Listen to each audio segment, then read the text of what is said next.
Hello and welcome everybody to Week 6, day number 2 of the Oceanic Pro League. My name is Julian Pastry Time Car. Joining with me today will be Zach Rusty Pie as we get into almost our second last week of play.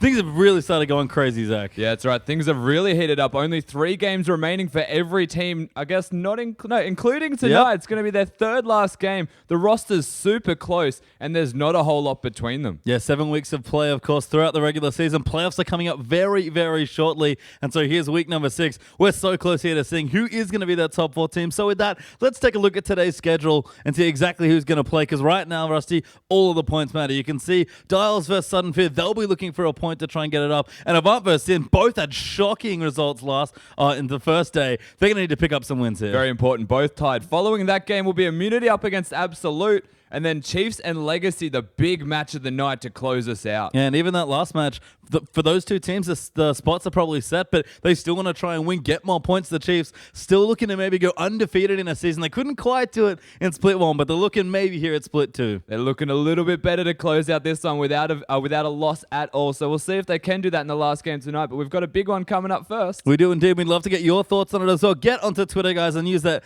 favorite hashtag, #IamOPL, whether it's your favorite players, the results you guys, or just some big plays you guys fancy. And make sure you go to the website if you want any VODs, stats, any of the standings, schedules, anything you need, oce.lolesports.com. And with that, we're going to move into our day 2 here of week 6. We talked about already, we saw the schedule. This first game's all the games really at this point in the season are important. Even the teams that are looking to re-qualify back in, they're going to be important down the bottom of the ladder as well. So every game matters now, Rusty. Yeah, of course. Every single game's so important tonight. They need to all step up and perform. There was a few hiccups on the Monday. It's made it even closer now. Yeah, we start things off here. Dials versus Sudden Fear here. The Direwolves, another loss here. Maybe not as unexpected as they want. There was a tough opposition there on day number 1.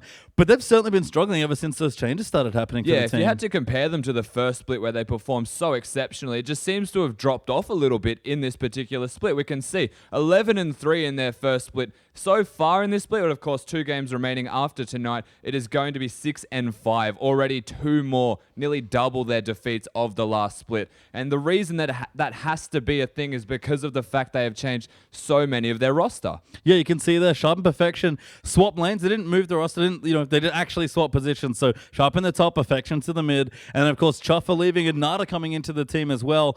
We even had another substitution we don't have there with the jungler coming in as well. Soul Strike's leaving for Immunity and Sybil joining the lineup. I think that one's probably affected the team a little bit less, but even just the top one there, that lane swap for those 2 players is really weird to me. Yeah, definitely. And it's changed the way that the Direwolves seem to play the game, of course. It used to be a top and bottom-centric team, now much more mid and bottom-centric. It's closed the general area where the jungler has to work as well, and it's changed the way that teams have to react when they play against the Direwolves. So a very different style coming out from this roster change, and sometimes forcing mistakes that we have seen from this Direwolves side. Yeah, and look, Perfection's still a threat in mid. He was a massive carry player in the top side, just farming up and going big on champions like Vladimir, champions like Hecarim when he got it. He's still got must-ban champions in the mid lane. We think about his Twisted Fate. His Azir's looking good as well. Perfection's a great mid player. It's just not the same, though. Especially tonight, the Doves are going to be playing without King. We're not sure who their sub for the Eddie Carry is going to be, but they're going to have problems across the board tonight, and they need the win. Yeah, definitely. They're going to have Perfection really step up sharp, take it to the rest of the team in that top lane this game, and step up himself. Again, not many games remaining. They do need this victory. Yeah, and you can see into champs like now the Callista is the first ban there for the Direwolves. Sudden Fear do ban that Twist of Fate. We've seen that every single time pretty much when Perfection's in the game. And Chippy's, the man of many hats, is going to be in the bottom lane this time as an AD carry. Yeah, so they've got Chippy's there. Apparently can play absolutely everything, so not a surprise, I guess, to see him in this role. We do see the Twisted Fate ban, another targeted ban against Perfection as expected. The one time it wasn't banned, he won the game with it. He did. He wreaked havoc there in that game. So Alistar banned away. Echo going to see bans there as well. Just some fairly standard bans, Rusty. Yeah, very standard so far. Of course, the Alistar, the Echo, very strong. One in the support, one in the pretty much any lane that he would ever want to play in the Echo. So just getting rid of the safe picks. The most important thing, of course, Direwolves being that first pick can opt into banning targeted more so and get the very strong first pick in their favor. Yeah, so the banned away fairly common champions. Rek'Sai going to join in there as well, so sticking to the same pattern. Might open up a first pick Gragas here for Sybil. We've seen him play Zac and some other oddball jungle champions here as well, but let's open a Sudden Fear consider their last ban. Yeah, keeping in mind with the one ban remaining, Fizz and Rise are both still on the table, so we'll see if they want to target one of them. If they want to target neither of them and leave both available, there is still a lot of options for Sudden Fear to take, and they want Jinx gone. Yeah, Jinx actually taken away there. So a strong AD carry, I have to say, but kind of a weird ban. We usually see teams able to deal with it here. Well, in the first... I mean, it's weird because Chippies is playing as well. Yeah. So targeting Chippies with a Jinx ban, a very unique pick. Well, Sivir is going to be the first pick. You have to think you're coming in playing as a substitute AD carry. Sivir's probably a pretty safe pick. It's always going to be very easy to play Sivir, of course, irrespective of win or lose in the lane. You can just press that ultimate. You've got the spell shield to still be relevant as you start scaling to the later stages, and you're just very competent at pushing down turrets. Yeah, we see now Sudden Fear considering their next few picks. What do they want to go for here? 30 seconds, I've got a lot open here, like we've said. Can take Gragas away, the other big-name jungler still hurting around, but lots of other strong picks. Nautilus especially the other one that comes to mind, or maybe even that man there, Nunu. Yeah, of course, the Gragas available, so not necessarily needing the Nunu indefinitely, but it does play to the Sudden Fear team comp that we have seen from them a couple times. Working around that Nunu, having the Caitlyn even with it, and even sometimes the Janna as the support. So they do like that fast-pushing team comp. We've seen it from the twice already. It wouldn't be a surprise if they lock in. Well, there's the Nunu Caitlyn, so Prophet Rusty going to get in there for at least the first two picks. Yeah. I mean, there's still Caitlyn available. They can pick it in this comp, given that there's a Sivir. We've seen Shini's Caitlyn was a champion he started to carry on. I kind of like their composition, to be honest. Yeah, definitely. We've seen a lot of success from them, of course. They didn't translate all of them into victories, but they still make that team comp work, and that is a big factor because if they do execute the team comp again, it involves a lot of early pushing, a lot of early objective control. They find themselves with a lead, and this team, Sudden Fear, very good at playing early with a lead and translating that. Yeah, they are, and important to note, Shiny Sivir also getting taken away, so lots of elements here to the early stages of the draft. The Direwolves, though, 20 seconds to consider their next two picks here. Got a lot of perfection champions open. He usually eats 2 to 3 bans in a game, so he's going to feel a bit more freed in this game. Yeah, only the Twisted Fate band, of course. He's got many fallback champions right now. The Azir, the Kassadin. He could even go overboard and go the Varus and the Vladimir again. Very safe, very diverse champion pool, but only the one focus. Yeah, and he is going to go. They are going to go, sorry, for Azir and Gragas. So taking away that strong jungler, I guess Nunu on the side there for Sudden Fear means that not really it's a big takeaway, but perfection is going to be on the Azir. You have to think with Chippies playing as a sub here for AD carry, with King absent for this evening, he's going to need to have a big carry game. Yeah, definitely. We've seen a lot of Azir out of perfection, or a lot of attempted times to get Azir, basically. He does prioritize that champion. Gragas to lock in with that Azir. A very strong early game pressure. Of course, they went for Nunu first, as you can see. We're not necessarily concerned about the Gragas Sudden Fear, but the early pressure that can come out of Sybil, if he can get some ganks off and get the rest of his team rolling, could maybe completely negate the comp that Sudden Fear are already trying to do. And certainly that's Sybil's just general thing as a jungler. He likes to gank the lanes. King's not here, so he does sometimes like to gank the bottom lane, but perfection sees a lot of attention in the mid and even Sharp in top as well. Yeah, definitely. A lot of attention going onto those members. Sharp being the new player to the top lane, of course, being the previous mid player for Direwolves. Rightly so, receiving a lot of attention, maybe trying to capitalize on the fact that he's not as experienced in that lane. Well, we are going to see Jace once again for Christmas Tree, so that's a champion he actually came back and started playing on and won on, so a cool champion there. And Shiny is going to go back to the Caitlyn. Sudden Fear have a lot of winning elements from their last upset win. Definitely looking for that fast push, looking for that siege and poke around the Jace, of course. Maybe the mid-game Jace getting the Caitlyn through that early trough, but they've got themselves a very different comp. They don't have a legitimate one spike point. They've got multiple on different members of the team. Yeah, I've heard this one described as like a bridging comp where you have your early game strength, your mid game strength in Jace, and you sort of use that to bridge the late game power with someone like Caitlyn. Yeah, if the Jace manages to get ahead or at least even in lane, has that massive power spike with the item buys, can get the Caitlyn through that big trough and make it super strong later on. But of course, you need to have the Jace being in a position where he is ahead or is not behind. When a Jace falls behind, he tends to struggle. Yeah, and we saw Christmas Trees was able to do well. His jungler came. He actually got nicely ahead of Cheese. They kind of really stuck it to him in the lane.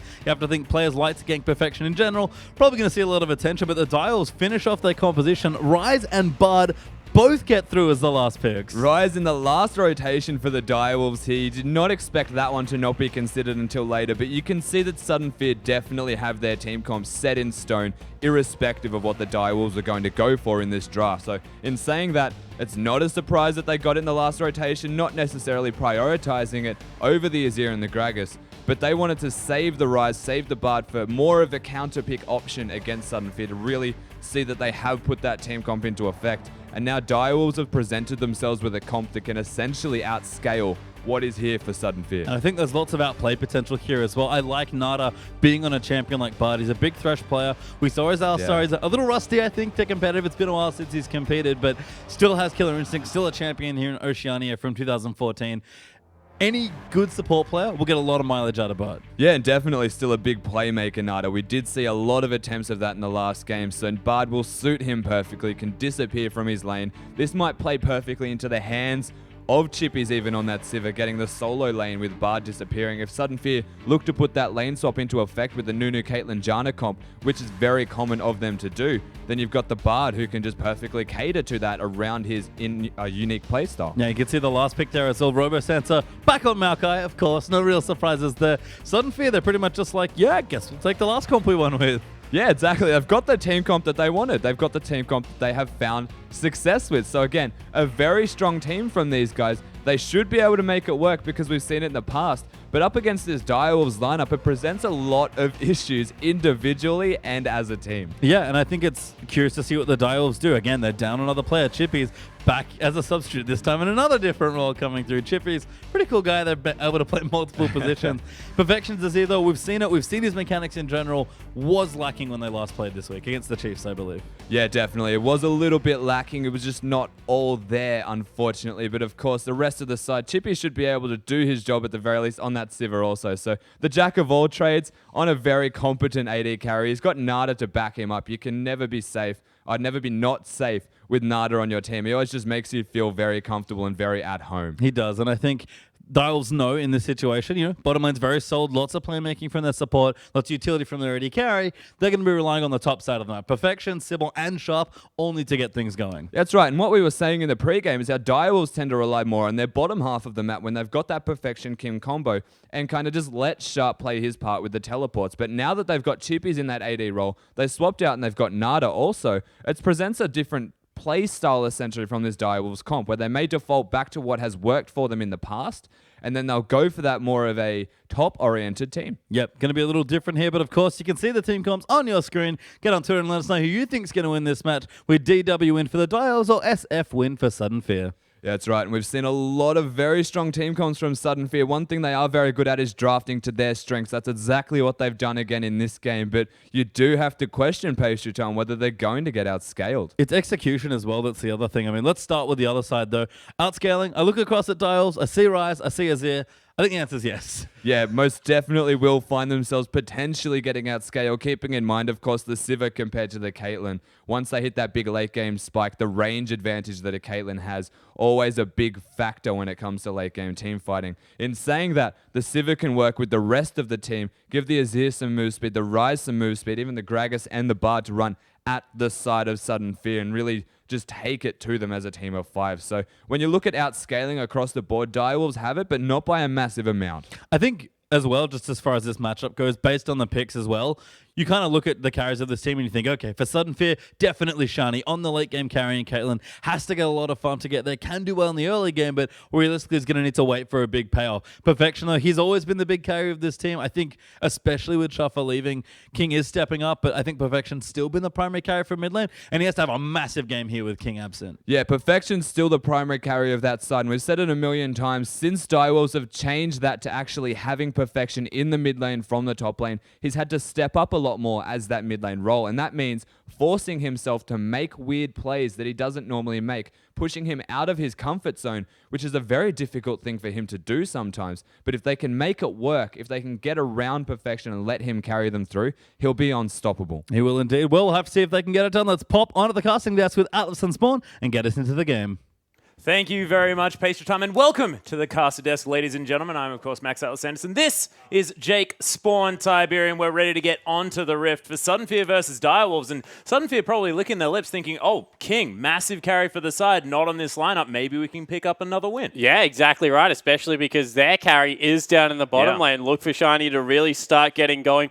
Partu to roam around the map, try and make things happen. I know that you love how playmaking the bottom laner for Sudden Fear is, and you've got it exactly right. They've got Chippies down there. He's a very solid player. I actually love watching Chippies play League of Legends. I think that he's one of the smarter players, able to fill many roles on the teams, but AD carry, that's something that not many lanes can translate well to, and we'll have to see whether he's up to the challenge. Well, he actually fit into that bottom lane role very well. Of course, the first game that he played in the support position on that Alistair, managing to come up with a victory against support, Immunity. you're pretty much a top laner without items right now. You just get in there, play a tank. He was on Alistair Alistair, he was having the time of his life. He was like, Yeah. why don't I do this more often? I can't die. Yeah, it's like, oh, we're in a lane swap situation. That's about the amount of gold that I've got. Let's just put our mindset there and we're good to go. Yeah, exactly right. So, you know, and you look down the rest of the lineup, Sudden Fear definitely in with a shot. They would have been riding that hype train from the base race win that they were able to secure Monday night. And Direwolves, they're in dire needs of a win because, you know, looking at 6-5, if they drop to 6-6 week, get 2 losses in a row, that's just not going to be acceptable for their playoff campaign. Yeah, it's true. And this 4th position, very important as far as like Not getting it. Yeah, not getting it because you want to be in 2nd or 3rd heading into the semis because Chiefs looking pretty unstoppable at the moment at 11-0, and you don't want to grab them in the first match. Yeah, you know what? You're exactly right. The way the Chiefs are currently playing, 4th is nearly 5th because you're going to nearly be looking at one of those quick exits, but upsets happen all the time. Direwolves need to look towards whether they can get 2nd or 3rd, and if they can't, just bring their best towards the playoffs. Yeah, they're very close to Avant if they don't manage to, but we are going to get onto the Rift, ladies and gentlemen. I'm very excited to bring you Sudden Fear versus the Direwolves. Today, it is going to be Direwolves on the blue side for this rematch of the previous Direwolves Sudden Fear game. Direwolves coming out ahead in that one, I believe, considering the fact that Sudden Fear were on 0 wins for quite some time. Yeah, pretty safe bet there. So it wasn't on Monday night.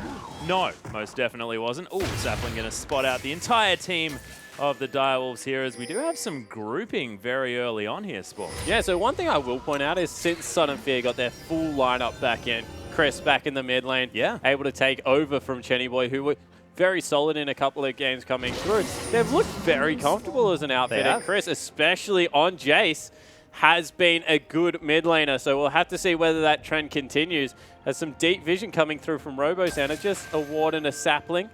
Good control of the top side of the map. Yeah, and a lot of the sort of things that we were picking apart for Sudden Fear while they were losing all of their games throughout most of the OPL was the fact that they just didn't look like they were coordinating as a team very well. But in their last victory, the whole Sudden Fear lineup actually looked a whole lot better as a unit, as Sharp is actually going to spot RoboSanta there. Robo not going to care whatsoever. Yeah, danger is if Robo keeps setting up saplings here, Sharp's just going to run into them. Although Chris might be able to come kill him. That's 2 saplings. That's going to be a fair amount of damage. No, it's not. Sorry, my bad. Chris's Trees is about to possibly take some damage from Perfection. That's really smart for Chris, actually, because, you know, he's got the 3 biscuits because he started Longsword. Perfection's only got 2. He's also got the Kill Summoner spell there in the Ignite. So the earlier he can get Perfection down, the more pressure on Sybil to get into the mid lane and affect it. Yeah, we've spoken about Jace's level 2 power as well, which is pretty terrifying to say the least. I think unrivaled is a pretty good word to use when it comes to level 2. Dude has 4 abilities, all of which do massive damage. Well, I wasn't going to go with a massive call there, but yeah, you're exactly right. Terrifying stuff, so we'll see what happens in that mid lane as level 2 is gained. Not quite there just yet, but it's going to be soon. Chris is still chugging through those potions. Perfection actually getting there first. Has the attack with the Ariza. Pink Bomi just hanging around this blue buff. Sybil took away the little one. Yeah, who got the big one there? Sybil doesn't have a buff himself, so I'm assuming a Pink Bomi got it. Pink Bomi actually started over there by the looks of things. So I assume... Nah, he took his Krugs at the top lane. Did he, or did Robo? Or did Robo? I don't know. I'm not sure either. Some crazy things happened in the jungle. I was just obsessed with looking at Jace, guys. I'm sorry. Yeah, it's true. Well, our producer would definitely be happy with that decision. So, no worries there. Chippies and Nada still just hanging out here on the bottom side of the map. Caitlyn being her annoying Caitlyn self. And is this something that Sudden Fear have sort of made sure they were going to get with against the Direwolves here, the standard laning, just because Ryze needs a solo lane? Yeah, exactly right. Ryze definitely needs a solo lane. He does not want to be anywhere near Caitlyn in the early game, so the Direwolves were looking for that one-on-one. I'm actually surprised Sudden Fear didn't do anything further to be able to guarantee that 2v1 lane. Maybe they just value farm on Robo a little bit more than keeping Sharp down. Of course, teams have started to target Sharp out as the season's gone on, and just means that in the bottom lane, Chippy is going to be in a world of hurt, because if anything, we know that Caitlyn still beats Sivir. Even though it used to be a pseudo counterpick in Sivir's favor, the range just seems to be way too much nowadays. Yeah, having a little bit of free mana from every trap that gets put down is not quite good enough in a lot of these circumstances. Pink Bomi heading back to base, and it might be a 3-buff start for this Nunu. Yeah, it certainly looks to be the case coming here. There's no potions left on either mid laner, and you see Chris definitely got the better of that deal. Line up the shot blast. No, he didn't have it. cute little to the skies there. He's going to get a bit of damage down to Perfection, but he's very low on mana. Chris still with half of it. There's the accelerated shock blast. Perfection has to go home. Yeah, he certainly does. Not able to be in that lane anymore. Looks like it's still pushing in Chris's favor as well. So that mid lane right now pretty heavily going in Sudden Fear's favor, but he's going to shove that one out, get a free shot in himself. Will be at that tier range as well, so Perfection needs to be careful. His Chippy's also really low. Yeah, Shiny just doing Caitlyn things here on the bottom side of the map. But Jace, as he's going to go back to base and pick up that tier, does that give Perfection a little bit of respite in the mid lane? Not really. Jace with tier is really good. All right. Just thinking about the non-attacking stats that it provides. Yeah, it certainly does, but you know, he's got mana regen, so he doesn't exactly have the most attacking stats himself. That's a good point. Didn't actually notice the Forbidden Idol. So 10% cooldown reduction, which translates to a bit of attack speed. He doesn't have cooldown reduction. That is legitimately mana regen on that item, I think. 10% cooldown reduction. Really? Yep.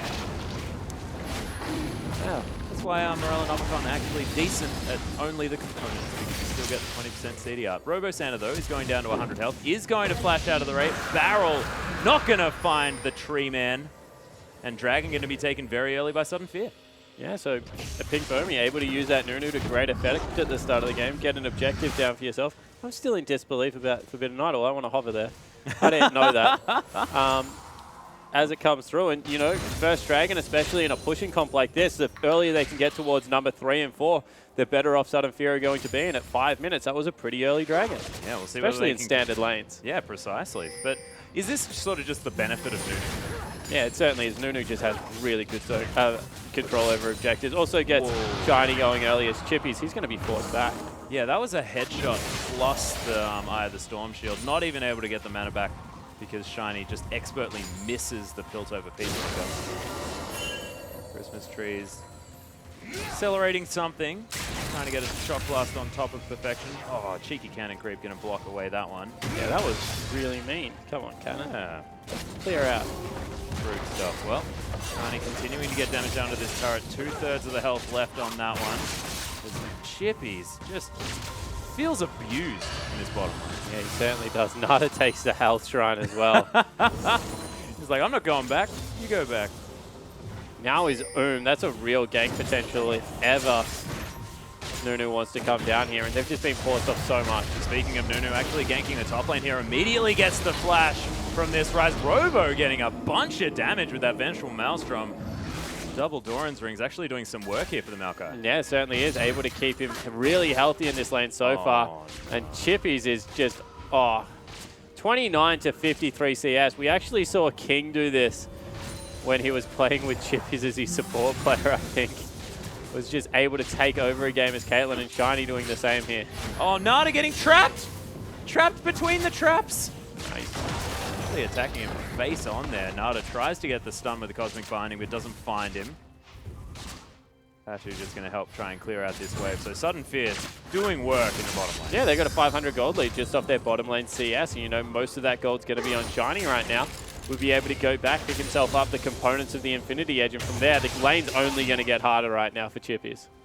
Yeah, if Shiny actually picks up more than just that BF sword, it'll be frightening. Whoa! Perfections takes so much damage from Chris as the Pink Foamy gets found out in the jungle here. There's some attacks from the Sand Soldiers, but the Nunu just going to blood boil himself and run away. This mid lane very even, actually. Yeah, it certainly is, and Chris starting to get a little bit of the upper hand, you have to say here. Being able to bully Perfection around, going for a blue buff steal as well. We'll see whether he's able to come up with the goods. Actually, blue is going to be taken away here. Perfection actually locks that one down. Yeah, and they've actually pinged out the area where the pink ward would be, but haven't bothered to check it. No, it's just saying, yeah, we know where it is. We'll grab it when we need to. Of course, vision, not all that necessary when there's no one around. Yeah, no, it certainly is. And they secured the blue buff for themselves, able to get that over to Perfection. That's going to help him out against this Jace who's just spamming shock blasts at him right now. And you can see, we talk about Jace's early power spike, how it circumvents a lot of the weakness that Caitlyn goes through. You've kind of got this pseudo AD carry in the mid lane that makes up for the fact that Caitlyn needs an attack speed item.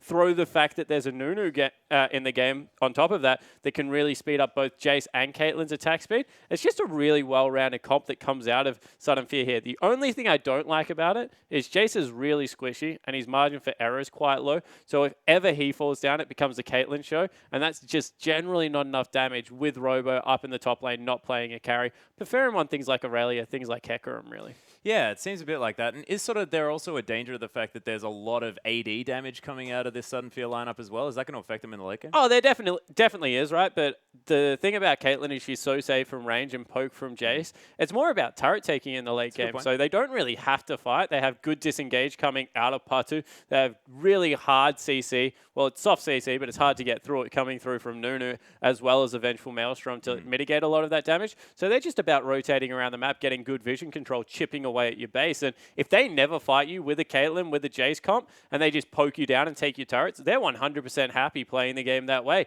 It's Sudden Fear style. I know you said to me they got 10 kills last game and still managed to run away with a victory. They're a low interactive team. They draft well, and they're just trying to play the map a little bit better, not going for those skirmishes where a lot of error can happen. Yeah, this sort of team comp is exactly what Sudden Fear likes to get into when they're on the Rift. Of course, likes to, pick up the likes of these long-range carries here for Shiny. We spoke about the fact that he was a Sivir player heading in here. Hasn't been able to get his hands on Sivir in many of these games, but seems very comfortable just to sit back and farm, make things horrible in the laning phase by the looks of things, and then get things done in the late game as far as taking down these structures are concerned. And that was a question mark that we had for Sudden Fear here. And as far as this early game is concerned, have they played it right? Because their strategic play has been lacking in the early stages of the split. Yeah, they certainly had. The only thing that really went wrong was the fact that Robo got bullied out earlier and got forced into a double door ends. But, even that's not a bad thing. It's not a bad build to have some wave clear on you.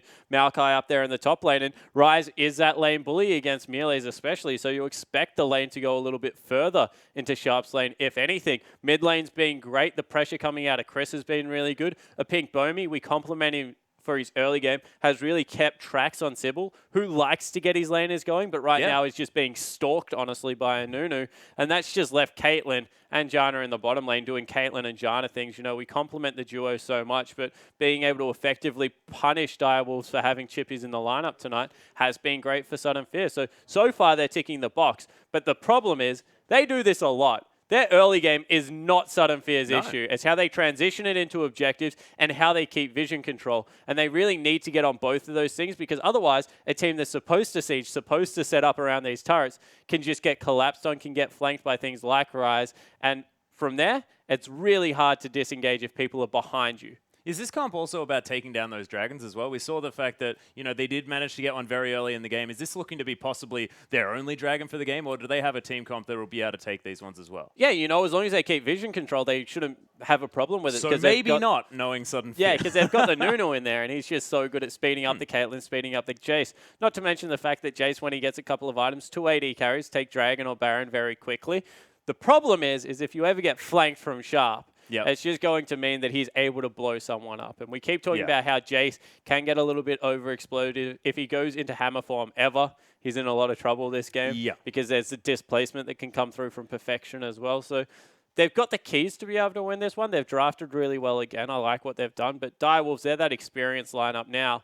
Gosh, it's funny saying that. You wouldn't have said it last season. That's but very true. Coming in, they've got the winning record, and we'll see whether they're able to execute a little bit better. Yeah, and it's going to be difficult. A lot of sort of high execution champions here. And I want to talk about Sybil just for a moment, because Gragas has really exploded into the meta sort of from quite a while ago. But Sybil hasn't been the player to pick that one up as often. Yeah, he certainly hasn't. He's a Rek'Sai player. And they banned it away. I think he's played Rek'Sai 5 times. And Five times. Yeah, played Gragas. It's not even on my sheet. So he's played it once, not if that. much. Yeah, that's exactly it. Coming into the Rift, he's gone with Gragas this time. The reason I like Gragas is because he fulfills the pick role really well. Yeah. Because he's got that flash bodygram slam, which is kind of the same as flash on Burrow, but then he has the explosive cast. So Rek'Sai has a lot more control around objectives with Tremor Sense and the ability to get around the map much quicker because of the tunnel network. But Gragas, if he ever isolates one target, he can push them into your team, shove everyone else back, and really set up those pick scenarios. And if anything, tonight, without one of their main carries, Direwolves have to be able to execute in the 2v2, 3v3 skirmishes. Yeah, and is this going to put a whole lot more pressure on Perfection as well in the mid lane? We talk about the Direwolves all the time as the king and Perfection show. Now it seems to me like you remove King, it's just the perfection chip. There is no way there is more pressure on perfection because like the dude's already like stooped, like bent over with pressure. I think the man that it puts a lot of pressure on is Sharp. They've given him a carry up there in the top lane. He normally plays Nah. He is the tank that they like to have up there. His teleports have been good of late, so we'll see whether he's able to capitalize on that. But the ability to start a fight and flank without King and perfection really just chipping away at people. Chippy's obviously not doing the same kind of role right now. Does put a lot of pressure on Sharp up there in the top lane to be able to take advantage of Robo Santa, who, by the way, nearly leads. I think him and Jack Attack are number 1 and 2 in deaths in the top lane right now. They're very good at dying. Yeah, they are very good at dying. So especially if Sharp can get ahead of Robo Santa and execute during the mid game as this tanky, consistent damage, consistent CC mage, then maybe Direwolves have a good look in it around about the 25-minute mark. Yeah, and it's actually, if we're going to talk about deaths, Sharp is only 3 behind Robo at the moment. So these both of these players very good at making the sacrificial plays. No, I want to caveat that with Sharp had 1 game against Minky Whale, where he racked about half of those up. So if you take that 1 game out, he dies relatively limited amounts in games. And I know it sounds funny, guys. I'm being legitimate here. It was just 1 really poor performance against Minky Whale. And, you know, Minky's that guy that if you get behind in lane, he's just going to repetitively fight you. So I don't even know whether I blame Sharp for that. I blame Minky Whale more. Yeah, Minky was just clippity-clopping underneath that turret and taking him down. But pause is now over, ladies and gentlemen. Sudden Fear continuing to farm on this map. Shiny just hanging out here on his own in the bottom lane. And Nada and Patu actually going to meet each other here. You do not scrap with a Bard. Look at him. Well, actually, Patu's doing not too bad, but he is going to be able to grab himself a pink ward, is Nada. Oh, does he have a sweeper? He does. It's on cooldown. Yeah, Sad day. Can't use it right now. Shiny just doing the Caitlyn thing here on the bottom side. Wow. Chippies decides that he doesn't want to use the spell. It was on cooldown. That's why he used it. That makes a little bit of sense. I actually didn't see.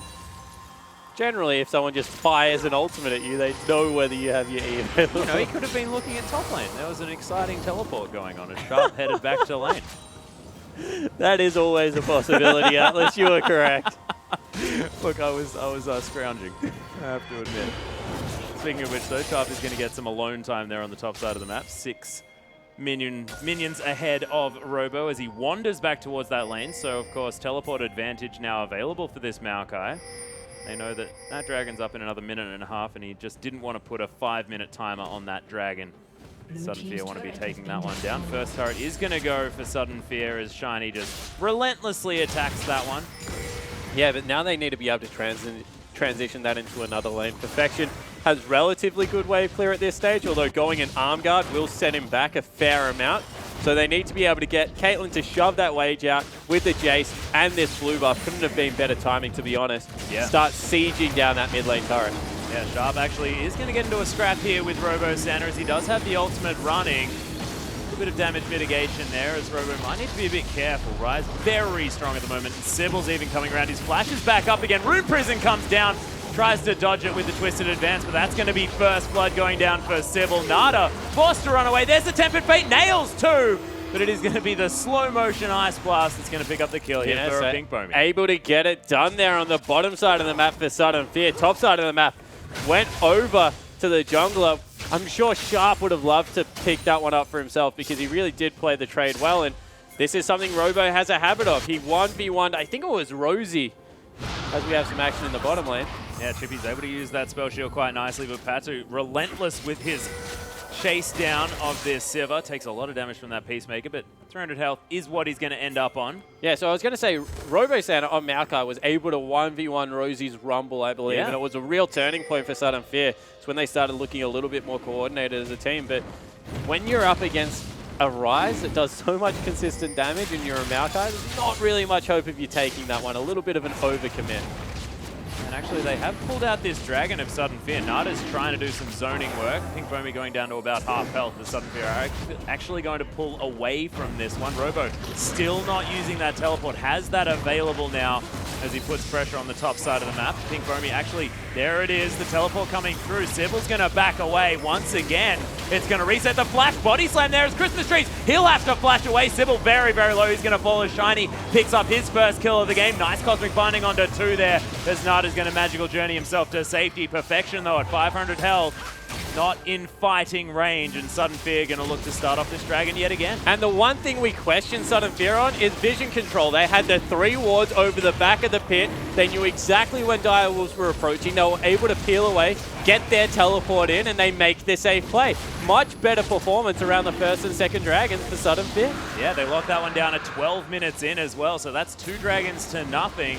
They're on a decent clip to making it towards that 5th dragon at a reasonable time. Yeah, they certainly is, and you know it's number 3 and 4 that's important for this push comp.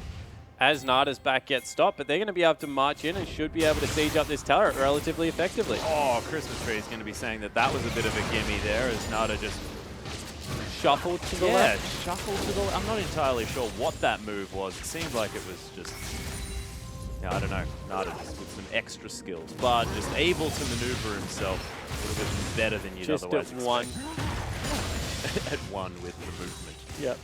Yep. Well, see whether he can keep that one up, as Robo is going to be happily clearing I out see what his you did minion there. wave. Pick that one up. I don't. What did I do? I said he was at 1 with the movement. You said see if he can keep that one up. You know? That's fantastic. Generally, when you have to explain it, it's not fantastic, though. Well, no, look, I would have liked it had I understood. Thanks, man. Thanks, man. Whoa! Okay, Christmas Trees. He's going to finish off his Man Immune, almost towards that Brutalizer as well, so power spikes are plenty available for this Jace, as Shiny almost has the Infinity Edge completed, not opting to finish off the boots before the Infinity Edge. Yeah, so just going for the Infinity Edge. He has got the brown bags on his feet right now, so has a little bit of extra movement speed, but not going for that siege build, I think, is what you're getting at, Atlas. Yeah. As once again, Robo wants a piece of Sharp. He's just fighting him. Not a whole lot of mana here as the Pink Bomie is able to get the Ice Blast off. Sybil's making his way in. It is going to be a 2v2, but he's completely out of mana exactly right there. There's the explosive cast. Fantastic play from Nada's the Direwolves jungler. And Nada just wants to cosmically bind a Pink Bomie. Yeah, but he needs to be careful because Partu and everyone was in trail. And I love watching Nada play. He is legitimately the man that if you start getting a little bit behind, he's like, I will either solo carry this game or lose it for my team just through making plays. And you know, you can see once again, he was like, guys, I think we can fight. Yep, just Everyone wants to else get there was and like, start something. Do not want. No. Well, Perfection now almost with that Morellonomicon completed. That would be a fully stacked arm guard there as he's got a little bit more AP available from that one. Important to note that since Shiny has been trying to siege down this mid lane turret relatively ineffectively, been splitting a little bit of farm with Chris, whereas Chippy's in the bottom lane has just been eating it for breakfast, and he's back within 10 CS. Yeah, Perfection now as well, able to clear out this minion wave very, very effectively, and that's going to put him ahead by about 12 CS as well. So the Azir that we were talking about, you know, having a little bit of trouble in the earlier stages, definitely fine. Yeah, so this is a much better move. They move Robo into the bottom lane because he's already having trouble with the Ryze anyway, and get the Caitlyn and Janna into the top lane, see if they can bully Sharp around a little bit, fast push that turret. Because Robo, every time he tries to fight, just Sybil is there, and we said the fact that they need to get Sharp going. Sybil definitely got that memo and happy to oblige. Yeah, actually Sharp now having to run away from Oh, wow. Shiny and Patu. Shiny getting very, very excited here as there's just buttons being pressed by everyone. Not sure whether a lot of them are doing all that much. Oh my goodness! That Tempered Fate was almost the best thing ever. If only that traveled a bit quicker, Spawn. Yeah, if only we increased the particle speed. But you can see exactly what Nada was trying to do. The idea was there. Just a little bit missed time, and in the end, it's Sharp that goes down. He was a little bit overextended, and they make him pay. Although 3 summoner spells for Sharp's life is not a bad deal. Yeah, and there were ultimates flying everywhere. I'm not sure whether half of the skill shots hit or missed, but my goodness, there are a lot of buttons pressed. Nada, you need to be careful as well. Yeah, this Infinity Edge Caitlyn more than happily able to take down a lot of these turrets as Chippy's fighting Robo Santa. Tree Man just wants to get as much farm as he can. He's actually managed to close that gap. Yeah, able to get up in CS as well. Perfection doing a much better job now. He's 16 CS up. Able to start bullying around Chris after the early spike came through. Yeah. And Nada. Once again, magical journeys towards the top side, completely on his own. Yep. He's a No fun one player. there. Yeah. I think it's awesome though, because of course not a lot of vision was available for Sudden Fear, so there could have been a lot of people. Who would know? Oh, Sudden Fear. No, they had one in the bottom and one in... There could have been, you know, another. Well, they'd already killed Sharp, so there could have been one person there that wasn't Nada. That's Well, intimidating. Hey, well, I would have been intimidated. Sudden Fear, they left. All right. So we're leaving anyway.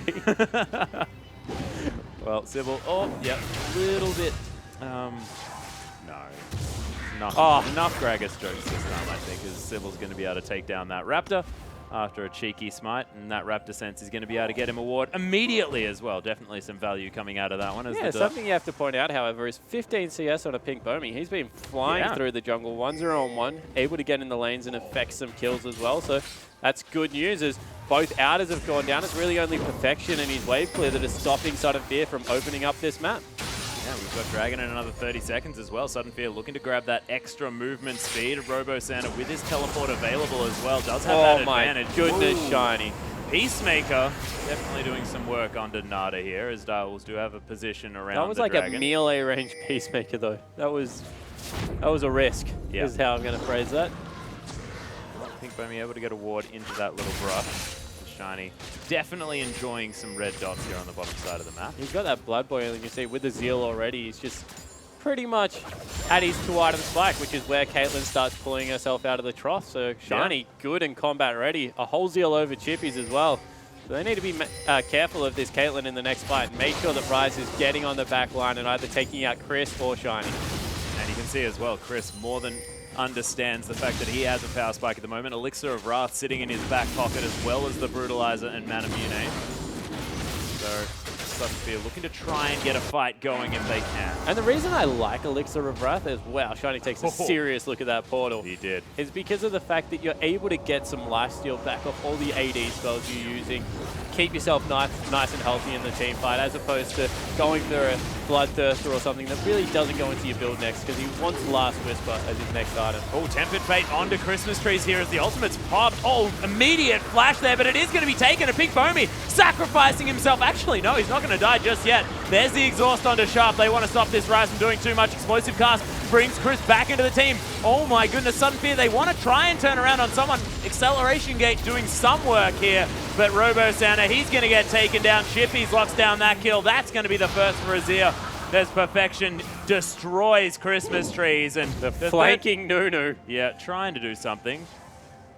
But Direwolves, they win the fight, but Sudden Fear, they take the Dragon. Yeah, so Dragon going to be secured over there. That's number 3 for Sudden Fear. They'll probably miss out on the mid turret here. But that was an incredibly close fight. Partu got a fully charged ultimate off, kept the 2 carries nice and healthy. Chris, unfortunately, was caught on the back end by Sybil's flash body slam, and actually, it looks like they might be able to successfully defend. Yeah, well, the Trailblazer is going to help out with that AoE smite, and Shiny, with the long range and the wave clear, going to help just destroy all of these minions. That being said, the bottom lane outer turret is now under fire from Chip. Yeah, so Chippy's trying to shove that one up as quickly as possible. Is relatively healthy, but Sivir, of course, eats through those minions. So when it's all said and done, 3 Dragons to nothing and no major objective going over to the Direwolves is definitely a good thing for Sudden Fear. They keep the gold lead, and they're well and truly up in where they should be at this part of the game, just roaming around the map, taking out the structures. Yeah, 20 minutes into the game as well, and Sudden Fear have a lead. This is something that we don't necessarily talk about when it's Sudden Fear playing the game here in the OPL. They've had a horrible run just thus far, so obviously things working out for this lineup. You can kind of see where their troubles start, because it is 20 minutes in. You see they've pushed down the turrets, and just the vision control so far of Direwolves is so much more superior off the back end of that fight. You can see that there's not any really advanced wards coming through right now. Partu needs to get those ones down. Robo, once again, in danger of being dove. Yeah, Sharp just getting a lot of damage down. But hasn't got much mana. That's okay. Seems to be living his life with not much mana. As Nada trying to escape here, does Magical Journey his way away, but look at the Shock Blast damage. Tempered Fate onto everyone. Cancels the ultimate there as well, but he's going to go down. And Pink Bomi pretty happy to be in amongst all of the action now as well, as he gets Explosive Cast into everyone. As they're now pinging onto Chippies, who's around the back end. Ooh, that was an optimistic accelerated shock blast, but I liked the idea there from Chris Street. Yeah, seeing whether he can get any of the siege going now in the mid lane. This would be the last outer that they need to pick up. Chris, no blue buff, but they will shred through these turrets. Whoa, Chippies loses half of his health from that shock blast, as well as Sudden Fear make quick work of the outer turret. And this is what you've been saying, Spawn. They need to be getting all of these advantages, but can they put the wards down? Yeah, so they're able to get, on the top side of the map, those 2 deep wards now with the turrets going down, perfect position. They're also trying to get some around the dragon area that you can see Direwolves working to sweep away. But as long as you're sieging up this far in the map, you need to pick up that pink ward line that they have. There's only one on the map actually around dragon. So A, they need to all go back and buy a pink ward and advance that into the jungle, because right now their siege comp well and truly underway. But their vision's just continually being swept out, which means that they're shoved underneath their turrets. Yeah, this blue buff actually up now as well. Direwolves get some vision on it. A Pink Bomi wants to start it up. It's going to be started there. Actually, Chris is moving back towards the mid lane. Interesting maneuver. Jay's able to grab it from pretty long range. So just wanted to keep his eye on perfection, make sure there's nothing funny going on. Yeah, it looks like Chris actually doesn't want it right now. He wants to be able to go back and get a shot in before he takes the blue buff away. Very strange. Little Sentinels are going to be taken down here by Shiny. Chippies makes short work of all of those minions as well. Looks like we are going to have a Phantom Dancer Sivir as opposed to the Static Shift. Of course, understandable. She doesn't exactly lack weight. No, definitely doesn't. Wants a little bit more late game power coming through to Chippies. They understand that the later this game goes, the more the Rise and Perfection have of killing one of the 2 threats, and that's why 3 threat compositions just work out a little bit better right now, and have to see whether it comes down to the execution. But you can see bottom half of the map right now, Sudden Fear have 2 wards. Yeah. There's no one down there, but like, that's just not great.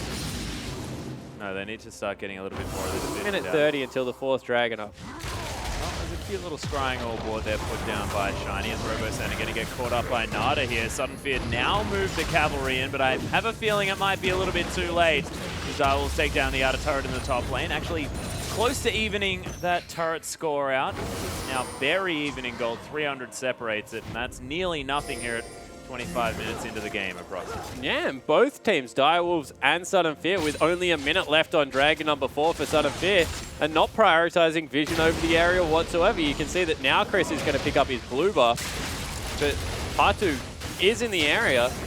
Doesn't look like he has any wards though.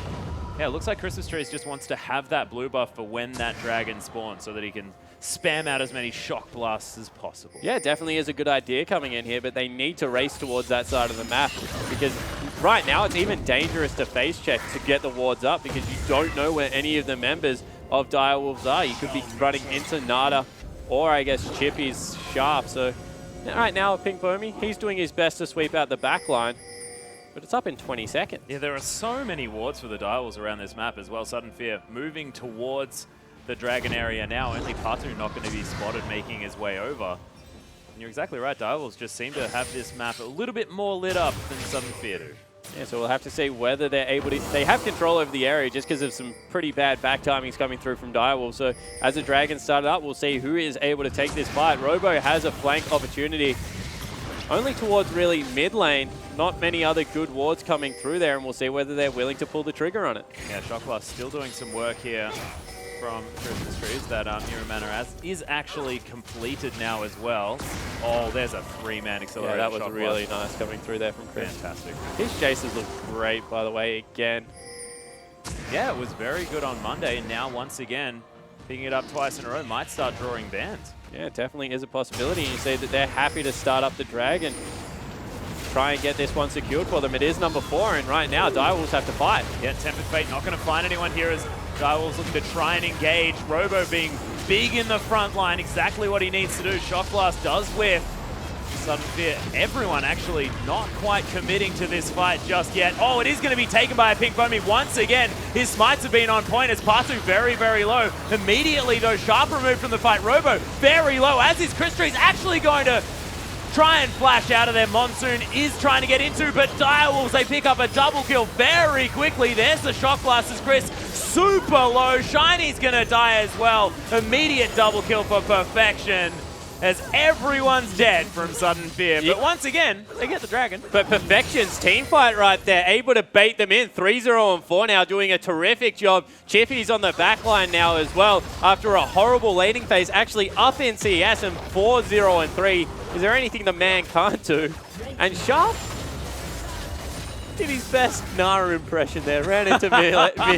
Look at him, he's up there, he's in their face, he's dead.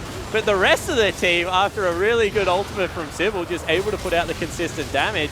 And Perfection with a good ulti ensures that Christmas Trees has to flash out there, and just consistent damage coming through from this Azir player in the mid lane is just way too much to handle. You can see double soldiers out there getting the auto attacks through, and Perfection picks up the kill. Chippies cleans it up. Yeah, no worries at all. And Sivir Azir has always been a fantastic sort of AoE combo in these games of mixed damage, and Direwolves making it work out for them with their sub-AD carry. Yeah, and you have to say right now, Chippy's being 4-0 and 3 incredibly important, because everyone's looking at Perfection, everyone's looking at Sharps thinking this is a huge magic damage composition that you need to itemize against. But he's picked up a Last Whisper. He's a 3-item Sivir. All that AoE damage going across. If there's not Randuin's coming out soon, Chippies is in a position to be able to carry out this late game. Yeah. It's looking very scary, but Direwolves need to work on picking up a dragon. Yeah, they certainly do. No dragons at 28 minutes. Next one's going to be up at about 33. We'll see whether they're able to secure it. As a pink Bomi goes for a wonder. He is Nunu, however. Sort of goes where he pleases, a little bit Mundo-esque for Direwolves, with 3 men towards the top side of the map, are going to be able to at least do some work towards this red buff. I think Bomi actually a bit of pressure. Has some friends hanging over as well. Yeah, they just saw the fact that Jace, as well as Caitlyn, coming up that lane. Wow, they're really not in the mood to take buffs today. No. Sudden Fear. Not really. Just leaving it. Maybe they want to utilize their buffs around objectives as opposed to picking them up all the time. Yeah, just for team fights. You're exactly right. That's what they used the blue buff for last time as Perfection. It's 2 levels above Chris, however, in the mid lane. So even after Chris had a pretty impressive early game, 70 CS and 2 levels, Perfection having a very impactful mid game. Yeah, and it looks like Perfection actually going for his next needlessly large rod item. Has a book there. He might be going for a Luden's Echo, but I'd expect the Rabbit. Yeah, maybe he's just prepping for the Void stuff as well. Wanted to get the most out of it as possible. Right now, Sharp in the bottom lane, soaking up even more CS. Is going for... Ooh. With a cheeky little Raptor smite. Going... Wow, they just won't stop fighting. He's going for a Zonya's Hourglass, ladies and gentlemen. No, in the top lane. Oh, yes, he is. So not going towards something like an Abyssal Scepter. Very mindful of the fact that there are 2 AD carries currently blowing him up. So wants to be able to get into the backliner, have a little bit more damage mitigation. Yeah, and what is the sort of Rise build that you'd go for against a majority AD comp? This is an actual build I like. I think that Abyssal, Void Staff, and then going Abyssal, Scepter, Void Staff, and Zonya's Hourglass are like the 3 other items that you can couple with.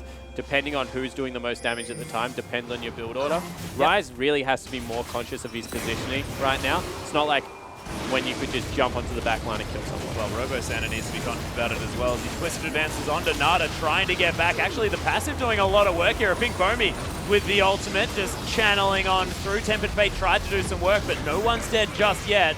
Shock Blast does whiff as Perfection trying to get some damage down, but Direwolves don't lose anyone, but they get a fair bit of damage. Yeah, so they're able to, I guess, try and force him off the turret. A Pink Bomi caught again. Yeah, Prism doing some work here for the Direwolves. More Shock Blasts.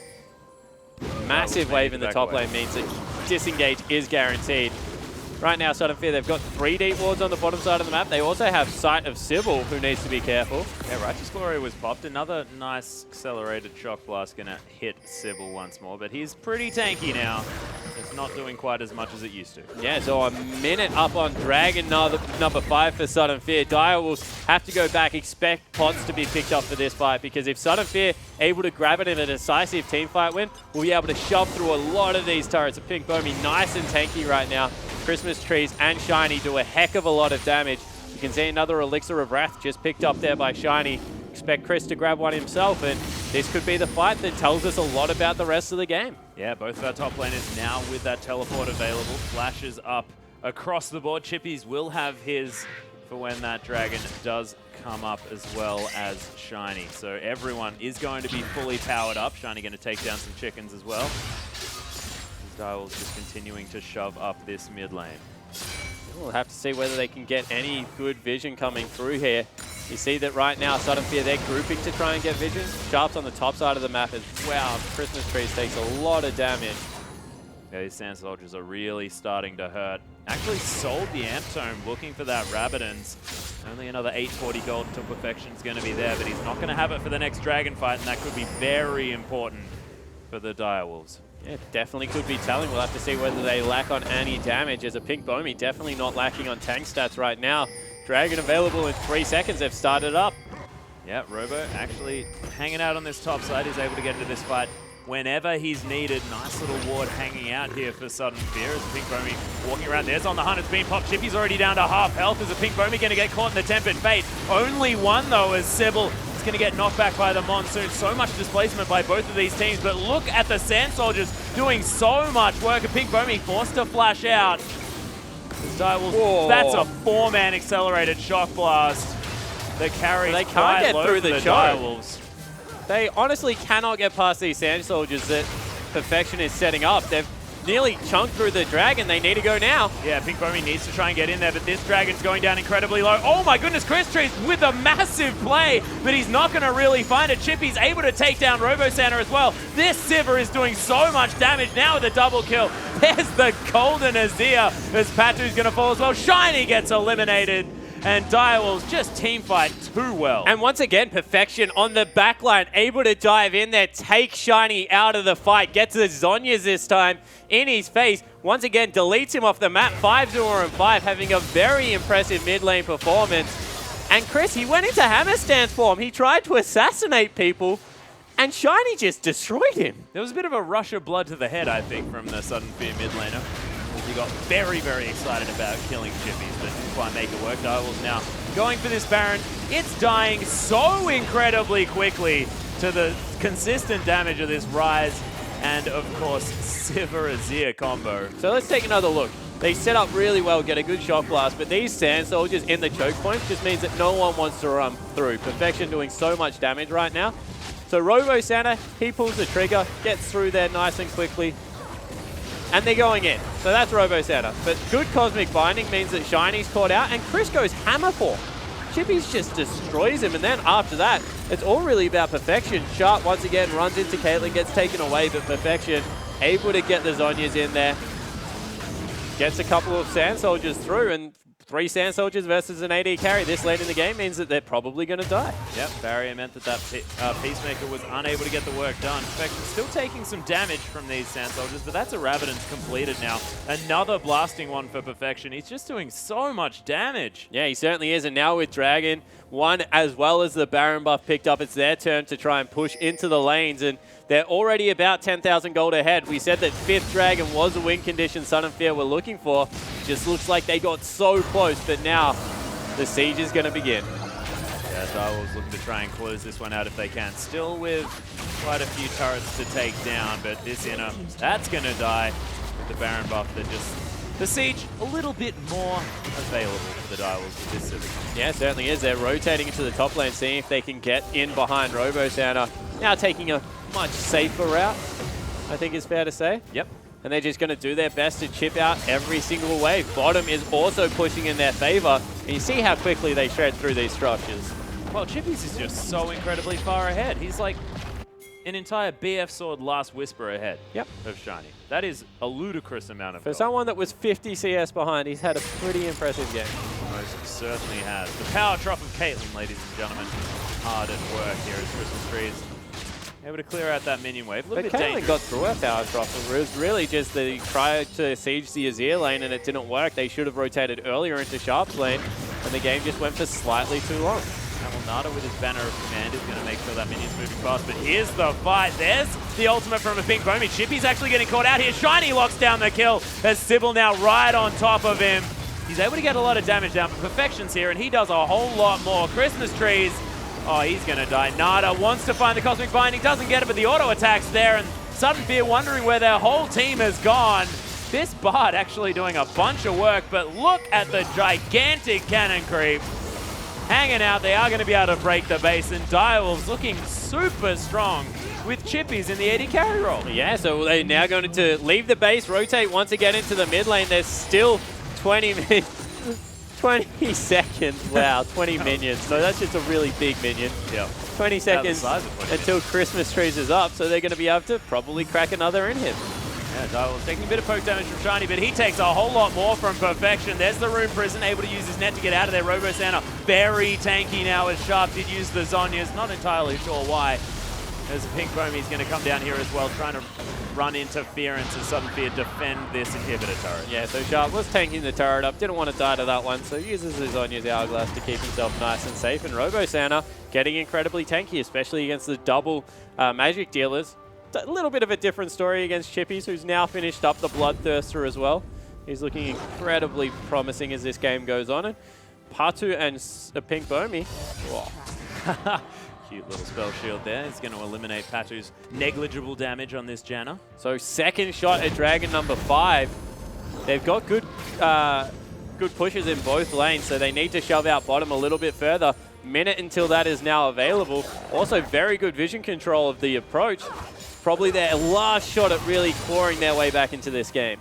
Yeah, well, see whether they can do it, of course. A massive gold lead now. 12,000 in the advantage of the Direwolves. They're just looking so strong this game. And don't get me wrong, I mean, Direwolves are a fantastic side, but I was feeling sort of bad for this squad heading in without King, one of their star players. But Chippies has really impressed me, and just the Direwolves lineup, how they've dealt with the fact that they now don't have King on the squad, they're looking so strong. Yeah, they certainly are, and we mentioned the fact that Perfection has to have a good game. Sybil wants to go.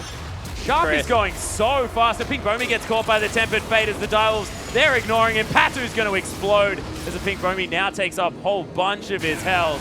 Direwolves are looking for someone as the Magical Journey is going to get Nada there, but no one else has the same idea as Direwolves. They're going to take down the inhibitor turret in the mid lane. Sudden Fear forced to back away and watch their structures explode. Yeah, what did we say? A zoning Magical Journey coming through there from Nada. Yep, I like it. They do break the second inhibitor, and now Dragon open for them to just turn around and take. Yeah, 10 seconds until that one's up. Massive Magical Journey for Nada. He just says, yeah, look at how much faster I went. Talisman of Ascension going to be used. To close the distance on the Dragon that isn't even there yet. And Sudden Fear, they want it. Yeah, they certainly do. They're going in. There's the flash. Wants to find the Rune Prison. Does Sharp. Actually gets Shiny with it. Pops the ultimate for incredible damage. And that's the AD carry already dead. Sudden Fear. No way they're getting towards this Dragon now. Yeah, 13,000 gold. And just a really fed rise at this point of the game. Nearly 300 CS. 4-2-8. Sharp having a much better performance. Has his Void Staff, and they're going to be able to pick up their second Dragon. And there's a few times that Rise has snuck through the draft. And this is another example of why that shouldn't happen. Yeah, well, they normally ban it on blue side here, Direwolves. Sharp hasn't been noted as being that big Rise player, so maybe Sudden Fear just underestimated his ability to be able to pick that one up, but went down so late. And the answer to it was Maokai, which, you know, I wasn't incredibly sure about. And, you know, as the game's gone longer, Sharp just proving to be much more useful.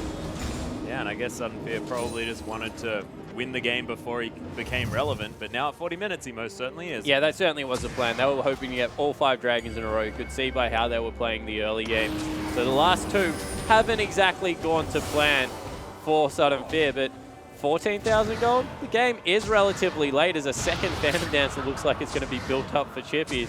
If they can stall out, absorb all this farm that's being funneled into their base, stranger things have happened, like a base race against Jace, for example. That is true. That being said, Direwolves may have studied that particular VOD and understood what Immunity may have done wrong. They also are going to be built. Yeah, they have an Azir this time around, and he's really good at base races. Rise actually going to help out there. Chippies is going to lock down the red buff of the opposing side. Sudden Fear lose that one. Direwolves is going to be starting off this Baron, and it is... Yeah, I couldn't come up with the best word to describe how much damage was being done to that Baron. I would have gone with dead. Yeah, well, it's not really... Dead's sort of a 1 or 0 type option. I was going for like an explaining how much. Let's just not go into it. Here is the Direwolves with a Baron that went down very quickly. They're going to head towards the top inhibitor. I like quickly. That describes what was happening. Yeah, I have a feeling I got dead there quickly. Dead quickly. Yeah, good. Okay, well, Perfection might be caught out here as Robo Santa trying to lock him down. He does have the Zhonya's available though. Sharp makes his way in. Christmas Trees takes so much damage. The Sand Soldiers in here doing some work. Acceleration Gate actually going to get him to safety here as Robo Santa just wants to get out of his base. He's done with this one as he's just going to die. Perfection is godlike now. Shiny gets exhausted. All sorts of buttons being applied to him, and a Pink Bomi on the run from this Direwolves squad. Sudden Fear now with Chris Trees back might be able to get something done, but he goes into range of Sharp. That is a dangerous prospect. The final inhibitor going to fall, but look at all of these barrened up super creeps. The Nexus falls down, and the Direwolves, they pick up the victory against Sudden Fear. Yeah, and really well deserved. Sudden Fear made them earn it in the end. We're able to take it to them in the early game. Shiny had a great landing phase, but once again, just some stumbling around at about the 25-minute mark left the door wide open, and the Direwolves, you've got to say that they really did execute well on when they were able to get back in the game. Yeah, maybe underestimating Chippy's Sivir play there as well. We are going to throw it out to Rusty and Pastry Time, though, for some further analysis. Thank you very much, boys. And what a game there, Rusty. Sudden Fear, again, the same comp we saw earlier this week, looking really strong in the early game, but the Direwolves, Perfection especially, really stepping up in the late game team fights. Sudden Fear starting strong, had all of the dragon control. They even got 4 out of the 5 dragons. But once they lost that fight around that area, it all started to crumble. Direwolves team comp coming through too strong. The way they were playing around that Azir, getting him super fed, and he just did so much work. Perfection. We could definitely see the scaling power on the Perfection for Azir, on the rise there as well. There was just a lot going on, but let's break down the team comp a little bit further here. So first of all, before we do that, Rusty, let's take a little bit about counter engage. So first of all, when I say that, what am I talking about? We're talking about a lot of very popular champions that can take someone engaging at you and find the opportunity to turn it around. Essentially, you have a look at here, the top counter-engaged champions for support and jungle, 2 of the 5 members from the team comp that we did see of the Direwolves, of course, Nada and Sybil on those respective champions. They were the crux of that team comp and team fighting. They were the ones initiating, re-engaging, and turning fights around into positive scenarios for their side. Yeah, so a lot of zone control there. Azir's ultimate, of course, very good at that as well.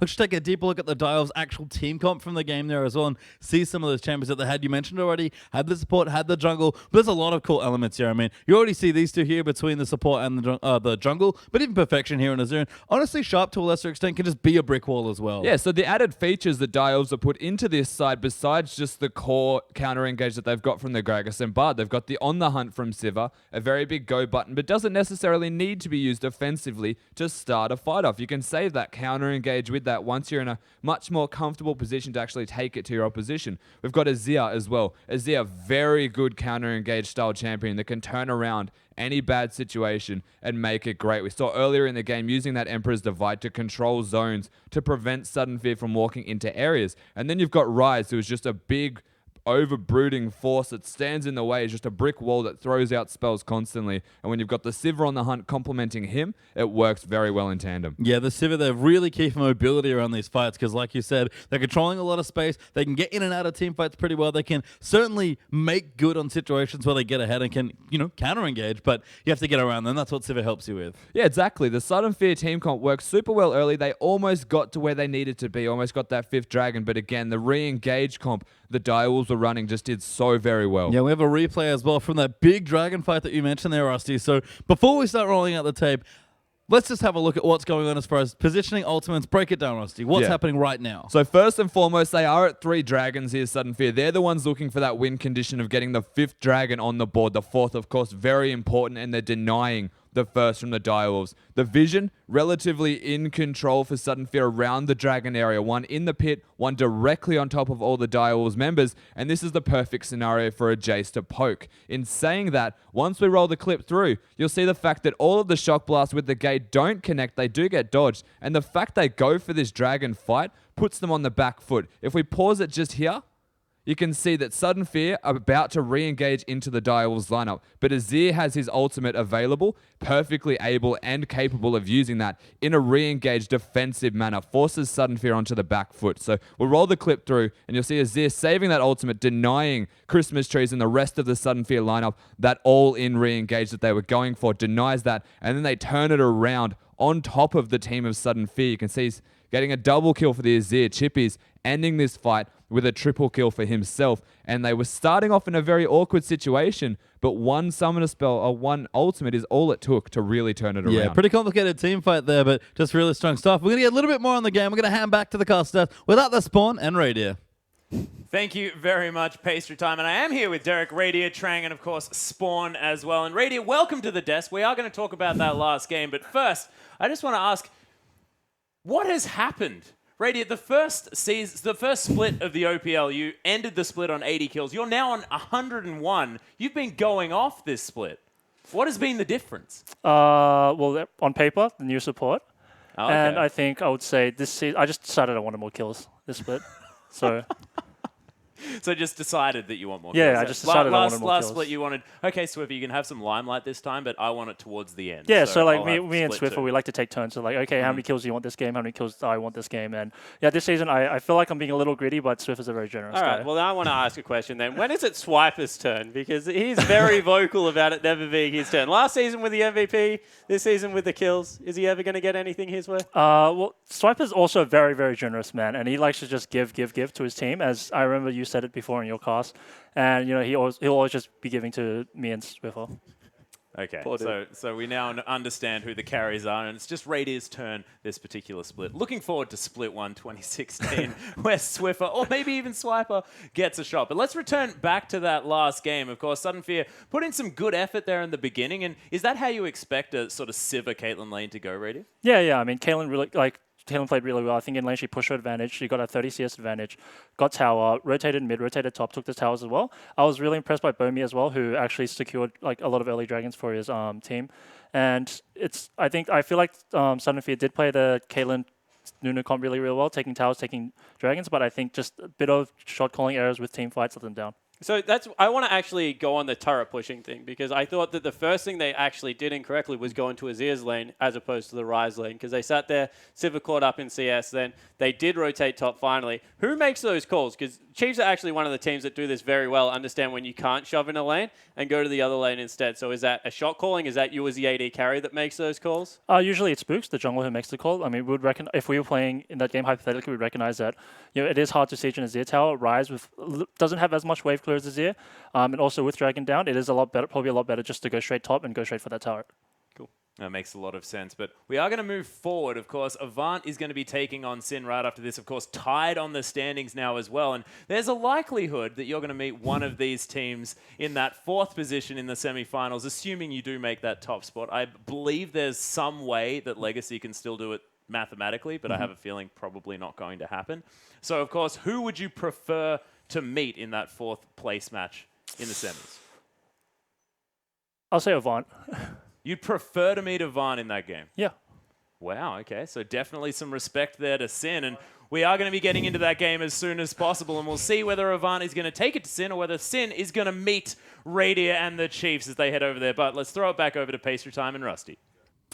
Thank you very much. And yeah, we're about to get into game number 2 of the evening here. Sin taking on Avant. We heard them say it already. It's a real important game for those two. Yeah, super important. And again, this close to the end of the season, the finals coming up, both teams equal on the standings. They need to come up with how they are going to end this split. They need the victories now, sooner rather than later, to cement their position. They really do. But before we get into that, we've got another competition for you guys. We want to give away a couple of mouse pads here on what we want, honestly, is for you to ask us questions. So get over onto Twitter. Use the hashtag IMOPL. Tweet at lol_Oceania and ask us anything. Ask the casters a question. Ask us about esports, the OPL, the league, the producer, Rusty's hair, whatever you want.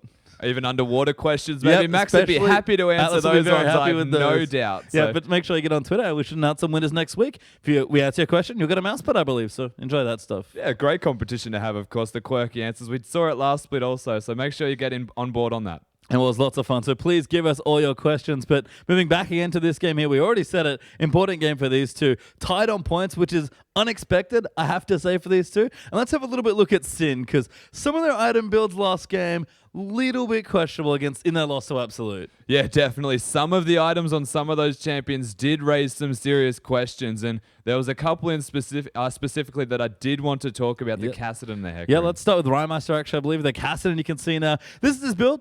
looks pretty good. You can see some pretty standard AP items, but what's missing here, Rusty? So there's one key factor that is actually missing from this item build right now. Most people would have noted this already, but it's that cloth armor, the last item of his build that was going to become the Zhonya's Hourglass, I hope. Unfortunately, not seen early enough in his build order. He has gone for the Rod of Ages and the Athene's Unholy Grail, but desperately needed that Zhonya's Hourglass. This was one of the key factors in his team fights for the whole of Sin as to why they ended up losing their last game. Yeah, just couldn't really engage. Couldn't get in, pop the Zonias and go back through. We'll have a look at Hecarim now as well. Look at Sin Rosie. And again, this was an upset here for Sin. We looked down Rosie again. He's got the Cinder Hulk. He's clearly going tanky.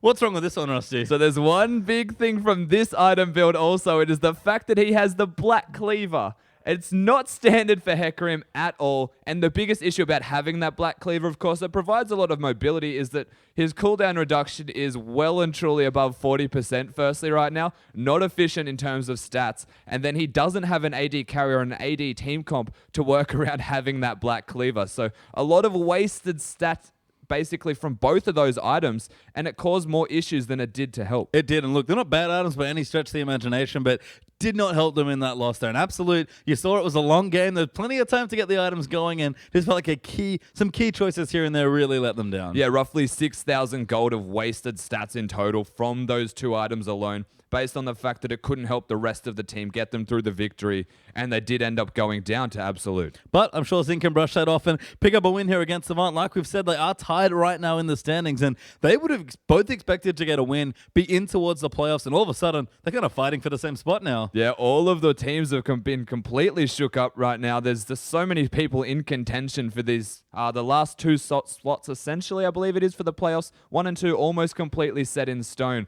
So they desperately need the 4th slot. Even then, they maybe want that 5th slot to avoid getting relegated. Yeah, I mean, look, top 5 spots not bad, top 4 especially juicy, but we are into Champ Select now. Avant versus Sin, and you can see the first ban, it's going to be Azir, followed by Echo. Yeah, taking the Azir away from Rhymus, and no big surprise, of course, a very strong Azir player, taking it away from him. And then the Echo in response can be played in multiple lanes by multiple members. Sure, to get that one away is a very strong flex pick. Yeah, so we're going to see Nunu taken away as well. That's interesting. Kind of a somewhat juice champion. He's played a bit of it, but it's not as big as maybe his Rexy or Gragas to me. And it's interesting they banned the Nunu and the Azir, which is generally the combo that you put together with one another. So taking them both off the board want nothing to do with that potential team comp, apparently. No, not at all. Ryze is the next pick. Pretty standard stuff. They're going to ban that away from Porky. Very strong top lane player. What? Caitlyn there eats a ban. Finally, people going to give the Kadra Caitlyn respect. They've banned out an entire team comp that they're not looking to play against. They probably could have banned one of the three and left it at that, maybe just the Nunu or just the Azir. But instead, they've gotten rid of all of them off the board, put in the dumpster. And that's some target banning there from Yeah. Avant, clearly going after certain players and champions. Rumble here against Porky's a really strong ban, though, but that does leave quite a lot open, probably most notably either Rek'Sai, Gragas, or Alistar. Even the Fizz is available at the moment also. Victor. The Civ are very common. Victor, of course, a very prominent mid laner at the moment. Azir not going to be there to be picked into it, so it's not too big of a priority compared to some other things right now. Most likely the Alistar. Of course, we know that Destiny does love it, but maybe they want to take away a champion from Trashboat. Maybe Avant seem to play a pretty particular style, to be honest. Like, when they execute well in late game team fights, that's when the team looks strongest. So they usually come in with a plan. It usually looks best when they do. They've played some fun ones so far, and they're going to start with Morgana, interestingly. Yes, certainly have a plan in mind. You can tell by their first three bans that they're looking to pick a specific team comp to work around their strengths, or to completely deny the strengths of Sin and put them onto something a little less comfortable. It is their pick now, but Morgana being picked away first, generally picked against immunity or banned from immunity because of T-Gun. We're yet to see a whole lot of that from Trashboat, but it does present the black shield essentially that can unlock another AD carry, such as the Kalista, which is a very strong combo. Yeah, feels like we've seen a little bit of it from Trashboat, but you're right, not a overwhelming amount compared to at least someone like T-Gun here. So we'll see what Sing want to go with. 20 seconds now to make their first few picks, and again, the Alistar's open, but the Morgana's sort of a blocker pick there. I like what Avant are doing, and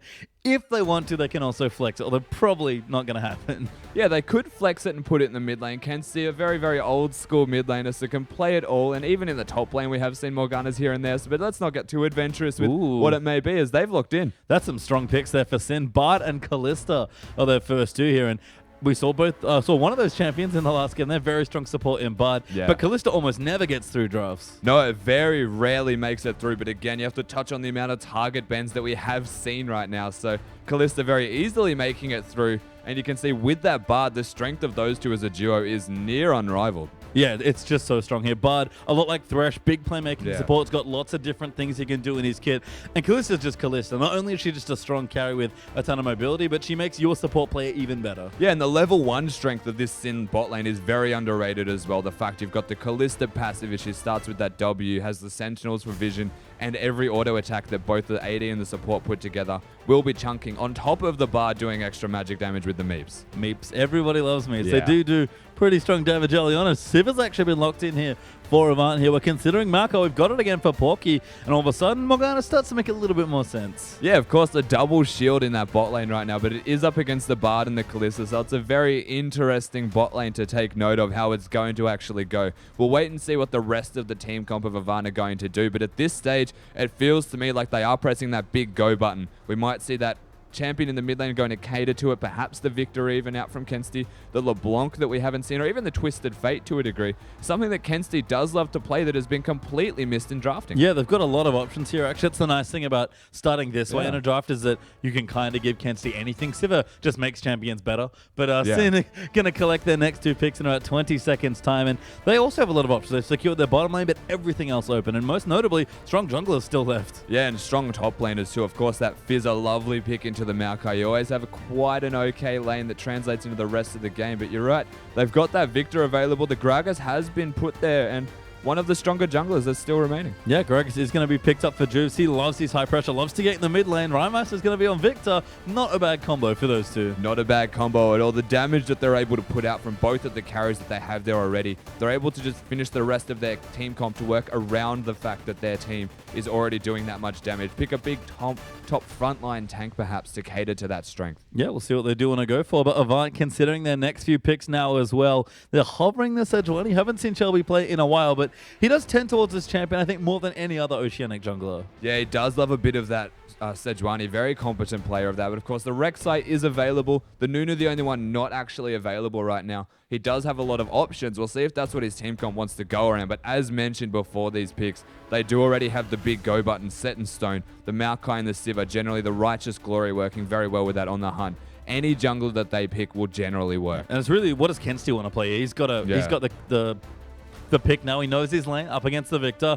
Gonna need something here. Needs to do damage because Siva does add a little bit less damage than other carries, but seems like it's gonna be a different one here. Vladimir into the mid lane plus Rek'Sai in the jungle as well. Yeah, very interesting pick here to go for that Vladimir. Against the Victor, it's actually quite a good lane for Victor to be a part of. The early pressure that he can place down, and we've said it time and again, Spawn's mentioned it nearly every single cast. Victor is super strong at almost every level of the game. His strengths are completely almost unrivaled in terms of laning. And now he's up against a Vladimir who struggles to ramp up from level 1 to 7. Has a pretty bad time. And against someone like a Victor who's just going to be strong regardless, it's not that great of a lane. Yeah, I've seen Perfection do this. He just likes to play hyperscaling mid laners. Azir, of course, does get banned a lot, but he went to Vladimir recently, has had success with it. Even in the mid lane, normally a top laner for him. I get it. I get what the pick does, but we'll have to see how it works with the early lanes especially, as Trashbird's having some fun. He's flashing Quinn. Don't think we'll be seeing that one for the top lane, but Rosie, he needs something, and Rosie does go off the wall from time to time, but he's going to keep it standard instead. He has been known to play a little bit off meta here and there when he finds the opportunity, but of course Not he today. has locked that one in. Yep, Hecarim there instead for Rosie, going to be his last pick, and makes sense. I don't have the Sivir, unfortunately, but lots of threats on this comp, and Hecarim's kind of a weird champion in this team comp, but kind of fits well enough. Yeah, Hecarim generally is picked around having the Siva perhaps or a Lulu in the mid lane just to provide himself with a bit of extra pressure, but we can see that he's going for the Ignite as well from the looks of it, opting into more of that mid-game strength around the Trinity Force power spike, accelerating his build to work with the strengths of the rest of this Sin lineup. Of course, Kardred on that Kalista and then the Victor in the mid lane. They'll hit big spikes around the 1 and 2 item marks. Hecarim will still spike at the same time. Yeah, I guess is the thing I maybe have to worry about here, just looking at the comps right now. Avant are really lacking for damage. It's Siva, who's not the best scaling AD carry, can do decent damage, but pretty much all in on Vlad as far as big damage goes in the mid to late game. Yeah, when you have a look at the major damage carry from this Avant lineup, it is always going to gravitate towards Kensti on that Vladimir. But in saying that, the cool thing about the Vladimir, he has that Hemo plague he can place down. It's going to augment the damage that can be put out from the Morgana and the Maokai. So when you have a look at their relative mid-game strength, if Kensti can just keep up in levels even and utilize a team fight where they're all putting down relevant damage, not just Kensti, the Civ are still going to spike with that one big item. They have a very strong team fight around the 20-minute mark. And I think when you have champions like Kalista, we've seen this a lot from Vladimir, who go double mobility summons. I believe Kensti's gone Ghost. You, with a Sivir, just literally run at the AD carry and stay on her. Yeah, exactly. Once you get that strength from the zone use as well, you use both of the summoner spells. You're super sticky against this Kalista, of course. It is a Kalista, so what is sticky really? That's very relative to how the Kalista is going in the game. If you can get going, though, as Kensti on this Vladimir, keep up with the Kalista and just be in her face, the damage you do is phenomenal, basically, at all stages once you ram through that first item. Maybe get the Will of the Ancients in there. And it's very hard to actually team fight on the side of Sin if the Vladimir goes off. Well, we'll have to see what happens there. You can see the team comps though. And of course, get on Twitter and let us know who you think's going to win this match. It's an important one for both of them. So make sure if you're a fan, get behind your team. Hashtag AB win for Avant or hashtag Sin win for Sin. Yeah, both teams needing that win desperately right now. And we have seen the finished team comps of both of these teams at the moment. We've touched on Avant a fair bit and how it works around that Vladimir. But let's have a look at the other side here, the flip side of Sin's team comp and what they can really do as a 5-man roster. Everything. Exactly. I was about to say the exact same thing. You look at what they are capable of. They're not a team comp designed around one purpose. They're not a siege. They're not a split push. They can do all of it, though. They've got the Hecarim to split. They've got the team fight behind the Gragas, the disengage behind that Gragas. They can do it all, but it's going to be very heavily on execution. Yeah, and we saw this a little bit in the last game, actually. Direwolves team comp, of course. Lots of counter-engage tools, very execution-heavy. That's sort of what Bard brings to a lot of team comps, and you kind of already highlighted it, but let's dig a little deeper here. Just looking at the mid lane and support alone, that's a lot of execution. Victor needs to be in the right spot, and Bard is, super hit or miss when it comes to ultimates. Yeah, and even if it does hit, it generally can possibly still be a miss. So in saying that, it is completely execution-based. You look at Trashbot in particular on that Bard. He does need to play the fights perfectly, peel for the Kalista, get her going in team fights.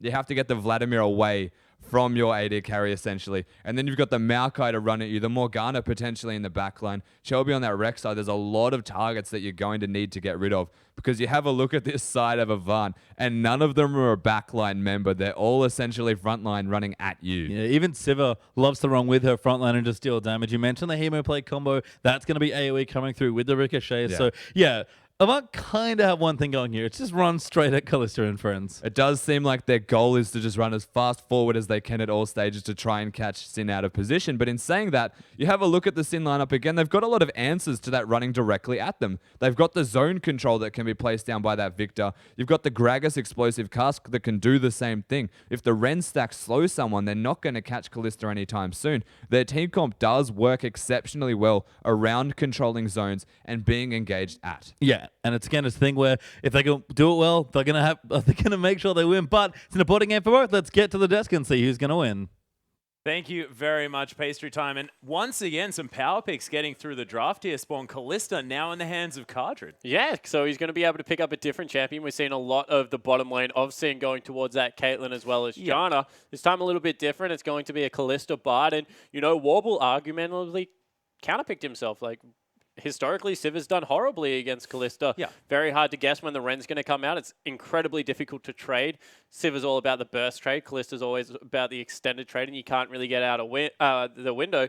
I actually thought they were going to go towards something more like an Ashe, but I know with the history of Sin to play Hecarim in the top lane, that is a risky pick coming through there, so I can understand why they didn't go towards that. They went for their other utility lane, but now a lot of pressure on the top side of the map for Avant. We say it every game, but Shelby needs to have a great jungling phase if this team isn't going to get behind, because right now, if Avant get behind, they do not have the damage to pull themselves back in. They most certainly don't. And of course, Porky needs to have a great game as well, but is he on a champion that can do it? I mean, we've spoken at length about the fact that we love it when Porky puts his team on his back and carries things through, but can you necessarily do that on a Maokai? Yeah, it's one of those things where his engages are what's going to win it for him. He wants to lock down either the Victor or the Kalista and allow someone to dive in and clean them up. That really is 90% of his job right now. So if he's able to make the teleport plays, which Porky has in the past, really get the rest of the maps rolling, he is in a position to contribute, but you're exactly right. This isn't the Aurelia. This isn't something like the Rumble coming through where he can dish out all that damage,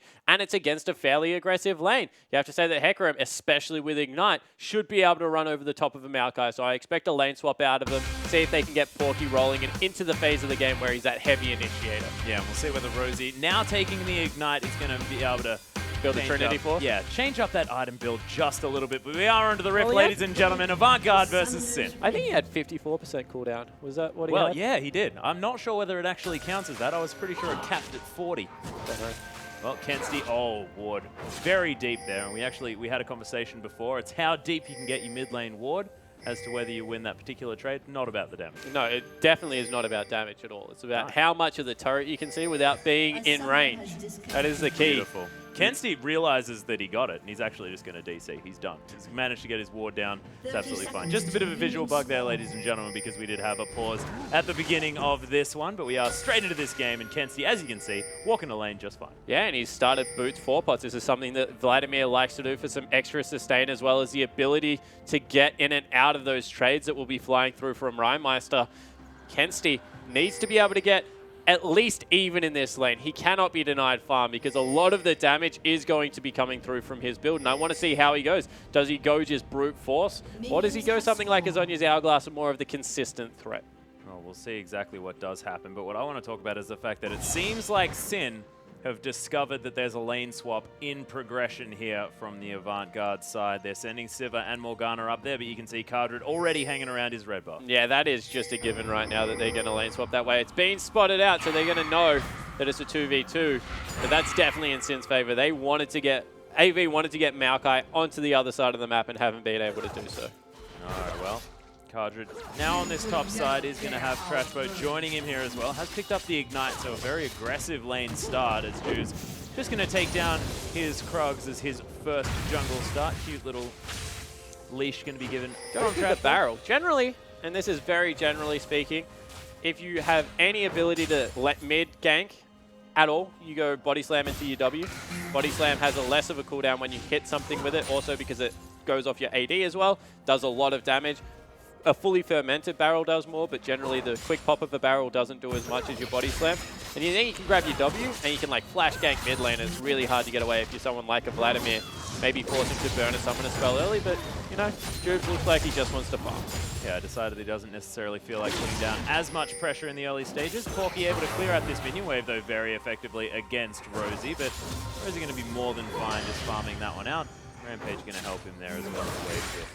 Not gonna lie, the other reason that Body Slam attracts me so much against Avant is because Shelby is an erratic jungler at best, I think it's fair to say. And there's a very good chance he's gonna be in your jungle early in the game, and just being able to run away a little bit more effectively might help. Yeah, early skirmishing power definitely a good idea here for Juice as well, considering the fact Yeah, he's gone the Chilling Smite, completely agrees. He wants to be able to be active in this game.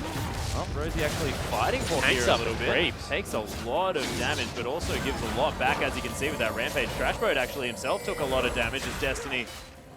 Whoa, that's Sentinel damage, man. That's just ridiculous from the passive. Yeah, it certainly is. Trashboat with the potions, probably the beneficiary, but Shelby's up here. Cardred in trouble. Yeah, burrowing through. There's the knock-up onto Cardred. Forced to use that flash. Somehow the Dark Binding doesn't work, but it is going to be the red buff that locks down first blood here for Shelby. We spoke about the fact that he likes to get early. He did it. He's definitely going for the dive here as well. Trashboat needs to get out of dodge. He's most definitely running here. Destiny with that flash still available, wants to go for the Dark Binding if he can. There it is, doesn't find it. Prey Seeker is going to get on top of the Bard, but if they were going to burn a flash, probably should have burnt Shelby's first. Might not have been enraged. That's why they went for the flash binding instead. But completely zoned Bard away from the turret. Early advantage across to Warble and Destiny. And we keep calling them the utility lane. They only play utility champions. But as we saw last game from Chippies, if they're able to get any advantage on their Siva, she will do work late game. Certainly well. Already with a 6 CS lead here in the top lane. Double blade opted in by Cardred, generally because Kalista has such a great item pathing out of both dagger and longsword. You can go back and grab one of those, but very worried about the lane right now. Cardred goes for double Durants. Yeah, wants to make sure that he has control of this particular part of the game. Knocked up, does Trashboat get, says Yoda. Shelby's looking for the attempted kill. Just gets a cute E down, but Not going to find too much more. Avant going to head back towards this blue box. Yeah, but Shelby chunks him out. Now he has no potions, has to go back, and that's just going to mean more time, especially with a pushing lane where they're going to be able to freeze top right now, and that was just an unnecessary invade. Yeah, Shelby is going to be able to take down his blue buff as well, so Crashboat may be getting a little bit overexcited. Drew's going to get discovered by Porky. Raptor Sense going to help him clean out a ward though, and just going to head back towards this dragon area up the river. So we talked about how Warble is doing in lane. He's definitely ahead at this point, but also I have to give an honorable mention to Rosie on the other side of the map. 33 to 24. He's also got a lane advantage, a wave advantage because it's on his side of the lane. Porky struggling in this matchup, and this is what we said. Maybe he won't be able to do Porky things. We're used to Porky getting ahead in the laning phase, but seems to be struggling right now. Yeah, doesn't have teleport either, so can't affect any of the other lanes like he likes to do in the early stages of the game. I mean, talking about teleport is not something you do it 6 minutes in, but Porky's done it. Yeah, he certainly has. And, you know, you talk about laners that play in different ways, especially in the top lane.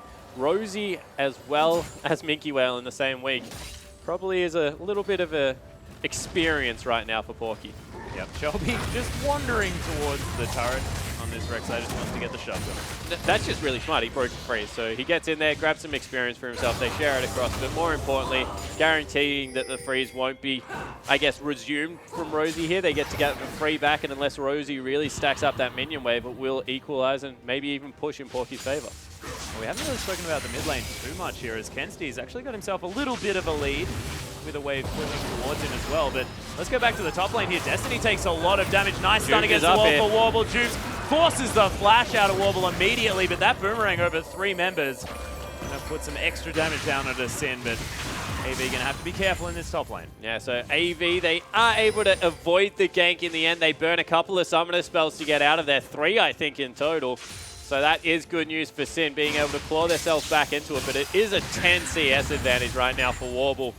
And as we said, this should be the counter pick. Right now, Sivir Bard should be the bully lane, but it just isn't going that way. Not to mention the fact that there's also an Avarice Blade being picked up for Warble, so not really wanting to add pressure to that lane, just wants to farm it out, and he's already got that extra money in the bank. Yeah, and with Pickaxe coming back into the lane, he is actually ahead in relative items, so we'll be able to continue the bullying phase. You mentioned the fact that Kensty's slightly ahead of Rymeister. That's a good thing. We mentioned that he is their critical win condition right now. And with that revolver picked up, it is just so hard to bully Vlad out of lane. Yeah, and the interesting thing about Kensty, he's such a polarizing player on this Avant side. He's got the most deaths on his team, and he's also got the most kills. So he does the most stuff, whether it be positive or negative. I like that stuff. That is a good way to describe exactly how Kensty plays the game. As Porky actually teleports to save top turret, going to be able to grab a huge creep wave here if he doesn't get forced off it. And that's good news right now for AV, because Porky was struggling. He was, and they are going to be able to stop this wave just a little bit as well, so it keeps the wave towards the Maokai just a little bit. AV looking to actually start off this dragon as well. It's very greedy, but it does mean that Sin not going to be able to capitalize on the man advantage they could have potentially had. Yeah, so Sin in the top lane, they're looking to shove the turret in. Meanwhile, Shelby wants to make sure that he gets the first dragon of the game. Going low, however, because he went that sight zone second, doesn't have very many offensive statistics, and they will pick it up. That was a little bit close. Shelby's going to have to be careful. Actually going to be able to clear out a ward here at the same time, so not too bad, doing just fine on this Rek'Sai. And Rosie was just happily farming there. You can see 20 CS advantage still for this Hecarim. Does have a Phage for himself, so getting well and truly towards that Trinity Force. Or, of course, the Black Cleaver if he wants to go back that route. Yeah, we'll have to see what he goes for. Wave is pushing right now in Avant's favor, so he decides to back away. He has his teleport still available, so can get into the top lane if they do want to swap the lanes back, because Porky was able to close the gap quite substantially. Although Bard coming around for a gank. Yeah, they're looking for him. Massive creep wave here is available for Porky, and actually gets some damage back down onto Trash Boat. No stun to come through from that Cosmic Binding, and Hecarim just going to, Maokai. Yeah, so going to be able to get back for another shot right now. He got it back within 6 CS, so that was a really smart swap for Avant. They protected their turret, they picked up Dragon for themselves, and actually got the lane that was struggling a lot back into the game. And now, as soon as they see Rosie in the top lane, Warble reverses that freeze, shoves it out hard, and he's going to be able to pick up a lot of damage against the turret. Problem is, Rosie throws top again. Yeah, so this Hecarim is just getting more and more money. They can swap it back. They can actually take this turret and send their duo back into the top lane if they want.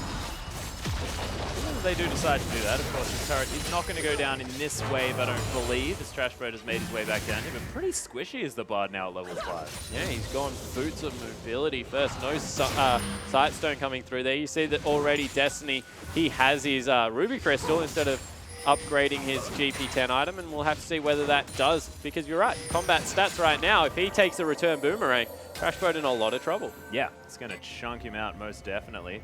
Almost 80 CS horrible here as well as Dark Binding misses as Shelby flashes into the knockup. Trashbird has to be very careful. Fate's Call comes in though. What the heck just happened? He didn't even get the knockup, but Kardra's going to lock down Shelby. Oh, Tempered Fate lands onto Warble. Dark Binding going to try and get rid of this Sivir, and he's just getting slowed to high heaven. Double kill for the Kalista. And that couldn't be any worse for Avant, but fantastic for Sin. And this is the danger of engaging onto the support when there is a Kalista in the lane. Just the big denial came through from Kardra, the fantastic ultimate, and 2 for nothing. They're going to be able to shove in on the turret. That's horrible news. Let's take another look at it. So the misbinding, Shelby flashes, and then Kardra just, you're with me now, Trashbird, you're safe. As they get back in, able to get the knock up there. Really good ultimate coming through from Juves, and then a nice one followed up by Trashboat. Guaranteed the kill. They just continued to push in. Yeah, I was interested in sort of how Trashboat went in and then sort of bounced out again. That is, of course, because of your attack range. You bounce out the amount of your attack ranges because, you know, Janets don't like necessarily going in there and having to deal with everyone being around them. So interesting little interaction as Trashboat bounces his way out again after getting that sweet knockup. Yeah, so was able to very much impact that fight. Now a BF sort of picked up versus the boots too coming through from Warble. So he had an early advantage in the lane, but just through itemization, getting that Avarice Blade meant that he wasn't able to afford the BF sword, and now he's maybe hurting for it a little bit. Yeah, spent that full 1,000 gold on the Berserker's Greaves as well from nothing, so see whether they can get anything back in this lane or whether they're going to opt for a sort of a re-swap to get out of any laning against this Kalista, because she's looking really hard to deal with. Yeah, it certainly is. Still a lane that Kalista very handily wins here, so definitely is a possibility. They need to shove in, take the turret, you feel, and then rotate back around the map. Sivir's advantage early game is being able to grab those objectives for her team versus a skirmish potential of a Kalista, but you can see Trashboat, he's having none of it. No, this Bard is very angry. Try and get rid of this Sivir, and he's going to successfully defend the tower for now, but it is, as you mentioned, very, very low. And AB should be able to pick it up on this next wave. Warble actually getting caught out just a little bit. Wishes there was a thresh on his side. Tempered Fate, almost gets spell shielded there, but Warble didn't need it. Rosie going to teleport in. Porky teleports as well. This is like 5 members from each side. Yeah. Got to scrap in the bottom. Looking to try and find a fight on their terms, but with Warble very, very low, now having to blow the ultimate as well means that AB probably not as happy to fight this one out. Dragon up in a minute and a half, so a little bit early to be grouping up as 5 around this area. Yeah, it certainly is, but it will be Sin that in the end get the advantage of the turret. They leave their members around that area. See Rosie only just going back. Double teleport used, a minute until Dragon. We'll have to see if they do choose to stick around. Maokai also going back to base. Yeah, both of them. So right Kensti almost available here for Porky, but Kensti does use the pull, gets out of the way of the body slam. He's going to be fine, but Sin still with some pressure here in the mid lane. Yeah, Trashboat shows up, makes his presence known. Oh, you can see he's just more than happy to do stuff in this game on this Bard. Has been moving around a lot, and we talk about Trashboat a little bit more as a facilitator, more of that utility-based support player, but he's been everywhere this game. Yeah, he's been able to get some good things happening for his team. Bard definitely is heavily in that utility area anyway.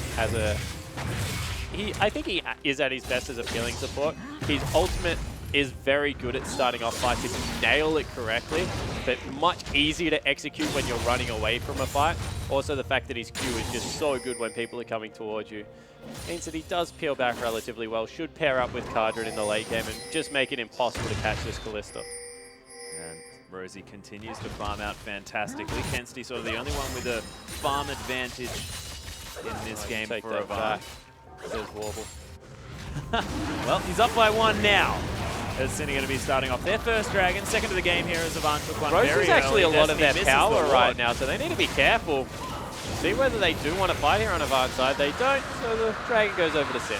Yeah, Shelby wanted none of it. He was heading towards the top lane as Sin are going to be able to take down their first dragon. So Avant more than happy to give that one up by the looks of things.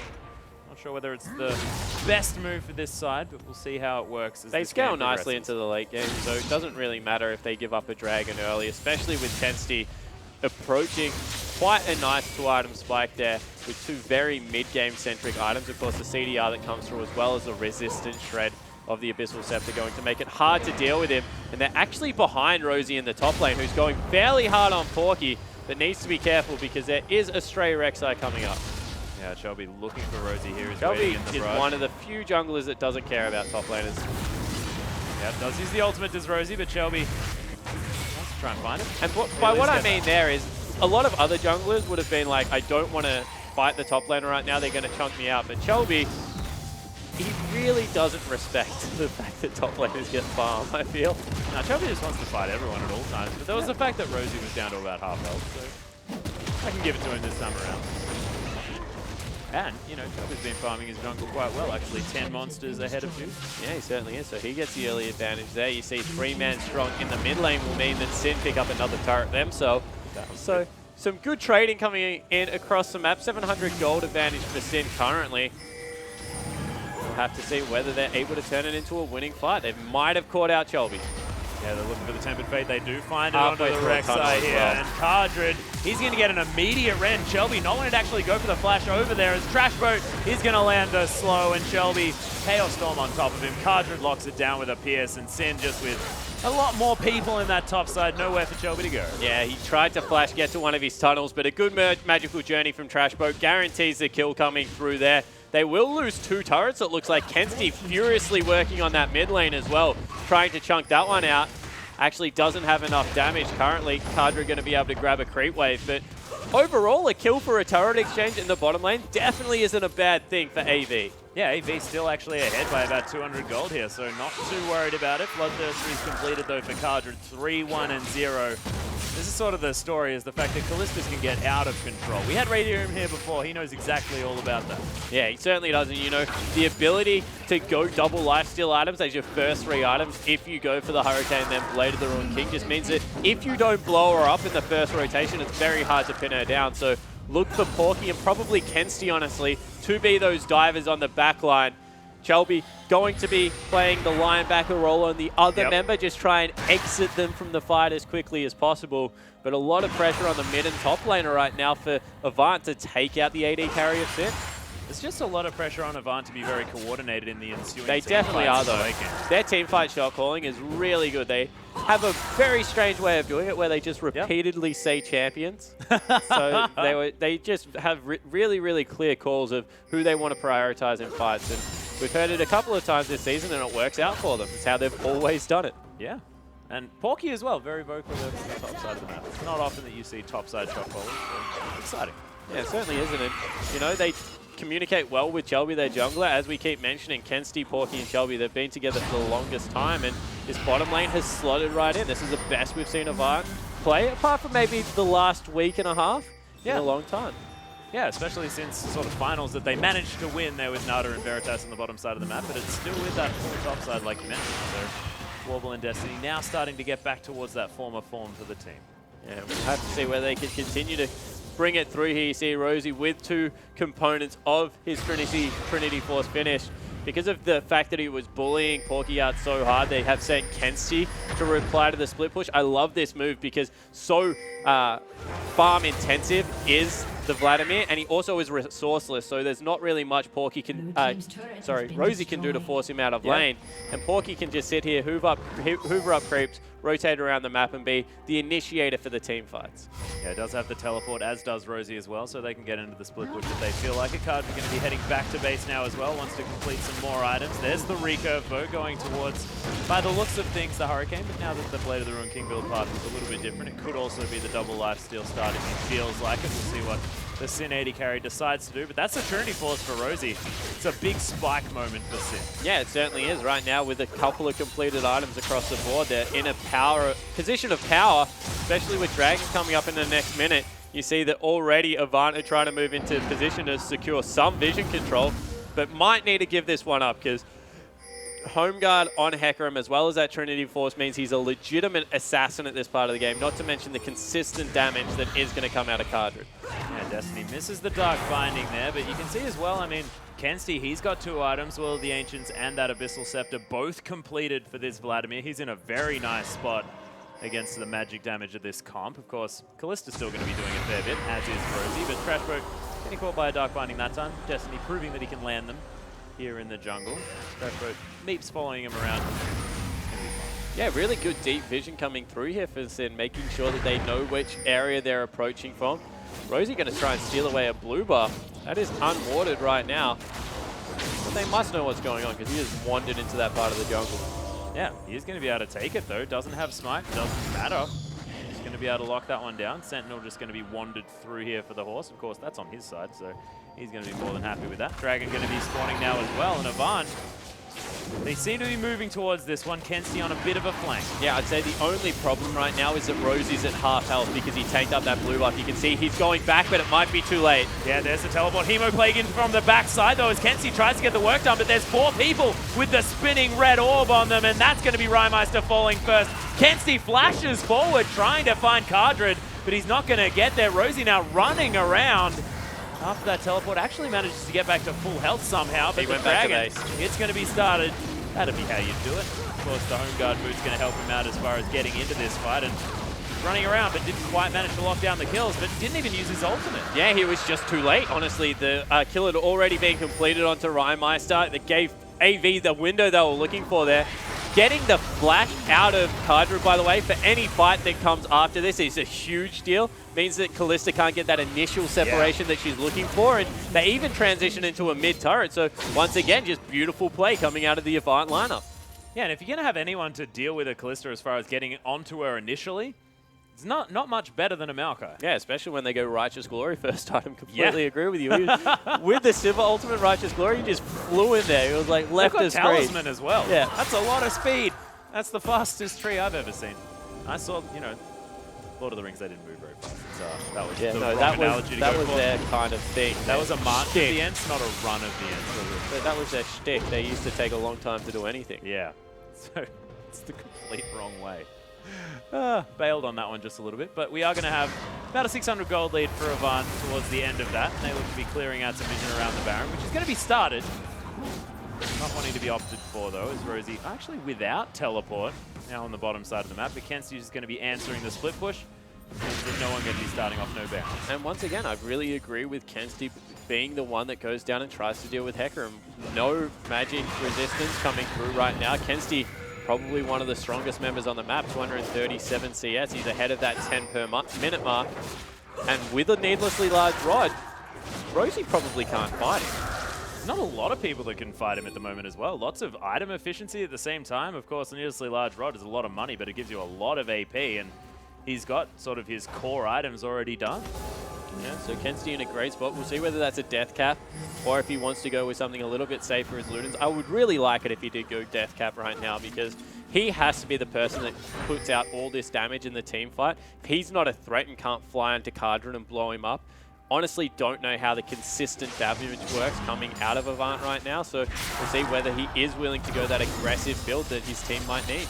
Yeah, is it not important for him to grab that Zhonya's Hourglass next? Well, the problem is with Zhonya's is it guarantees a second rotation of spells, but Cardred's just going to hop away from him and it's not going to be on the priority target. Okay. And I am a 100% advocate of consistent damage Vlad, by the way, guys. I go Merc Treads on Vlad just because I think Sword Boots are over prioritized on him. But right now, if he's not able to blow him up, he's in trouble. I like what Sid's doing. But Tempered Fate actually going to be dodged out of the way off from Porky here. Doesn't have the flash, actually missed it. And it's going to be the Gravity Field locking down his fate there with the Chaos Storm. Sin able to lock down their pick on the big tank of AV. And that is a long magical journey there. Yeah, so generally you want to run CDR per level blues with the 4 points in offense as well as you will of the Ancient gives you 40%. So Lucidity, not really the optimal purchase to go with, especially because you rush Abyssal Scepter as an offensive item a lot of the time and it gives you that magic resist you might lose out on your blues if you go with it. Oh, I like it. Try that one. Fate's Call is going to be used here, though. Shelby with a fantastic Black Shield from Destiny is going to be safe from the knock-up, and Sin, they're unable to grab that particular engage. Maokai now alive again, and Sin haven't really been able to capitalize on that pick. Yeah, but they did get great control over the Baron area. They made sure that no one was farming that bottom wave. That's pushing in again. And, you know, a pick, as long as you're able to get things like control of an area, all those wards that went down, does mean that it's easier if they ever win one of these team fights. They know that they can go for the objectives. Yeah, now a 60 CS advantage on their Hecarim as well. That is nothing to scoff at. Before he was dead, the Hoover system for Hecarim was definitely at work. And Rosie. But it's being mirrored across the other two lanes. It's not really that Hecarim is being is out farming. Well, he is out farming. It's not because of a skill discrepancy is what I'm trying to say. Right now, Porky's giving up a lot of the map to get Kensti ahead, to get Warble ahead, because you can see that is definitely reflected down the track. And Kensti has not left bottom lane for the longest time. He's not going to rejoin the team until a dragon fight is back up, just because all the outer turrets have been taken. The map has been opened up, and this is Vlad's time, where he's normally weaker, to get through the mid-game. And once again, Shelby just doesn't care about top laners. I don't know what it is. He just always fights them.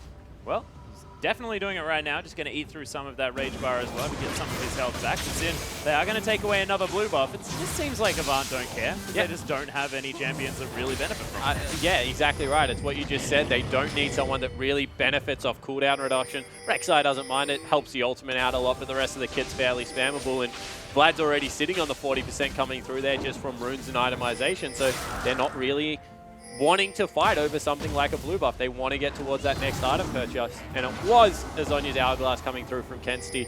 You know, don't hate the purchase coming through there. It's very, he's an incredibly strong part of the game. I don't know whether he can one-shot Kadra is the problem. Yeah, well, especially not with that overshield from the Bloodthirster as well, helping him out so much. But look, hopefully he goes for... It will be a Rabadon's Death Cap and a Void Staff as his next two items. That has to be... Oh, maybe Void Staff, Luden's Echo. I actually really like Luden's Okay. if you're not going to get Death Cap early in the game, because it just is a great consistent tool to be able to output damage. I also like Rylai's on Vlad as a 6th item. Not many people go it, especially on a mid-game, mid-lane Vladimir, because he is about being that AP carry, but stickiness can never be underestimated late game when you're getting the heck kited out of you. Not to mention the double vision from the Rylai's Crystal Scepter with the passive of Vladimir, getting HP from all the AP, It's like and then Quinzo's AP from Rage all the Blade on HP. Jax. How can you look past it? I know! How can you look past Quinzo's Gives Rage you- Blade on anyone? Gives you both resistances. Oh, it's incredible. Unbelievable. Stacking MR on every auto attack up until 8. Wonderful. When you have your ultimate running. If you pop it after you've got 8 stacks. Admittedly, there are a few conditions. You can read the terms and conditions before purchasing against his Rage Blade. That would be wonderful. A little bit of scrapping going on here in the mid lane, but They're trying to bait Avant into a Dragon Core to be able to steal away that Baron. They've started it up. Yeah, there's the Scrying Orb going to be used though. Juice takes Sin so has been much discovered. damage. Yeah, Rymeister actually takes an auto attack Oh, from that Juice one. Nice eats a Dark Binding. bind. They try and get something going on. Rosie just Was standing that an still. ultimate from Trashbait? That was an ultimate from Trashbait. Yeah, just went gong. So now, very comfortably, Avant can just turn around and take that Dragon, because top wave is absolutely massive. Bottom wave also pushing in. They might even get control of the Baron area. Yeah, they're looking to pick up vision control at least. There's no vision now available for Sin as they're looking around the back of the pit. They are able to at least stun up the Baron for a moment, know that nothing's going on. And the farm discrepancy between Shelby and Juice has actually become quite noticeable, because Sightstone, as well as a finished Locket versus just Aegis and Merc Treads, means that right now, combat-wise, Shelby is as strong as Porky probably, maybe even stronger, although 2 levels lower, and Juice isn't really adding the same amount. Doesn't have the vision control aspect as well. Well, that's even more movement speed now available for AV. And look, you talk about Dragon buffs and that sort of 5% movement speed is not that much of a big deal, but against this Kalista, with the fact that they really want to be getting on top of Cardred as quickly And as you got possible, Vladimir. it means a whole lot. Movement speed is huge on Vladimir. The more you can ramp that up, people even take it as their quince on Vlad just because he is about that consistent damage coming through. It's only going to mean good things, so we'll see whether they're able to stay on top of Cardred. That's the aim of the game right now. Rhymemeister Cardred, they must stack. Rosie's probably going to be ignored, and hopefully they can deal with him last. Versus the fact if they get onto Kensti, blow him up before the fight starts, you'll think that Sim will take it quite easily. Yeah, there's the fact of Warble as well with this 2-threat comp. You take out one of them and it's going to put a whole lot of pressure on the other. So see whether Sin do decide to take down the not quite that mobile Warble. or whether it is going to be Kensti. Who's It's probably going to be Horse. Warble and Destiny versus Rosie, and then Shelby, Porky, and Kensti versus the other four versus members. the world. Yeah. Because Warble and Destiny, they're going to do their best please don't kill me Hecarim impression. Which we've seen sort of not necessarily work out for a lot of people. Hecarim pretty good at the I want to kill you if you're a squishy member. And even Porky right now, who isn't squishy at all, has to respect the 2 levels and all the farm, 100 CS Yeah, it's crazy. that Rosie has on him right now. And Rosie is only 2 items. Hecarim's item build is so expensive that if you're able to hoover up the amount of CS he has, always going to be a good thing right now. Well, Crash Boat, the smallest magical journey that I've ever seen anyone take. But it wasn't any less magical. Oh, nice call to get out of the explosive cast there from Kensti. Nothing too much to come up with. And they try and catch Rhymeister over the wall here. You can see this battle for the pink ward. Yeah, they really want to try and take it down. It's only taken 1 auto attack though, and there's a bit of a wet noodle fight going on in the bottom lane, and Rose is just going to push the Ooh, wave they've in. actually rotated their Oh, AD whoa. carry to the red buff to try and pick that up. They got spotted out. Tempted fake, going to find a minion. Oh no, ward. Yep, found a little ward. Dark Binding onto Trash. We're going to lock him down. Nice black shield, going to mean that Kensti's not going to get CC'd at all, and he's got the ghost running. Looking to try and turn They want to something engage. around here as well. Shelby dives in, gets the double knock-up, immediately flashes out. Kensti just diving on top of everyone. That's a 3-man Hemo Plague. The heal comes down. There's the Soul Rhymeister. Shackles as Rhymeister gonna get stunned up. Porky locks down that kill as Avant try and pick up some more. The speed from Cardra gonna help get him out of there, and the slow from the Cosmic Binding gonna mean Sin escape any more deaths, but that's a lot of the damage from Sin removed. Yeah, so they chunk out the jungle and they get the mid lane, and that means that Baron will be started straight away. Home guard boots are available on Rosie. This is a dangerous call. Very, very dangerous. See whether he uses the teleport sooner rather than later. Of He's course. going in the mid lane. Yep, the teleport is coming in. Home guard boots, as you mentioned before, are there. Trashboy gets caught up by a lot of damage there as Rosie now trying to take down Porky, but I'm not sure whether that's exactly what he wants to be doing. Cardred is going to get taken down. The shutdown goes to Warble as well. Rosie is going to take down Porky, but not really the assassination target he was looking for. Yeah, certainly wasn't, you know, and Cardred just ate the biggest static shiv crit ever. He got They're controlled, chunked those out. crits. They're controlled. You can say that skill. Yeah, good players crit more. You heard it from Rusty first. And, you know, on the back end of that, a very well-fought team fight comes through for AV. They trade, I think, 2 for 1. Yeah. And able to get control over the top half of the map back. Really nicely played. Warble now going to complete his Bloodthirster as well, so he's going to be doing a lot of damage now on 3 items for this Sivir. And almost a Void Staff completed for Kensti. And with all the magic resist that's been built up, that item is so important for this Vladimir. Yeah, it certainly is. And Kensti's at the point of the game now where he can shred through anyone. We were talking about how impressive Rosie's CS is. Kensti's right up there with him, actually slightly ahead. And he's 40 CS ahead of Rhymeister, who has struggled in recent weeks. And Kensti, once again, got the better of that mid lane. Yeah, well, Kensti's just, he either has fantastic performances or really average ones. And so far, this one's looking pretty good. Yeah, it certainly is. And he very much is the late game carry for the team. We looked at his Cho'Gath performances earlier on in the split, how he was able to come through in the late game. This time looks to be no different. And with Porky versus Rosie in the bottom lane right now, you have to say that that's in advantage of AV, because they would rather have that really fed Hecarim running around the map trying to take out the AD carry than what Avant would, a tree that just meanders around and tanks and stuff. Yeah, just wandering through. And he's not going to die here, of course. Porky, with a lot of sustain, actually decides to go aggressive. Just for the fun of it, because he's got nothing better to do I in don't this sweat lane. you, he says. Not worried. Actually got a lot of cooldown reduction, so able to get a lot of those twisted advances off. But in an extended trade, I don't think Porky's necessarily going to win this one. Yeah, but he's not going to lose. His base is much closer. Juves held on to that explosive cast. Shelby looking to try and take down another pink ward. They get another 1 auto attack onto a pink, but not going to find the kill of it. 40 just yet. seconds till Dragon number 5's up for Avant. Number 4. Yeah, number 4 is up for Avant. Be surprised if they didn't reverse their, I guess, focus on the map and try and send Porky up into the mid area and keep vision over the Baron and sneak that one away. Yeah, Baron yells a little bit as Juves tries to feed it some alcohol. Cardra, though, hanging around this dragon area. 20 seconds until that one's just up, but he was spotted. He's sort of in no man's land at the moment, but AV not going to try and capitalize just yet. Kensti now hanging around the Baron. Well, it looks like Porky set up a slow push in the bottom lane, so that's going to shove in Avant's favor. So that's why Cardred wants to get down there. He's recognized the fact that that's going to slowly push out and guarantee pressure on that side of the map. But he's just separated from the rest of the team. Can't get picked first.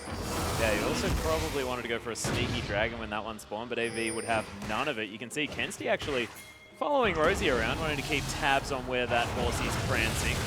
Dark Bunny going to land onto the Bard here as Porky actually taking a fair bit of damage. This early rend coming through from Cardred as Tempered Fate lands onto Destiny. Porky just gets obliterated there, and Sin, they're going to be able to take down their second dragon easy as you like. Yeah, so Porky just got caught in no man's land, was in between wanting to go in and getting out. No ultimate came through from Warble, so he just didn't have the movement speed or the flash to make sure he was safe. Now 30 seconds till he's back up. That might mean that Baron will be started by Sin. Yeah, well, teleport might be available towards when he respawns, but they are just going to immediately get over here. See whether it is mainly going to be clearing out vision, but no, they are going to start it off. And Dark Binding lands onto Cardred, already has used his QSS as well as Sin. They're trying to burn this one down. The rend is going to be there as Shelby. He's going to get bound up here as Rymeister might be in trouble. The Baron goes down very, very low. Is he going to be able to get in there? Destiny comes through. It's stolen by Kensti of all people. And he locks down a kill. That's another one as Cardred's going to fall. And Sin, they did not want to do that. Magical journey taken by AV to clean up the Bard, and Rosie finds himself the only man standing. What the heck, Spawn? Yeah, and Rymeister not available with his flash. You can see Cardred's was up but wasn't able to be used in time. And when you're taking all that MR shred coming through from Baron, Kensti just flew in there and completely destroyed the team fight. 3-0-4. This Vladimir is huge. They'll be able to break the base. Yeah, Vladimir was not that big before as well. It was about 1-0-2, something like that. Now picked up with those 4 kills, grabbed in a couple of assists, couple of extra kills, and now they've broken the base. Avant, that was a massive explosion of money. This is what we said. They need to kill either Rymeister or Cardred. They get Rymeister, Juice falls before Baron goes down, and then Cardred on the back end just not able to get his flash. They all follow through on that magical journey because Crash Boat was bound up. He couldn't get the cosmic binding against the wall like Bards tend to do. And that's just turned the game on its head. 5,000 gold off the back of what was a completely even game. Yeah, completely even up until that point just there. So Sin really need to try and do some bandaging of how this was working out. And they can certainly still win this. Rosie's massive on this Hecarim. Of course, still hasn't died yet. Wants to be picking up some extra tanky items. That Frozen Heart could be his next option. That'll be a massive amount of cooldown reduction, but AV, they want to take down even more structures now. The problem the entirety of this game is that you've got a hyper-scaling top laner against a hyper-scaling mid laner, and time again, Kensti's just proven that he is a useful member in this game, able to fly in, always a hemo play on the priority target. He's making the team fights, even when they were the 4v5, back in his team's favor, and with how fed he is, Void Staff and Shelby, what the heck, man? I'm trying to talk. With the Void Staff and another needlessly large rod, Kensti just looks like the person that can carry this one through. Yeah, and he's never hemo played less than 3 people, I think, as well. It's been ridiculous. This Vladimir's been able to find people in the right situations to get all his damage down. Yeah, he's just been able to get multiple rotations. You know, it didn't matter that he went Zhonya's in the end because he still was just that far ahead. You can see AD carry for AD carry right now. Warble is so much stronger than Cardred. It's not only the whole item, it's a lack of crit, so Cardred needs to get going throughout the team fight, throw all that spears, and especially people like Porky and Shelby are just going to ignore him for the majority of it. And finishing on Shelby, he's proven that he's a carry for his team. He's just so much stronger than Jubes. It certainly is. That's half a Randuin as well, actually. About 2,000 gold worth is Tempered Fate just going to soar by. Sin not going to find anyone this time. Minions in the mid lane pushing into the base. They're going to eventually have to go back and sort those ones out. As we see Porky left the turret range, then wanders back into Buffy's creeps again. Yep, just make sure they're big and purple. Rosie pretty happy though to clear out these minion waves, but EV now pushing the bottom lane as well. So Baron finally gone. They're able to break the base with it, see if they can get anything more with their last turret coming through here. Dark Binding is going to mean the Kensti get some damage down onto Jubes, but you can see the wave clear definitely available for Sin. They're more than happy to go toe-to-toe and just clear out underneath these turrets. Yeah, so it will be the next buff coming up that will probably cause a major team fight, because as you said, Rymeister straight line wave clear, able to get rid of all of these, although now it looks like they're finally being able to force in. Yeah, Warble just going to be able to take that one down. Gravity Field not quite in the right position. Kensti just wandering towards Sin casually. Yeah, You know, you say it casual. I was very intimidated. I'm not playing the game of League of Legends, so. Yeah, so intimidated. That was a strut. Would you say that's a Vladimir strut A towards him? strut. I would love to Strut. see Vladimir.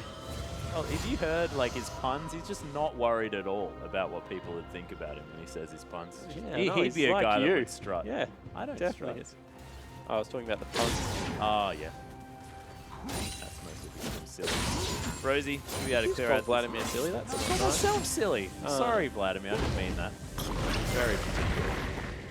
Well, Porky with his teleport, as does Rosie.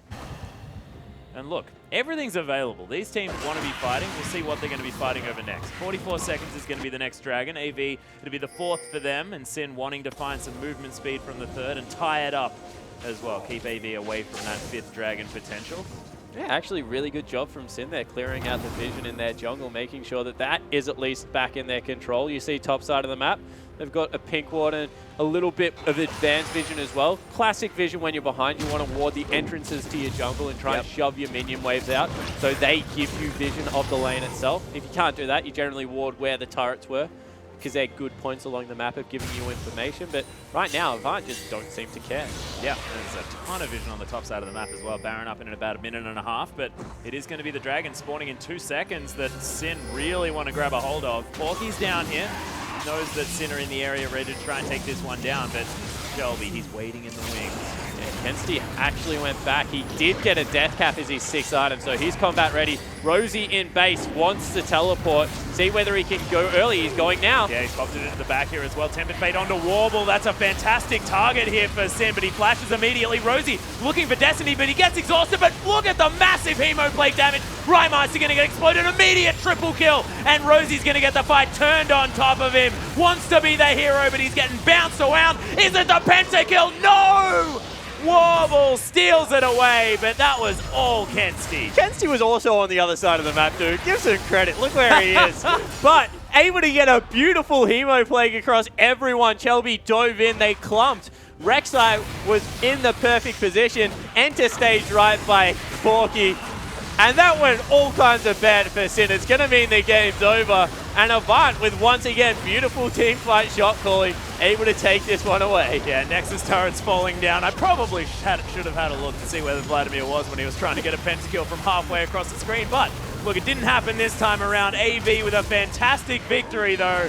Bring that score up to 6-6, and that 4th position looking good for them. Yeah, certainly is. They get the 2-for-1 there. Not only do they break the tie with the win, but also give Sin a loss at the same time. Open up that gap a little bit more, and now they're looking primed to be that guy, those guys that go up against the Chiefs in the playoffs. Yeah, it's looking a bit scary. Of course, Radier did say that he would have been more frightened to go up against Sin than Avant. But I'm going to ask him that question again after that game. Yeah, I want to ask him that question again too, because look, if there's any better way to prove who's the better team, it's who wins the game. Yeah, it certainly is. And you know, the way they did it as well, being able to execute around one major carry and everyone else, that heavy utility-focused team, it was very good to watch how they controlled the map and really played to their win conditions. Well, I want to have a listen to how they do it as well, as we are going to have sounds of the game as we throw it out to Pacer Time and Rusty. Pelshrin and Kensti. Yeah, not I'm coming. Callista. Kill, Victor. Swap to Hecarim. He's behind us. Kill him and it's GG. Right, knock him up. Nice. Quadra. Penta. Whoa! Top 280 carry. And great to hear from Avant there at the end, but we are back to look a little bit more into that game, which was honestly pretty crazy there, Rusty. Seemed fairly close towards most of it, but Avant and their team comp just exploded by late game. Yeah, exactly. It started super close. Sin had the Callista, the power picks that they required to get out ahead in that game, and they found a small lead, but it was never enough to really give them the victory. Avant utilizing a lot of strengths, getting their team comp to the later stages, and they successfully close out the game. Yeah, we talked a bit about Vladimir Siva in the draft, actually, and that's sort of what, especially in that last little fight we saw, sort of what won them the game. Yeah, definitely. One of the biggest factors of them winning that game, the Vladimir getting to the later stages, he split push for a very long time, found enough farm, enough levels to have a massive impact, and you saw a quadra kill for him in the last fight. Yeah, but before we get there, let's take another look at the team comps here and just see exactly what Avant put together for this game. Yeah, so there's a lot of interesting decisions from the Avant lineup in terms of their drafting order, but they did have the team comp set in stone that they were looking to do, and all they had to do was delay the game for as long as possible, let the Vladimir ramp up, work even with the Morgana. We saw some Flash Morgana ultimates that were working whilst Hemo-plagued actually did a lot of damage. The Maokai becoming the super tank to engage, and just having the Sivir there, everyone doing damage as a collective unit around the Vladimir, who was just doing an abundance. Their team comp started to come through the later the game went and worked super well for them. And I think that last team fight we saw as well, we heard the Avant comms. It's just illustrates so much of why Hemo is such a powerful ultimate, why Vladimir can be such a good champion, because you said it in the draft.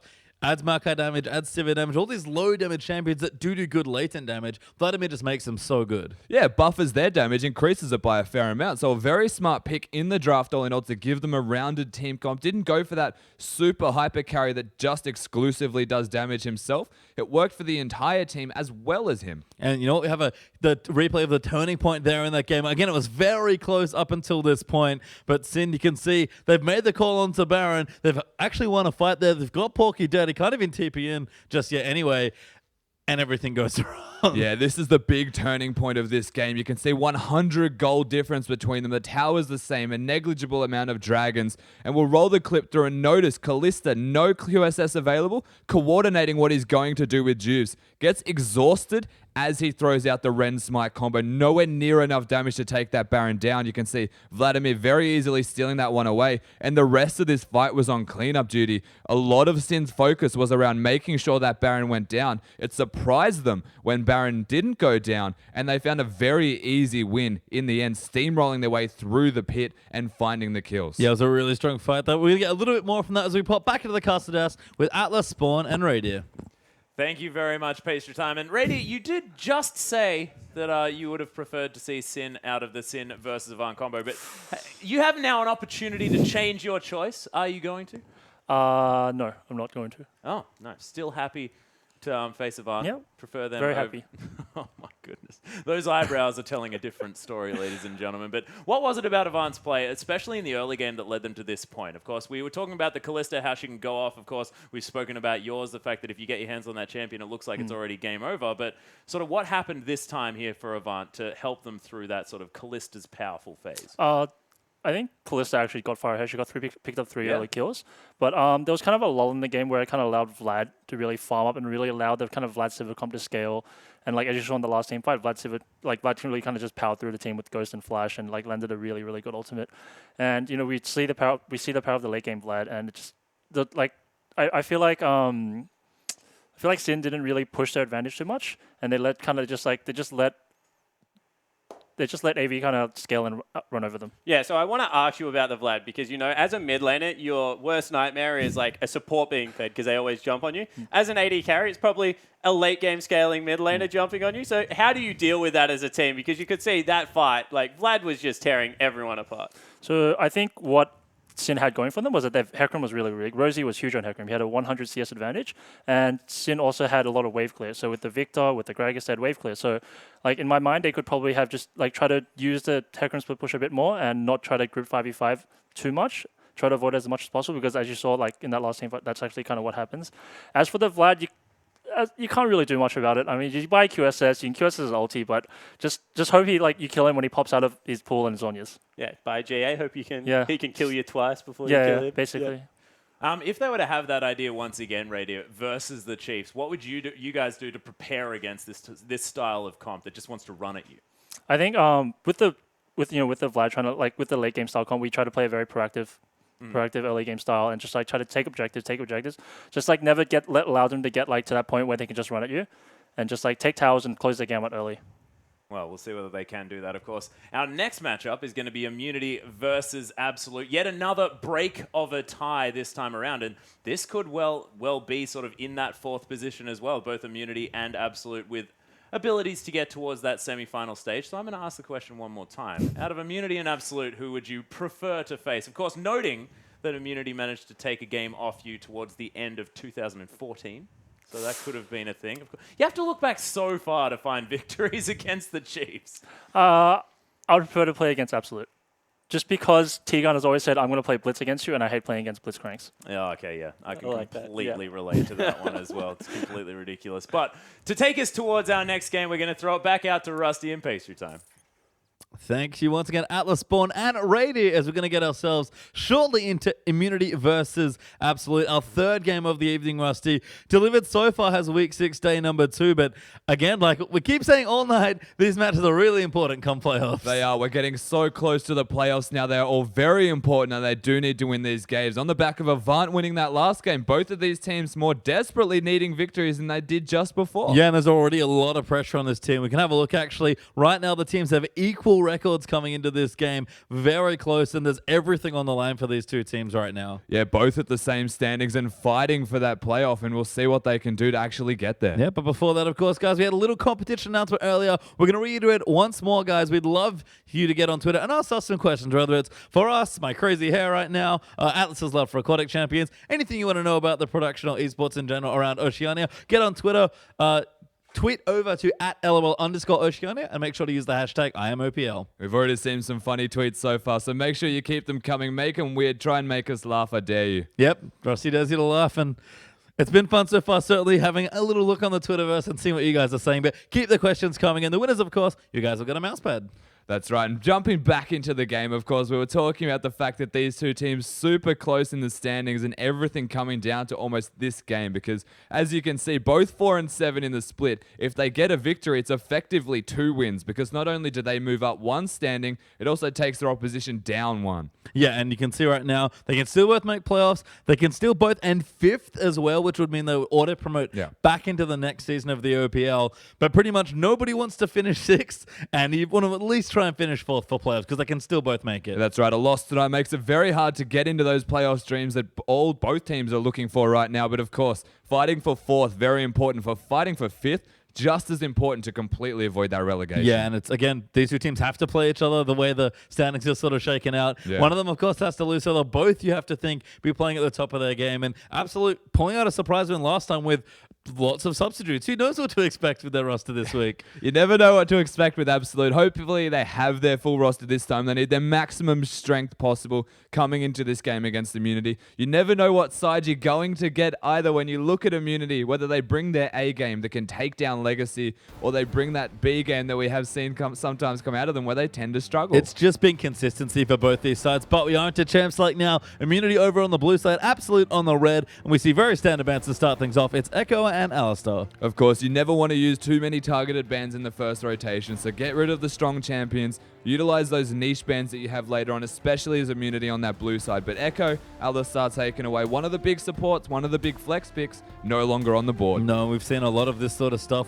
It's actually funny to me how much Rise has gotten through. Surprisingly, I've seen that guy quite a lot, but the bans have been pretty standard. Kallista's very popular ban, although she's gotten through tonight as well. And we'll go with a pretty popular one here as well, Azir over at Mid Beast. Yeah, it has seen a lot of bans in the OPL, of course. A lot of the mid laners super strong in their roles, getting rid of the very strong target-focused champions against the mids. And Kog'Maw actually another target ban. That's a weird one, but a mid lane ban certainly for Cheese. Yeah, you have to question why they're banning Kog'Maw away, but we have seen success with Cheese on that champion. He does play a very aggro Kog'Maw. He plays a very aggro Xerath as well, so you never really, it doesn't matter what champion he's playing, it's going to be aggressive. But Kog'Maw can make it work in a very roundabout way. He's got a lot of control with the Voidoos that you can spit out, control the area, and just raw damage output. Yeah, damage output's the surprising thing for Kog'Maw is Nunu actually, the third ban there for Immunity, taking that away from Malik. Certainly known a bit more of his Gargus and Sejuani, but still a strong jungler. Yeah, very strong jungler. More of the target ban, usually getting it away from a particular team focus. We have seen a lot of the Caitlyn, Janna, Nunu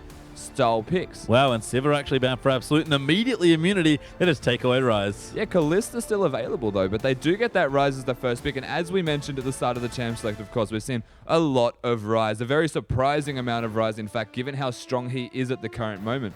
But in saying that, most people quite confident in swapping maybe against the Rise, trying to give him a very hard time and just make his early game hell so he can't scale. Yeah, there are definitely options against the Rise, but still seeing quite a bit of play tonight. Malka, though, will go for Jack Attack, probably his best champion. We saw the last game he played earlier this week.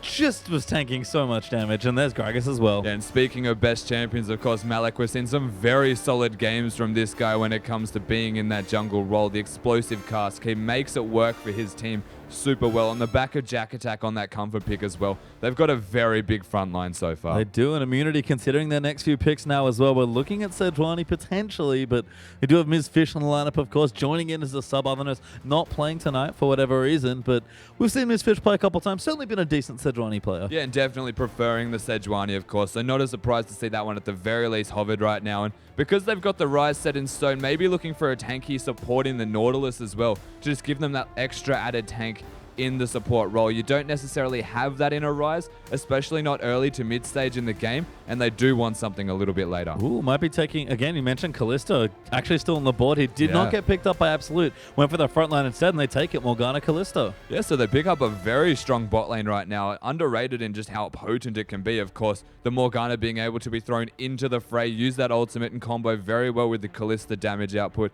Very auto attack based, can put a lot of damage down in laning phase, works so well with Kalista. Yeah, I love it with Kalista especially, just because when you, even with the bounce back you get from the Fate's Call knockup, you still end up in range with your ultimate. Yeah, exactly. It's a very, very nimble but very mobile, underrated style of bot lane where they can just get on top of you and you don't really expect it. No, with the Rise, though, a lot of damage between all three. Yeah, and we've seen T-Gun's Morgana especially be a big thing for Immunity, Yeah. so good stuff early on here in their draft, but absolutely considering their next few options, Strawbella is back in the lineup. First mate's going to be playing once more. His Corky put in work for the team earlier on in this week here, so might be going to it again. He does hover it, but I like the Nautilus takeaway here as well, especially against Kallisto. Yeah, he had a fantastic Corky on Monday. It was a phenomenal effort from him to take away the victory. It was like 9-1 at 8 or something ridiculous by the end of that game. The Nautilus, you're right, very good pick. Difficult to utilize against the Morgana, but also very strong against the Kalista. Yeah, I kind of like the Corky magic damage coming in to help against the Black Shield, but you're right. It's going to be tricky, but they've gone with Corky. Nautilus probably their whole bot lane. Yeah, and one of the cooler things is not only does the Corky do the magic damage, Nautilus's Riptide, its base damage is super high as well.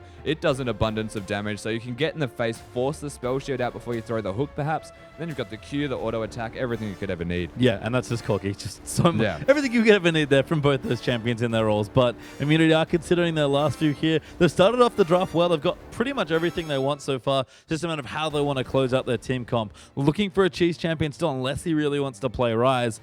But again, still strong junglers open. We saw the Sejuani before. Gragas picked up, means that Rek'Sai is still available, but it's going to be tricky. Tegan actually locks in the Vladimir for his mid laner, and Zenk's going to take Rek'Sai. Yeah, so the Vladimir picked up now, rounding out the Immunity team comp with that Rek'Sai, and the Rek'Sai is just going to be that big front line. He does have to step up in this game and provide that super tanky role until the rest of his team starts to ramp up. It's a very big scaling-based team. Kalista, the 2-item spike, the rest of the side maybe even 3. Yeah, and it's a blind pick Vladimir here Yeah. as well, coming through for Cheese. So clearly confident. We talked about how he loves to play aggressively and really aggro. Curious to see how Cheese plays aggressive Vladimir, but if anyone can do it, it's going to be Cheese.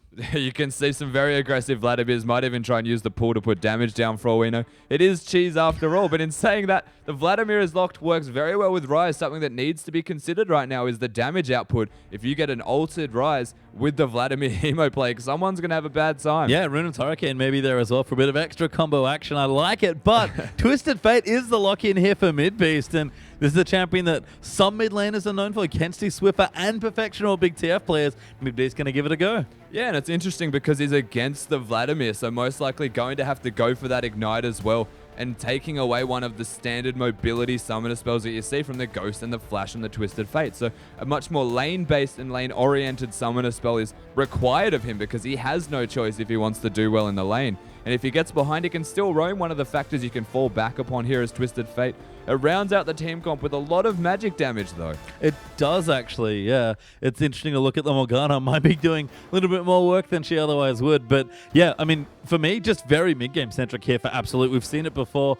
They did manage to sort of scale themselves through and take a while to close out the game, but they got their advantages in the early mid-game. They need to do the same here, especially with that TF. 100% have to work around that early game strength that we know Absolute have. They are very well known for being strong at getting through laning phase, but not necessarily translating that into a strong later game unless they are ahead. We have a look at the side of their opponents here on Immunity, though. If they don't win before 30 minutes, Immunity just going to steamroll their way through. Yeah, we saw what Kensti's Vladimir could do in the last game there. We're going to have Cheese's Vladimir now as well. And It's funny that we talked about Hemo Plague helping like tank damage and support damage and sort of these like, squishy, like more utility tanky champions. These are actual damage champions being enhanced by Hemo Plague. Yeah, so before we were augmenting tanks to do some kind of damage, now we're augmenting damage dealers to do even more. So it's a very scary thought to take into your mind as you get the later stages of the game, the fact that Ryze is just chunking people down. We've seen it on Monday, even with just a tier, able to 1v1 a Jarvan in the top lane, which is generally a counter pick, of course, Minky Whale doing that one. And just the fact that even Morgana is the support, Zenk with those auto attacks that work with the Morgana, magic damage everywhere. They can take down opponents super quickly. It is on the back of Absolute, though, to work around their strengths. They've got that Twisted Fate. They've got split push options. They can 1-3-1 because Corki very good for wave clear. Their front line super strong. They need to find a way to get ahead, though, and maybe work around the 25-minute mark of the game and find pretty much a solid victory or lead by then. Yeah, completely agree. And it's tough for both these teams, but we'll see what happens. A lot of execution here. Two different comps going up against each other. We'll have to get your thoughts on who you think is going to win as well. Use the hashtag ABSWin for Absolute or hashtag IamWin for Immunity. Yeah, that's right. We'll have to see who wins when they do come into this game. We've set their win conditions in stone, essentially. One team outscaling the other, but one having a very exceptional early to mid stage. I think let's go to mid lane for a second and talk about mid beast. He's back in the lineup. We had Mattress double subbing, I guess. He was a sub support player. Yeah. Then the starting support player, then moved to mid lane for a game He's also yesterday. a sub-jungle as well. So. Managed to pick up the win. Mattress definitely a jack of all trades there. Yeah. But I think it's an interesting matchup. You mentioned TF can always leave the lane, go gank somewhere else.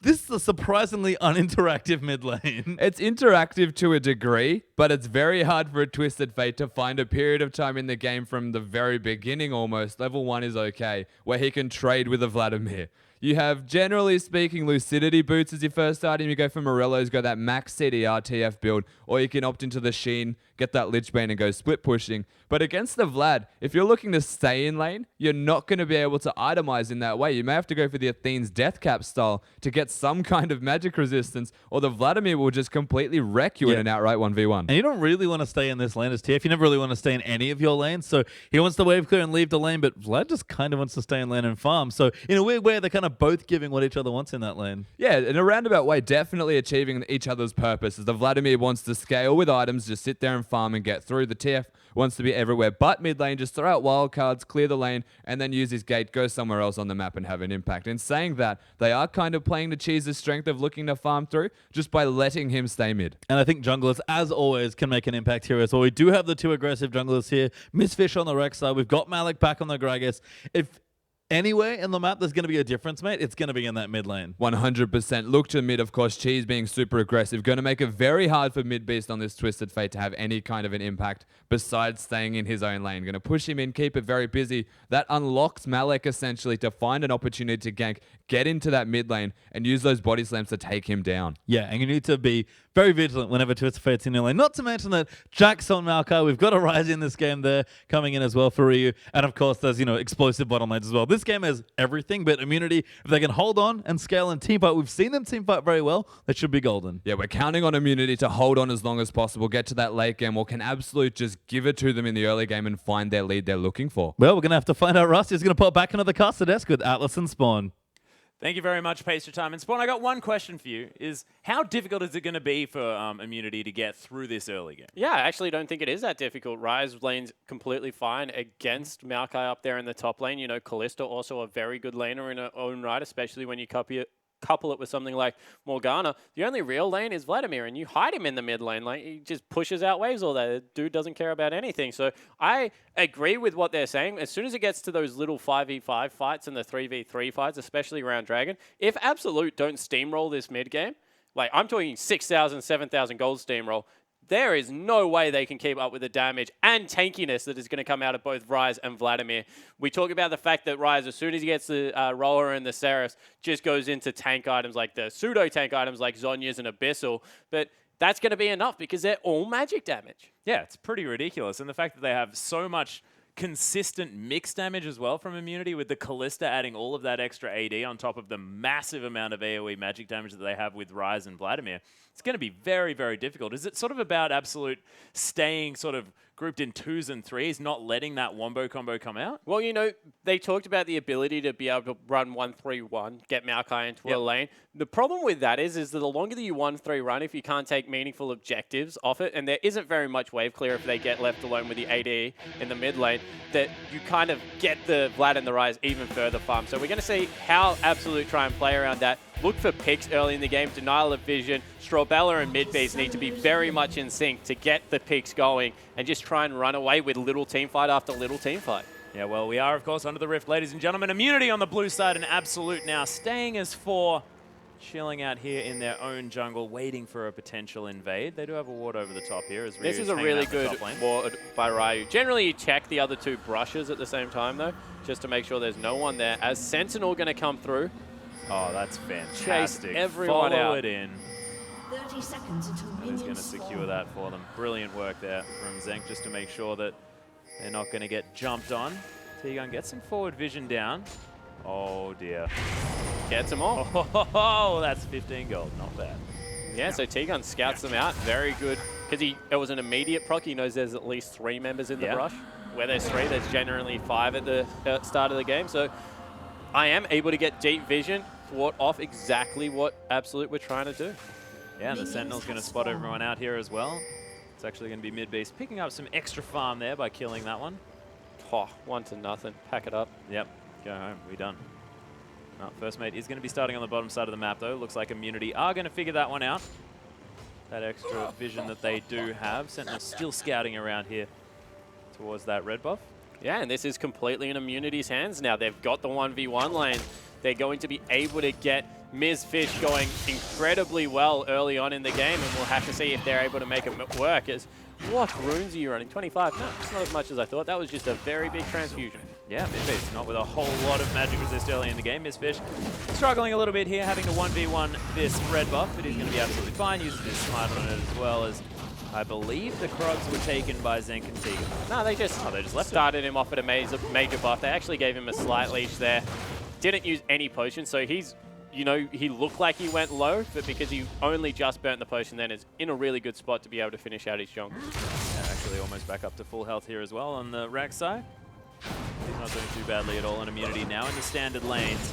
How's this do? Morgana and Kalista versus the Nautilus. Kalista wins. This is one of the lanes at the start where people thought that Corki would beat her out, and he just didn't for some reason. I don't know why.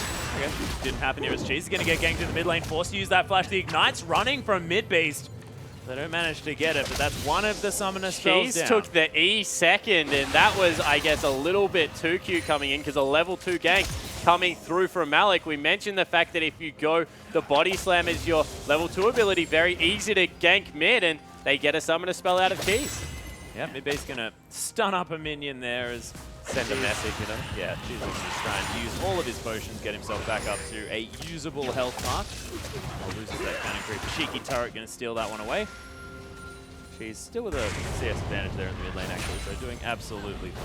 Yeah, he is not going to be very hard pressured after this point. As soon as you have a skill in all 3 points, that's why it's so important to gank Vladimir early, as Ryu might have gone over zealous here. Yeah, actually, Malik coming through, looking for the body slam, flashes into Ryu, gets the knockback there as well. The stun coming down. Ms. Fish with the double knock-up may save the top laner here, and Ryu is going to be fine. Yeah, so he's able to back out, go buy and grab some potions. Probably not enough for the early tier 16 CS.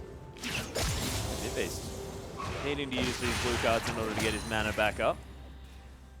But she's still exerting some pressure here in This the is mid a lane. problem with Vladimir mid lane. He's just got such good sustain coming through there. He starts with 4 potions as well as the transfusion, and he just runs people out because he has fantastic wave clear, and then he also has great trading coming through there. So unless you're a low mana cost mid laner, you just can't keep up with the dude. Yeah, you also just never have to sacrifice Trading for farm? trading for farm at Yeah, all. because you just Tides of stand blood. in your wave and tides of blood. Yeah, silly.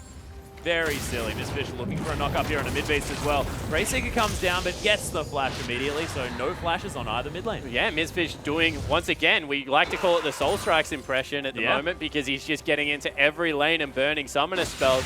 Was able to save Ryu up top lane. Now gets into the middle and burns Midbeast flash, and because Midbeast went Ignite to try and deal with the Vladimir, that means that no mobility summoner spells left for TF, which is dangerous. Yeah, most certainly is. And Strawbella now on the Nautilus here as well. And of course, Mattress no longer on the lineup for this particular game. Of course, still on the team, ladies and gentlemen, but not actually here for this one. It's more of a Mattress champion. Yeah, it certainly is. Mattress likes to get in there and be aggressive. Strawbella we attribute to a little bit more passivity as Malik once again in the middle lane. Not going to be able to find Cheese this time around. No, it does get the slow from the barrel, but it's going to get transfused for it. Cheese not too worried about it at all. He's happy to go back towards this rather low twisted fade here in the mid. Yeah, Malik's trying to get a push out here so Mid-Beast can go back and shop, but Cheese is just unrelenting, and in the bottom lane you see an early advantage. Actually, there's the Black Shield. Going to stop the stun there as the Pierce goes super wide, as does the Dark Binding. Strawbella just having a bit of a giggle.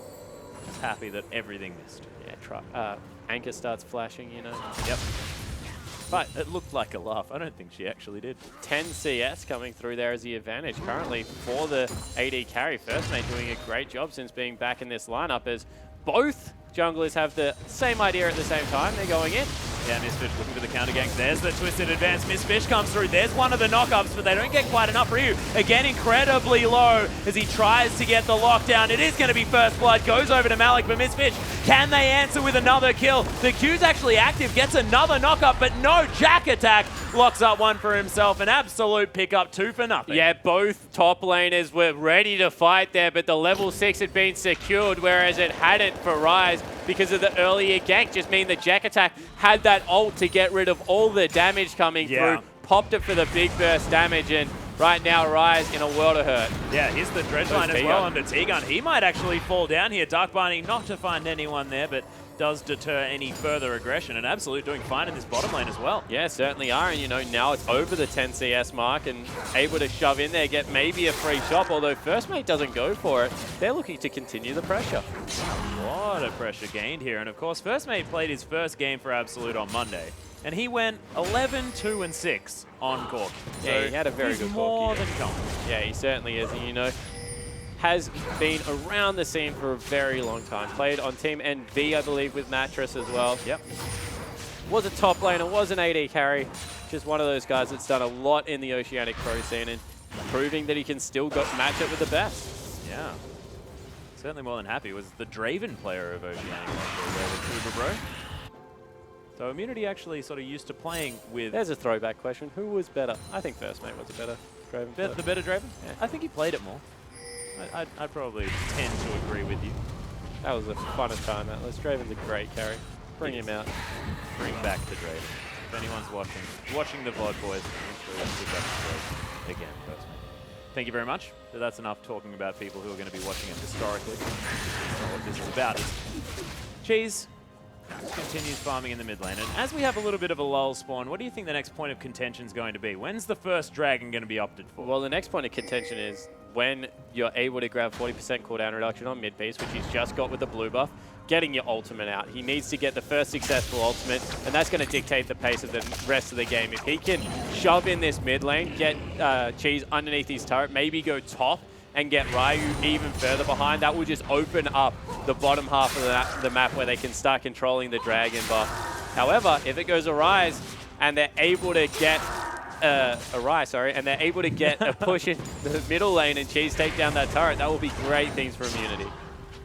See what does happen here as this game moves forward. First Mate is going to clear everything out with that Phosphorus Bomb, and the back is going to get gained here by Immunity. They may actually be forced to cancel it.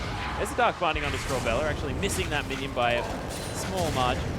So they're trying to keep it at this point for as long as possible because First Mate still has mana. So he's in a great position to continue farming out this lane at an advantage. He's zoning Zank off as much as possible. Whereas if Zank goes back, able to get some sustain, especially because he goes for the Vamp's Scepter as one of his first items through here, the lane might swing back into Callista's favor. So Corky's just trying to keep it on his terms for as long as possible. Yeah, Malik once And the again evolution of Ryu, you know, if this was last season, Ryu's being ganked twice already, would be right up at that creep wave, trying to farm it out, trying to get going on any of his carry top laners. But this time around, recognizes he's been the focus early on in the game, just goes off the creep waves, gives up 3 melees, but going to be able to pick up the rest and will avoid a gank. Yeah, not going to get caught out this time around. And you've mentioned the fact that you've been quite vocal about Ryu's improvement, and it's been demonstrated time and time again. But he might get dove here. Very dangerous diving a Rise, of course. So we'll see if he's able to avoid it, but Alec is unrelenting. No, you just not want to leave this lane. He does not want to relent, I thought is what you were going to say. It's going to be great. I thought you were going to go full dodgeball on me. No, not this time. Not this time. Oh, T-Gun flashing forward. There's the Soul Shackles. Breaks it by first mate, but Misfish making his way in. There's the exhaust immediately. Double knockup, though. In comes the Destiny. Midbeast looks to try and take this one down. Beautiful use of the Fate Score. Going to save T-Gun, but Misfish, he's going to die. And that counter gank was fantastic by the absolute mid laner. Yeah, they're able to pick up a kill for it. They'll force through, maybe even get the bottom lane turret. Dragon not really an option because their jungler isn't there, but Cheese in the mid lane is just shoving this up. And this is the problem. Oh, Jack Attack might even get solid out here as well. Ryu very low on mana, though. Not going to be able to grab it. Should have eaten a biscuit, man. Yep. They give you mana back. Yeah, it gives you a bit. Well, Cheese sort of not paying attention to much else on the map, just wants to kill as many red dots as he possibly can, and he's doing a great job. This is what we said. Absolute, they want to get busy around the map, you know, get the ganks going, make sure that they're the proactive ones, start up these 2v2, 3v3 fights, and win with their early power spikes coming through. You see Midbeast, he's gone a Sheen. You see First Mate, he's going for the Trinity Force. They're nice and strong now, but Cheese is doing his best to make the late game happen very early because he's already 106 CS and is just shoving wave after wave. And you might be thinking, that means TF can catch it all. TF, he's a fine late game carry in his own right. But no one really outscales Vlad. And as long as Cheese is going even or better in farm, he's going to be a happy man. Yeah, and he's now level 9 as well, so max rank in that transfusion. Not going to be losing too much health this time around. And you saw that wave just disintegrated at the hands of Vladimir. Yeah, but the problem is bottom still shoving, and they're just doing a great job of freezing it up here. There's so much kill pressure coming through here, especially with Flash and Exhaust still available for Strawbella, but that CS advantage is not going to go anywhere. Oh, here they go. Finding it, but Strawbella, yeah, looking to try and make their Malik's way in. also down the bottom. They can't really find their opportunity. Cheese actually continues the pressure in the mid lane, but there it goes. Strawbella finds her way in. There's Explosive Cask, actually locks down Zank. T-Gun wants to get the Soul Shackles, doesn't even find the stun though, and Absolute, they pick up another couple of kills. Yeah, top lane gang coming through here. Misfish is up there with Ryu, but not really able to get in, and that will be first Dragon going across. It's 5-0, 2,000 gold lead at only 13 minutes in. This is the start of early game that Absolute were looking for. Yeah, you noted the fact that, you know, towards the mid game, if they're not ahead by about 6,000-7,000 gold, they're on their way to 2,500. Going to pick up the first Dragon as well, so that's definitely going to help them as they move forward. Absolute making the best of what could be a difficult late game. Yeah, they certainly are, and now the pressure is on Cheese to get that turret down because they actually need to rotate Callista into the mid lane and give Cheese side lane farm, because the longer it goes where Corky can zone out Zank, the worse off this team's going to be. Strawbella was trying to get in there, find Cheese. Cheese just wanders towards the top side. She had a giggle. Jack Attack actually getting caught out by This is a problem with Rise. No champion should be able to be ganked 3 times, die once, and then still whoop your butt in a 1v1. Your use of whoop your butt is fantastic. Yeah, I had stronger emotions that I had to repress there, guys. Yeah, I'm sorry. No, I liked it. I think whoop your butt was the best option you could have gone for, as opposed to anything else. Is that PG-13? I think it is. Whoop your butt. Yeah, that's something I would have heard in like Fresh That's Prince. fantastic. I don't think you can say much else. I think that's about as far as we can go. Whoop your butt is good. It's good. Yep, That's Destiny top actually going lane. to use towards the top lane here as Ryu trying to get the better of Jack Attack actually, but Midbeast with tons of burst damage. Oh, the turret shot was not a great one there. It's actually Depth Charge used onto Zank. Look at the burst from First Mate. That's another kill. 0-7 now in favor of Absolute. Yeah, okay, Cheese, you need to go bottom lane because Zank is not having fun anymore. 0-2, he's 20 CS down there. Also going to open up the top side of the map. And right now, Zank might even honestly look for a freeze because it's just not going his favor. No, he's not having a good time here as Jack Attack still hasn't gone back or anything like that. Still on pretty low health, but happy just to farm this one out. The passive doing some work. Yeah, wants to get it shoving as fast to the turret as possible, and they're sticking with it. They're sending T-Gun and Zank back into the bottom lane. That's a free wave of farm, honestly, down there, if Cheese wants to make himself available, but doesn't really look like he wants to. Continue to stay mid, grab those wolf camps and the raptors, and farm up a storm. Yep, just wants to keep farming. 147 now, so staying up with the clock here as well as the Vladimir. So Kenzie did it before. Cheese looks to be doing the same thing. Yeah. Actually, this is one of the times that I agree with First Mate of not taking down that turret, because he's at Trinity Force right now. And if he can get one more kill, maybe the next TF gank that comes through onto Zank, he's set up to carry through this mid game. 3-0 on 1, 20 CS in the advantage. Right now, we'll be able to duel against the Vladimir, especially in burst damage. And you can see just with the Sheen poke, doing so much work. Yeah, every time using the Gatling gun and then getting an auto attack, using the rockets and getting an auto attack. First Mate definitely getting the maximum out of this Corki. He's trying to get the wildcard kill. Is going to nail it there on the blue Sentinel. Head back towards this mid lane that has been well and truly shoved by Cheese. Not a lot of minions are safe this game, Spawn. Yeah, no, certainly isn't. And Cheese, he's starting to really get his farm on. He's 162. As you said, still ahead of that 10-a-minute mark. But the problem is, just don't know whether it's going to be enough because the rest of the lane is losing so badly. Fate's Call actually going to be used here. T-Gun decides to go in, but Malik, he's waiting in the wings. Wants to find it, but Zank is just going to get pushed back and T-Gun's going to flash. I So they are going to take down the T-Gun turret. needed to flash that. It's I a don't full think so. tank dragon. Look, it's always good to have respect for your opponent as opposed to otherwise. And if he was knocked back into First Mate, he would be dead. Yeah, he certainly would. But he wasn't going to be. But flash expended regardless. Yep, that's a very good point. 3,000 gold now the lead here for Absolute as Misfitch has found Malik in the jungle. Midbeast now trying to clear out as Cheese just wandering around. 30 CS in the lead, 32 actually, so he's doing fantastically. Malik going to lose a bit of his health. Cheese going to claim that for his own. And you can see even Misfitch giving farm over to Cheese right now. They understand who needs to get ahead for them to win this game. Bottom turret and top turret have fall down. Cheese has been a stalwart defender of that mid lane. He's never really been on that side of the map. But you feel he has to do even further work if this game is going to go back in his favor. Yeah, Jack Tack actually going aggressive onto Ryu here. Another Destiny towards the top lane as Ryu's going to run out of the way, but there's the flash from Midbeast and locks himself down. Another Rise kill. Yeah, and you see that in the bottom lane, Zank has frozen, but that's the problem when you freeze a lane. Your mid lane, your bottom lane rotates into mid. Your mid laner can go wherever the heck he wants. Chooses to kill Ryu again, who, even though farming quite well, is now 0-3. And this is a scaling comp out of Immunity, but they're 5,000 gold behind. We said 6 will be enough, and they're definitely getting towards that margin. Yeah, it's going to be a massive stall fest here for Immunity if they want to try and get back into this one. Midbeast going to steal himself a blue buff as well. Does so with a gold card as First Maker is going to come around and try and get some damage onto Cheese. It's not very permanent against this Vladimir. Yeah, it certainly isn't, but they've sent all their people mid lane now. See whether Cheese can get shoved away from the turret. You have very good turret taking ability from the Twisted Fate as well as the Gorky right now, and Cheese has to pull.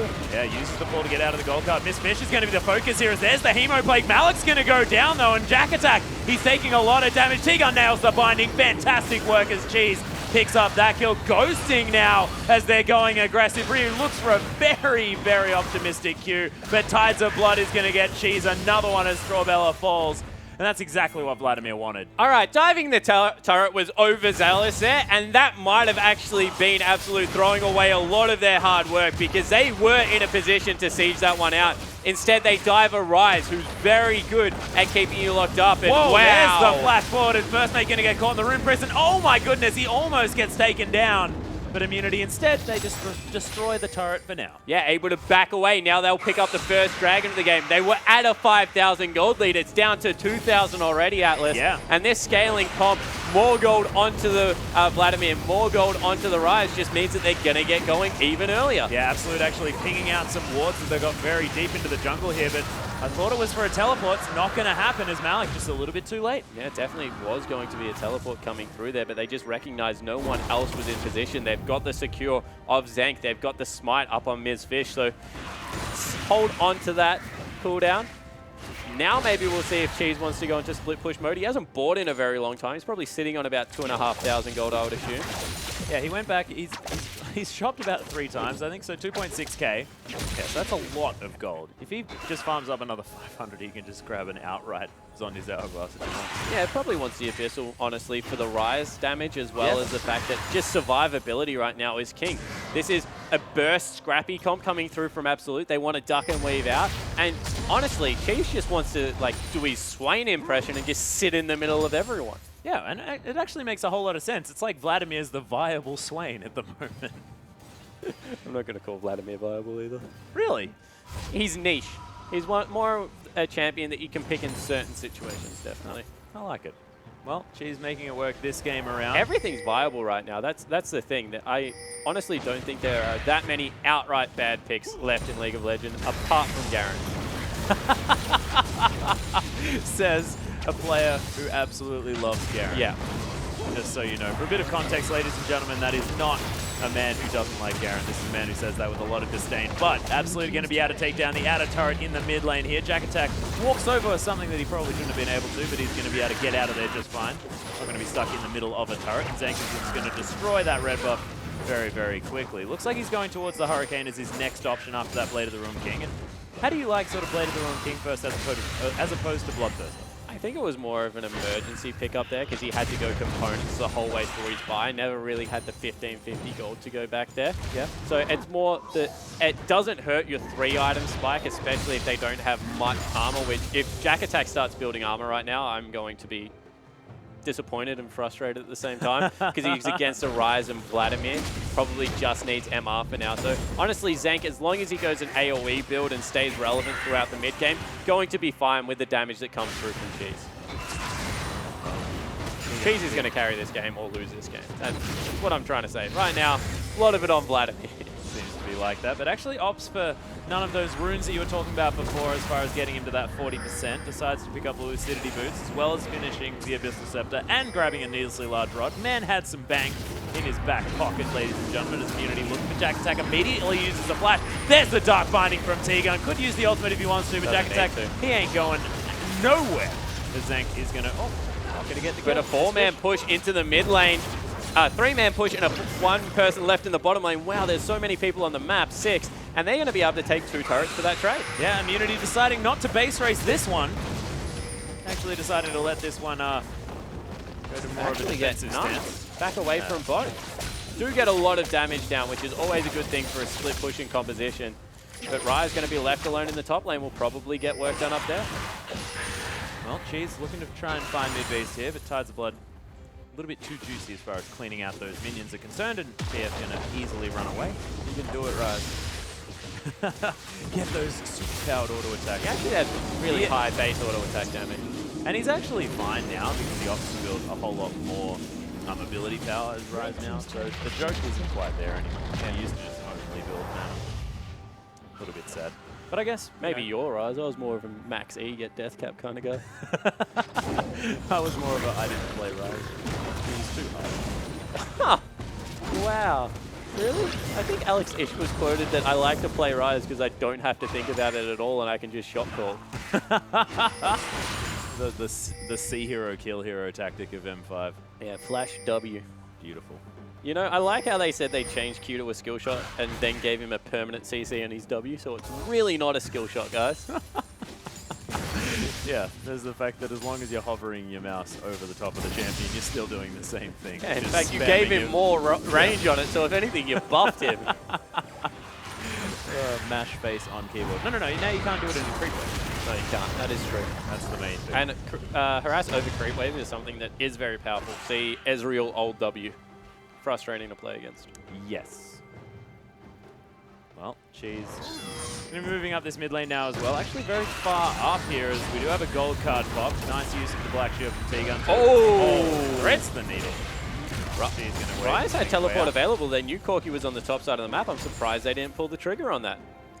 Is it more just Immunity realizing that they don't need to make the aggressive play and they're happy just to wait it out? Don't want to do anything too crazy? Yeah, T-Gun's going to get caught. Is the Fate's Call going to be there? There's the teleport. Fate's Call does come out. He wants to go back in, I have to think, as there Jack Attack not going to get knocked up, though, as T-Gun does make his way back out. Ryu just doing so much damage as Jack Attack with the Hemo Play going to have to be careful here. Cheese gets exhausted, though. Oh, my goodness. Malik going to lock down that kill. Miss Fish now going down as well, as Ryu did manage to get Malik in amongst all of that, but everyone's flashing. Zank going to get caught out. And First Mate with one more Sheen proc and a lockdown the kill, and that went all kinds of wrong for Immunity. And that's a reason you have to take team fights when they're presented to them. T-Gun nailed his bind, had flash available, could have got in the middle of everyone and really locked down that fight. Corki Then on the back of it, just started walking mid because he was like, I'm in a position where my team's going to fight. And wow, that damage. That was stupid. There's the Q. Just easily nails it on top of first mate as well. But that was so much damage, Ryu. Lazily turned around and threw an E at Was that an E? mid beast, sorry. Threw out. No, so he E'd mid beast, then just Q'd first mate again. Like a lot. Just Rise things. Yeah. But First Dragon death will go first mate, across. though. Yeah. Not too bad here, so absolute lockdown there. Second And they're of the pinging game. out Baron right now. They've got Rise, they've got Vladimir and Baron secure. They're pinging out where the wards are. They're going to try and sneak this one away, Immunity. They're going for it. Cute little maneuver. If they leave that minion wave there, they're definitely going for the sneaky play. There's no vision. T-Gun's, of course, got the Oracle's lens there as well. They know that no one can see them. Twisted Fate on the bottom side of the map does have teleport, has some mana. They're going for it. They didn't send Ryu there. Oh, it's been spotted out. Yeah, Malik has actually spotted that one. Strawbella dodges away from the Dark Binding as well. Still committed. Yeah, they're trying to get this one down because they've got tons of spears in there. She's trying to get the work done as Zenk just going to be bouncing around. Strawbella now in trouble. The Ren's going to secure that one. The reset's available for Zenk because he's just getting so much consistent damage. Destiny in from the Twisted Fate, but is it too late? As first mate trying to get some work done, but not going to get there. Malik now as well, just under the influence of this massive Callista, bouncing everywhere. It's a triple kill for Zenk. It's a 3 for 3 in the end, so actually not that bad for Absolute. No, it's amazing for Immunity. It's the opposite. All of a sudden, they have a legitimate second carry in the bottom lane. Zenk was 0-3, just got a triple kill. The longer this game goes, the more in favor of Immunity it is. So they made the call. They pulled the trigger on the Baron. Maybe stayed on it a little bit too long, but the idea was there. They were in a position to get a winning team fight. TF hadn't bought yet, and in the end, they're able to clean up 3 kills onto their AD carry. Big deal is it's the Hurricane now built, and if in that last team fight, Zenk had have had a Hurricane, it would have been a completely different story with the amount of AoE capable of that Callista. So now going to have it as soon as he goes back to base, instead just bouncing around some trucks here on the bottom side and just wants to pick up that minion. Pick up the huge minion wave, and now first mate really has to be the main carry for his team here. Once again, he goes to Berserker's Greaves, recognizes that his team has all magic damage threats. Wants to be the auto attack Corki coming through there. Only problem late game, I actually really like auto attack Corki. I think it's undervalued, but his range is still an issue. Needs to be able to weave those Sheen procs in there and really use, I guess, some good late game scaling to get the job done. Yeah, I guess the rest of Immunity, though, don't have a whole lot of range on them. So, like, I mean, it's T-Gun. With his Dark Binding, it's got a fair bit of range. But apart from that, not a whole lot of range on that side. Yeah, it definitely is the case. It's more of the point that Caitlyn can freely hit Ryu from range, kite back, able to do damage. If Corki is ever in auto attack range of Ryu, he's also in range of being bound up, snared, chain CC to kill. Yeah. That's why range is so important. It's not because of the short range of other people, it's because just think about the nearest point-click CC. If you're in range when you auto attack, you're probably dead as an AD carry. Well, that has been the case thus far. We saw it just before. Ryu's been able to really lock down first mate when he wants to, but see whether Absolute can keep this one up because, of course, 3,000 gold to lead for Absolute. They're still ahead, but it's just the fact that they may not be ahead enough at this point. Yeah, definitely looks to be Immunity starting to scale in. Still Absolute's window well and truly up until about the 35-minute mark, so Immunity have to be careful how they fight these team fights, but Vlad is getting overbearing. You see, it's actually going to be a Luden's Echo probably coming out of Ryu, which is just an all-damage build. It's what Jack Attack decided to go with when he first tried the Rise. Yeah, definitely. People still think that the amount of spell rotations you get out of there, if you can stay alive, if people see him as the third threat and he's the one flashing into the back line and just trying to assassinate first mate, it's an okay item build. It's grown on me a little bit since Jack Attack did it. You were pretty vocal about it. But before. the problem is, if anyone turns around and sneezes on him, he dies. Yeah, and that's a problem. He does a lot of consistent damage. But T-Gun does land the binding onto Jack Attack, but you sneeze on him and he's not going to worry about it too much. Yeah, no, he's a pretty Jack Attack is real tank. Yeah. Next level tank again. Dark Binding going to float past first mate though. See Ryu currently with teleport in the bottom lane, absorbing that CS. Yeah, it does have the CS advantage here as well at about 25 there, so more than happy just to extend that lead out. And Immunity any sort of extra farm that they can grab. Might even be able to grab themselves a turret here on the bottom side of the map as they stall this one out. It's all going in their favor. Yeah, it certainly is. They're going to be able to even turrets out at this point in the game. You see 2 members went back there for Absolute. Now they need to be careful. They just pulled the trigger without an 8-1 Corki. Yeah, Black Shield actually down on the cheese, stops the body slam from getting any work done. Strawbella trying to find their way in as Righteous Glory gets popped. A nice dark binding. Teleport comes in from Ryu now as Jack Attack getting so much damage done to him. Oh, nice explosive cast going to get Zenk out of the fight, but there's the Hemoflake. Cheese takes down Jack Attack. Strawbella now getting exploded. T-Gun does fall, as does Miss Fish, but all the carries are still alive. Zenk bouncing around the fight, still able to lifesteal here as the Zhonya's comes through. Ryu takes a lot of damage, but gets the shutdown onto Mid-Beast, and Cheese just dealing with everyone else. Yeah, and you hit it on the head. The target prioritization was just a little bit awry because 2 members died, but it was, Ryu, what are you doing? Just straight into it. It was zoning Rise, all right? Zoning death. Yeah, so, you know, you just threatened with the Cold War passive. And the problem was target prioritization. Stop making me laugh. Miss Fish died, T-Gun died, but Cheese, Ryu until the very end, and Zenk all lived on nearly full health, and it just meant that the team fight was going to go in favor of immunity. Yeah, I just wanted to give Teleport coming through. Award, I Was there no home guard boots? or maybe he got immediately rendered by Zenk. I don't know. No, there's no home guard boots. They're not there, so nothing fancy like that to come down. But it gives them good control over the Baron area. No teleport available right now for Ryu. They know because he used it last fight. He's still dead. This might be the time with Zenk back in base. Ryu only just spawning. Can Absolute try and sneak it away. They also have the opportunity for going for that 3rd dragon as well. Try and make sure that that dragon is still a possibility for the 5th That earlier ship stage. sailed. Is it? It's just gone? If Just done? if this game goes for another 15 minutes, Vladimir kills everyone. Destiny's going to be popped here. Miss Fish going to get caught, but not the target that they necessarily want. Cheese is going to get stunned up, takes about half of his health, and Mid-Beast is going to take down Miss Fish as well. Immunity just didn't commit to it. Yeah, Zenk wasn't there. He can't commit to it. Zenk had gone back to shop. He's picked himself up a QSS. And Cheese in a lot of trouble. Yeah, gets slowed down, does use the pull to get out of the way of the gold card. Oh, T-Gun going to get the Black Shield on himself, but Cheese actually might need to turn around here. Gold card just going to ping him to death. And this could be Immunity throwing it back into the hands of Absolute. Yeah, that's definitely the Baron going across to Absolute right now. Immunity might be able to get themselves a Constellation Dragon off the back end of it, but shouldn't be able to fight this one, although T-Gun and Ryu definitely look like they want to give it a crack. Yeah, they want to give it an honest go as Pinkward is going to get thrown into this pit. First Mate going to take it down, the rest of Absolute able to get the damage off onto this Baron. It is going to get taken. It's going to be Malik that locks that one in. Powered recall is going to be used and going to take down the 2nd dragon for Immunity, but trading a dragon for a Baron, probably not quite well. Yeah, definitely not in Immunity's favor right now. So Absolute, they grab the Baron. Now they're going to try and take the last 2 outer turrets. All 6 need to go down. And then the split push can really begin. And you saw that's what they're all about, catching one member out, turning that into a 2nd pick because they have the consistent CC to come through here. And Immunity really just need to wait out this Baron now. They've got a 5-item Vladimir. Cheese is absolutely massive. If they can just get him going in a team fight, it will be completely fine, but they just pulled the trigger too early. Yeah, he's got those alacrity as well, so might be able to run a little bit quicker away from the next fight. His Ghost is almost back available. I'm Strange that he went alacrity over distortion, yeah. Strange that we also had exactly the same idea at the same time. Cute. T-Gun. Black Shield is going to save him from Strawbella, but he doesn't quite find the Dark Binding as the rest of Immunity. A little bit late to get down towards his bottom inner turret. Quite low.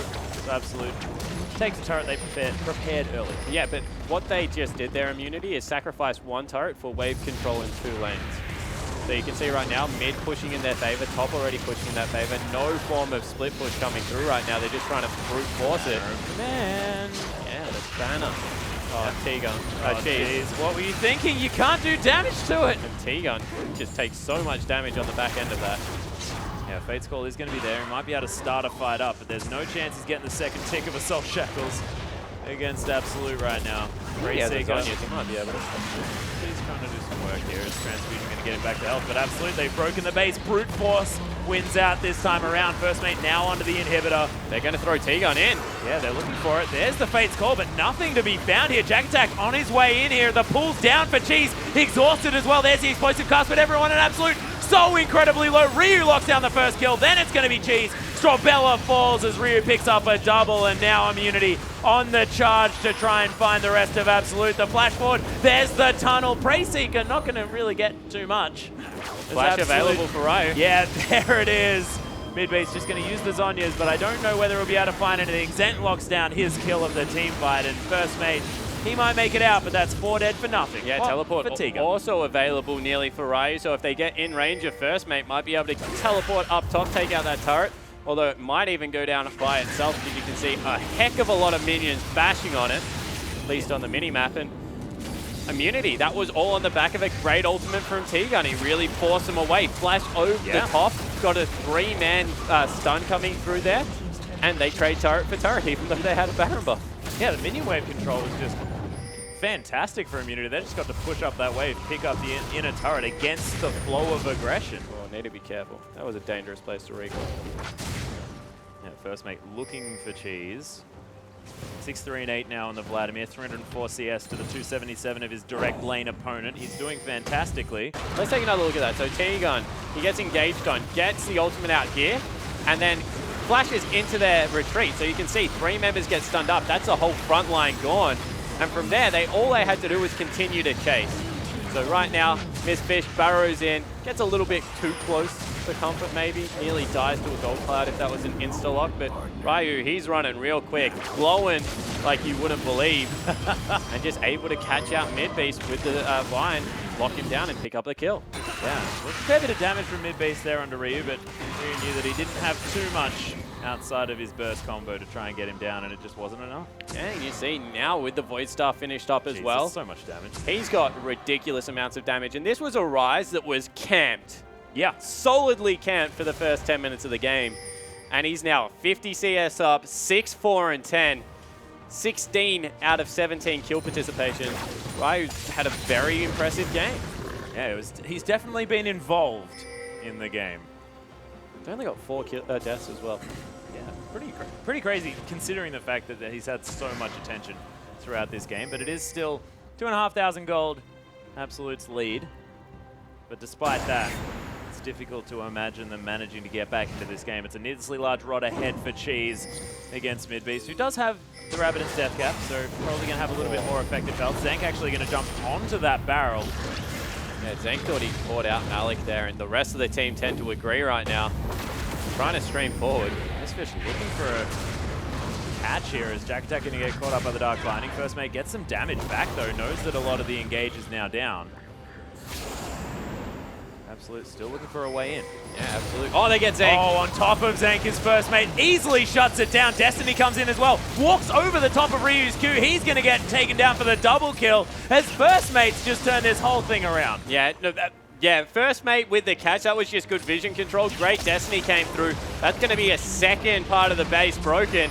And depending whether they can get a pick under this turret, might even be the game. Could be. They've got a lot of push. 41 seconds. Yeah, First Mate It's a does lot whole of lot time damage to as well. survive at turrets right now if you're Immunity. Yeah, inhibitor is going to fall. That is going to be the first inhibitor of the game, but they can just move towards the bottom lane if they want to. They're going for... No, they don't go for mid. I thought they were going to go for 3 right there. But we'll settle for 2 and still 20 seconds left. Dark Binding lands on the mid-base here. Cheese with the Black Shield, sorry. But that's 2 inhibs, and Absolute now well in control. Yeah, certainly are. You know, as we said, 6,000 gold. They're back up to that gold lead. That is the point of the game where they are definitely stronger. As it continues to roll out, though, Immunity continue to scale and double. That's probably maybe even Baron gone, you know, as well. I'm just looking at what objectives are available. They'll grab the third Dragon. They might be able to set up around Baron and grab that, depending on how quickly Immunity can shove this bottom wave. The ridiculous thing is that First Mate now 13, 1, and 6, and Absolute just have so much vision around this map. 3 pink wards around the Baron, which is going to be up in another 25 seconds. And every entrance into the base of Immunity also lit up here for Absolute. They just have all of the information that they'd ever want. Yeah, exactly right. Not to mention that they can couple any kind of little advantage they get with the ability to port in with Destiny and a teleport right now. First Mate finishes up an Infinity Edge. He is well and truly an auto attack AD carry, by the way, now. Oh, yeah. 13, 1, and 6. And they need to blow him up. Right now, if he's not the first target to go down in a team fight, he's just going to wreak havoc on everyone else. Yeah, there's nothing to stop mid-beast from getting off his burst combo in a team fight, so just get rid of first mate and hope for the best at that stage. Immunity still with a fantastic late game comp. They just can't get picked like this anymore. Yeah, and you know, once again, it was Ryu that got blown up. He didn't have something like Azonius to help him get out of there, and they're just going to cede the Baron over to Absolute. Yep, not wanting to risk anything, and it is going to go down incredibly quickly. So Absolute take down their Baron, and look, they might be able to just push up the mid lane and possibly, with the help of some super creeps from the other lanes, be able to close out the game. Yeah, they just need to be patient now. Make sure that they're shoving this out nice and textbook. Wait until super creeps go in from both other lanes. With the 3 inhibitors down, it's just an easy closeout, but we'll see whether Immunity can get the team fight they've been looking for. They're the ones now that have to pull the trigger. Yeah, it might be up to T-Gun to start one of these magical team fights for Immunity. We'll see whether he can do it. Death Cap now completed for Cheese. So Wow. 6. What the hell was that damage from Mid-Beast? T-Gun's going in Yeah, he's and looking getting for pulled it. out. Yeah, there's the Fate's Call. Miss Fish actually getting caught up. So much damage on top of the Rek'Sai. Has to get out of the fight. Zenk able to get a lot of work done. Still has the QSS. Uses it immediately. Malik, he's going to get taken down as that's a double kill for Cheese. Destiny in. Cheese gets locked down. Oh, is he going to die? He is. Does get the double kill, but then gets exploded. Ryu's going to fall as well. Zenk, the last man standing. An absolute turnaround. What was looking like an easy win for Immunity at the end there. It's a triple kill for First Mate. 16, 1, and 8 for this Corki, and Absolute going to take down their second win of the week. Yeah, Corki really stepping up big here. First Mate again. We complimented his 11, 2, and 6. 16, 1, and 8 now coming through for the AD carry. And they just look very much on par. We said they needed to look for picks. They have the scrappy team comp coming through. Don't give Immunity the 5v5. And until the last one, that's exactly what they did. They got caught once in the bottom lane, never did it again, never walked into that situation. And you really got to credit their shot calling because they were able to get on top of Zenk. They were able to find Ryu in that top lane. And from there, pick after pick, just able to win their game. Yeah, fantastic work. And they never gave up as well. And that's the massive point here. You just have to make sure that you always believe that you can win. But let's throw it back out to Pastry Time and Rusty to break down that game. Well, you're right. Honestly, did indeed never give up. That was a back and forth game, Rusty. I felt like I was watching a ping pong match right there. It was so back and forth, constantly switching between the teams and their strengths. We saw a lot of displays of the strengths of both team comps, but in the end, Absolute proving too strong. Yeah, it was a difficult game to analyze, honestly, just because there was so much going on. It was lots of back and forth fights. Absolute seemed like they had the edge in the early game, and then Immunity started taking over with the powerful scaling champions, and a very dramatic end there as well, with Absolute just taking enough of the map and finally winning one last team fight. Yeah, of course, the concern was always going to be if Immunity could outscale Absolute, but they got ahead at least enough in the early game to carry them through the strong mid. There was a couple hiccups, but once they got to the late, their strength was still matched. Yeah, you know, we talked a lot about team comps. Let's have a look at them again here just to see exactly what happened. So let's start on the top side here with Immunity. Just look at the scaling champions here. Kalista, Vladimir, Rise. Immunity got one of the drafts that you generally would not expect anyone to get ever. They got the Kalista, the Rise, that works with the Vladimir, and then they got Rek'Sai, and even for Immunity, T-Gun on Morgana. So many questionable drafts that they actually got and didn't quite find the success on. But you have a look at their oppositions here, though. And, I mean, it's entirely early game, entirely pick-based. It does rely a lot on mid-beast. It does, and he actually did a reasonable amount of work in the early to mid-game there. It seemed like he was sort of getting things going. He was ganking well. The bottom lane was doing nicely as well. First mate again on Corki looking good, and Strawbella with some good engages. So the early game went well for them. You could see, though, how Immunity's draft so powerful there. We're actually going to watch a replay now of Immunity, one of their winning team fights. They won quite a few massive team fights. This one was super surprising because you look at the scores right now, Immunity are pretty far behind. Yeah, there's a lot of questions behind this fight and how Absolute managed to fail it. But we'll quickly start rolling this one through and notice the way that this starts. Vladimir and Morgana start zoning. So if we can pause it here.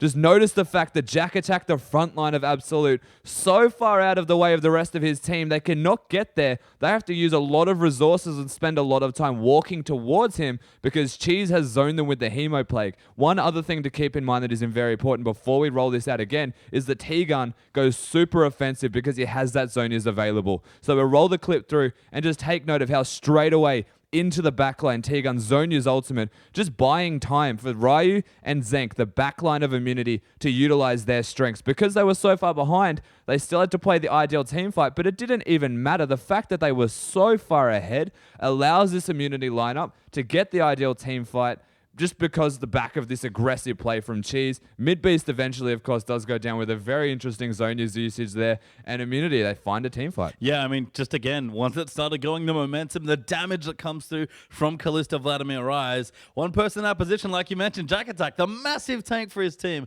on Maokai again in the wrong spot. And it just all goes pear-shaped. But Absolute did take the game here. Let's look at the very last team fight of this game, because Absolute, this is the team fight they were looking for. Yeah, so a slightly prolonged team fight from Absolute, but it does play to their strengths. We'll start this clip going, and they're being very aggressive. Already the top inhibitors and bottom inhibitors are down. So the only one remaining here is they just go straight in on Mistfish, take him down. Jack Attack tanking super hard. But if we can just pause it again right now, you'll notice the fact that Twisted Fate has not used his ultimate in the fight, already on a double kill, and he is completely available in this situation to flank by getting down below the side of Immunity. And we'll roll this through again. Watch the fact he goes super aggressive, but he picks his target instantly onto Cheese. He goes down, the priority target, not focusing Ryu. The rest of the side, First Mate, doing a ridiculous amount of damage, can carry his side through with that whilst they get the flank. Yeah, and it's hard to team fight with Twisted Fate. You do need to be very skirmish oriented. They did have a big lead, so Absolute were able to close it out.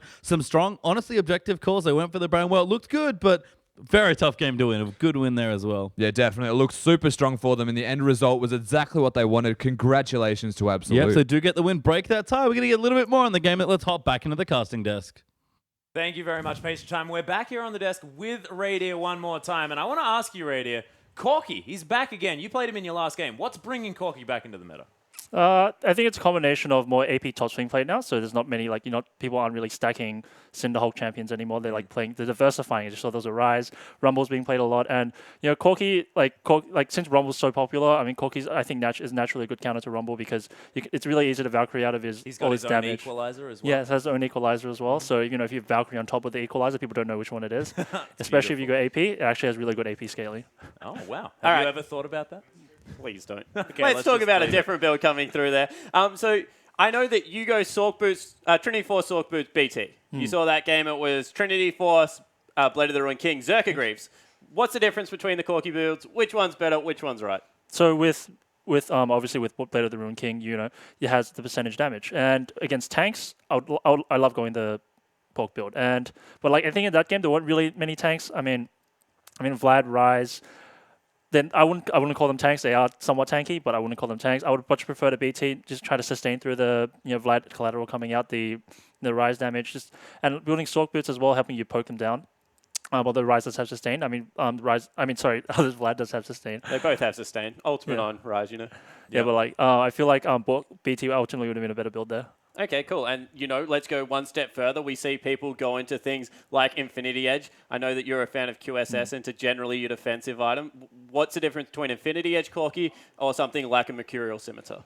I don't like building a Mercurial Scimitar until you've finished all your items. I prefer getting your Infinity Edge first. I think the extra crit, the 250% crit, is really, really important. And that's just the main difference. You're effectively paying 2,100 gold for a slight movement speed on cleanse and also 80 AD. Whereas you could either use that money to build towards Infinity Edge. And once you build your Infinity Edge, you're gonna have so much more power. Yeah, it helps your skillful crits to come through as well. And you only need a Trinity Force worth of crit on top of that Infinity Edge if you're Radiant, because he's a very good pro player. And yeah, you exactly. Crit more. Just it's basically more. 100% of that. You can choose when you crit, like how I choose when I want to get kills. Yeah, I'm aware of that. But, ladies and gentlemen, let's move on to the next game here. Radio, you are up against Legacy. Once your Achilles heel, you've taken them down once already this split. Is there still a little bit of fear there that sort of the winter factor might come back in? I prefer not to think about it. Okay, Maybe, well, I've reminded you now. So, our strategy to overcome that was once Egypt joined the team, they have become one of us, so it's pretty much gone now. Oh, okay. So all of that fear was tied up in Ejim and the way that he plays the game. Yeah. And I'm going to ask you a little bit about mindset here, because Legacy, I don't know whether you know, they were 3-3. Now they're 5-0 in the last 5 games they've played. Do you guys look at their winning record coming into this, or is this just another game, another team? Who cares, really? Another game, another team. I mean, let's look at the overall score. Come on. Oh, wow. Wow. I like it. Yeah, it's just with a bit of smack talk there. But look, of course, they are 5-0. You're 5-0 as well. If you were to choose a player on the side of Legacy that you were worried about, if you were to be worried about anyone, who would it be? I had to phrase that so carefully. Let's go with Minky Well because he really likes to TP on me. Okay. Okay, cool. I like that as well. Also does crazy things there as well. But let's throw it out to Pacer Time and Rusty to get into the game. Thank you very much, Atlas, Spawn, and Raider. And that, like we said, was a crazy game. So great to get Raider's thoughts on that as well. We are moving into our last game of the evening, though, and Raider himself now going to have to step up to see if the Chiefs can remain undefeated against old rivals Legacy. And of course, Legacy, the biggest rivals of them, the underdogs in this particular game, but they're also surging their way through right now. They may have what it takes to take out this Chiefs side. They may, and they've clearly done it in the past. They've certainly been looking good recently there as well. But before we get to that, guys, we've been telling you, please get on Twitter and ask us some questions. That's what we want. We are going to give away a couple mouse pads, but more than anything else, we just want to give you at home an opportunity to ask, honestly, anything you want. Get on Twitter, use the hashtag IamOPL, tweet your questions at LOL_Oceania. And yeah, questions for us, your questions about Atlas, someone's hair, a production, esports, OPL, whatever you want. Yeah, maybe even why Spawn looks so much like Rusty out here. Yeah. That's a common reoccurring That is a fun trend one in there here, as isn't well. it, Pastry? Why does Spawn look so much like Harry Potter? Another popular one there as well. So plenty of strong options. Don't forget your aquatic question though for Atlas. He's going to need it when we do answer your questions next week, but we'll get to that, of course, at the top of week 7. Moving into our next game now is our Legacy versus Chiefs. Absolutely massive matchup. And Rusty, things did not start well for Legacy. No, they had a very rough first start to the split actually going. I believe it was 3-3, having some very sore defeats in their first 3 weeks. Of course, equal in the first 6 games being 3-3. But from there, the solace of this fact, the best thing to take away from this point, they went 5-0 in their past 5 games. Yep, they last lost this time 3 weeks ago there to Avant here, all the way back in week 3. So they've been an absolute hot streak here as well. They are the team that has beaten the Chiefs more than any other team in the last 12 months. But beating the Chiefs is getting harder and harder, even for a team like Legacy. It's definitely becoming harder, but if there's one thing you can take away from this is that if anyone can do it, especially in the normal split 2 that we're in right now, it's going to be this Legacy side. They're surging forwards. They're the ones who have taken the most games away from this Chiefs roster. If anyone is capable, it's for sure them. Yeah, their form has been excellent so far, and yet the Legacy traditionally really gets them in longer series. That's where they really specialize, you feel like. But it's one game with the regular split. The Chiefs have been undefeated so far. They managed to lose the game last bit. It's possible they can lose, and if they are, it's probably going to be now. Yeah, there is the chance that they'll lose. Maybe it's getting onto their minds. It's one thing they may have to play towards. Can Legacy take advantage of that? They love being the underdogs. They do indeed, and we'll see what happens as we do get into champs like Chiefs on the blue side for this one. Legacy over on the red. Rise, Callista, the first 2 bands, keeping it nice and standard. And of course, Raider, Callista, 2 things that come hand in hand. You think of Raider, you do think of Callista. Please get it out of there. They smartly banned that one away first, and the other band's coming hot and fast. They're really getting into these bands quickly. Azir banned away from Choo Choo's. Another response mid lane ban, though, as Twisted Fate gets taken away from Swiffer. We've seen recently Legacy's drafting has been on point, so they might have a plan here. Definitely have a plan in mind. Taking away that Twisted of Fate, not giving Swiffer that early and mid-game strength, the rotational plays that he does love to make, getting out of that mid lane. In saying that, Choo Choo's getting rid of his Azir. We have seen some success from him on that Azir. Does a lot of work for his team. Yeah, just such a great mid lane champion in general. We do have Nar actually banned away from Minkwell. That's a big team fight pick. In fact, generally here, Chiefs are trying to ban away the scaling Legacy champions that they team fight so well with. Certainly what we're seeing is a lot of that scaling taken away. But in saying that, Minkwell much more of a Hecarim-oriented player than the Nar. We have seen a lot of losses actually from Legacy when Minky is on the Nar. Mini Nar Master Minkwell there, but Alistar is the last ban here. Of course, taking away that powerful support, which might mean that Swiper going to get that very contested Hecarim. And that seems to be the answer to the point that we have just made. It's not going to go to Minkwell, most likely. They do lock that in. Yeah, Swiper going to take it, and he's been a great Hecarim as well. He has been a very strong Hecarim. We've seen both of these teams bringing it to the Direwolves and making Sharp regret his decision of being a top laner, essentially. Both on their Hecarim is the important part to take from that. Of course, Swiper, a very prominent Hecarim player. Yeah, I think it's interesting in the OPL specifically. We see a lot more of this right here as well. The Ignite coming through. Yeah. Just for significantly more aggression and just more of that killing, more of assassination power. Definitely. The very early pressure that you have in laning phase, of course, by having that Ignite. You can't use the Smite in comparison very early in the stages. but you also accelerate your Trinity Force in your build by having the Ignite. You do not need to go for the Cinderhulk. You can go straight damage and look for the home guard gank. So Swiper, at the moment, does have that Ignite. Yeah, we'll see if he wants to swap it up, but we need a few picks here actually from Legacy with 10 seconds left. The team is running out of time to pick them, but again, their drafting has been on point, and we thought we might see the Nunu, but Legacy switch it up. Echo and Fizz are their first 2 picks. Yeah, so the Echo most likely going to be in the jungle, of course. We've seen a couple Echo tops here and there, but nothing crazy. And Minky Whale, we do know that he can play that Fizz, most likely going to be the option. Yeah, Minky a long time ago was a mid laner. Now, of course, a very experienced top laner in Oceania, but one thing's for sure, Minky loves his mages. And if there's one thing you can say, even back when he was a mid, he could play Fizz. Once he switched to top AD, Fizz came out, so a legacy Fizz player essentially. In both senses of the word legacy, of course. Absolutely. And Echo, a nice flex pick here as well. Could be for Carbon. I'm sure Choose can play here as well, as the Chiefs having some fun. Yeah, Swiffer giving shout-outs. There was a Yasuo beforehand, so just making Choo-Choos know. It's the Riven hanging out, just in case. Not bad against the Echo if that is the lane matchup, but I doubt it. So we'll see what the Chiefs do in a takeaway. About 10 seconds left for them to pick up their next few. They're hanging out so far, but you know the Chiefs, I assume they've got something funny planned here. They do swap them over. Spooks is going to go to Gragas by the looks of things, and Raiders going to go back to Corki. Yeah, looking to be fairly standard so far. They do have a very big mid-game spike that we can take from this already. Of course, the Corki and the Hecarim going for that Ignite. The big Trinity Force duo that we're going to have from that AD carry in the top lane roles going to have a big impact around that 20-minute mark. Yeah, and it's nice to see, again, Hecarim being used less of a late-game champion, more of that mid-game. And the Chiefs love to play around objectives, love to fight early and often, especially when they're ahead. They've got pretty immaculate mechanics in landing phase, but they really crush you in the mid-game. Yeah, they make it hurt if they ever find a lead. They manage to maintain that lead and just have a very strong closeout of the game henceforth from that moment. So very good at working around and capitalizing on objectives, small leads. The Corki and the Hecarim play to that perfectly because they'll get their strengths and maybe use that to find a lead. Yeah, and with that on the other side there for Legacy, got 15 seconds left to pick.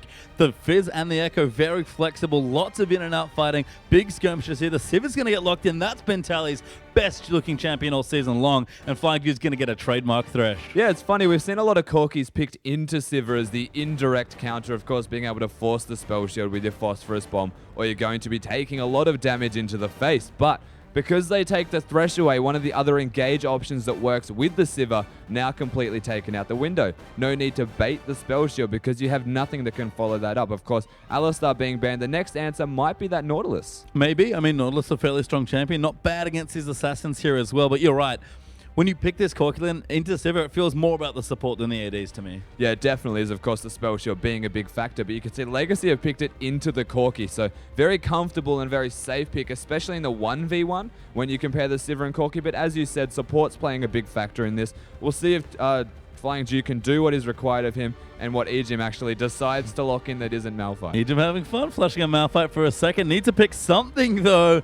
Gonna go back to some old picks here for both of them. Ari, the pick there for Swiffer, and Ejim gonna go to Braum. Yeah, Swiffer going back to a very old school comfort pick. Loves that assassin. One of the things that he has said about Ari is it's just really good because you have 3 flashes if you make a mistake. And the one thing that Swiffer does is get in the face, try and make plays. He's got the escape button ready to go now. Yeah, and he is an old school Ari player. We've seen it last split, even just this year alone, tearing people apart on Ari, even after some of the changes where it was maybe toned down a little bit from her strength earlier in the year, but he's just so good on the champion. Yeah, definitely. Something that does need to be respected, of course, is that Ari. As we're waiting for the counter pick in particular here, Choo-Choo's does have a lot of options as to what he would like to go. We'll see what they want to do. They've got a lot of damage. They're just missing more of a follow-up or scaling form of damage. And it's just so great to see these two mid laners in particular go against each other because they've got incredibly deep champion pools and a lot of experience playing against each other. So smart to leave the last pick here for Choo-Choo's. Again, could be flexing some of the first 2 champions, but you have to think Choo-Choo's wants to go with a counter pick here.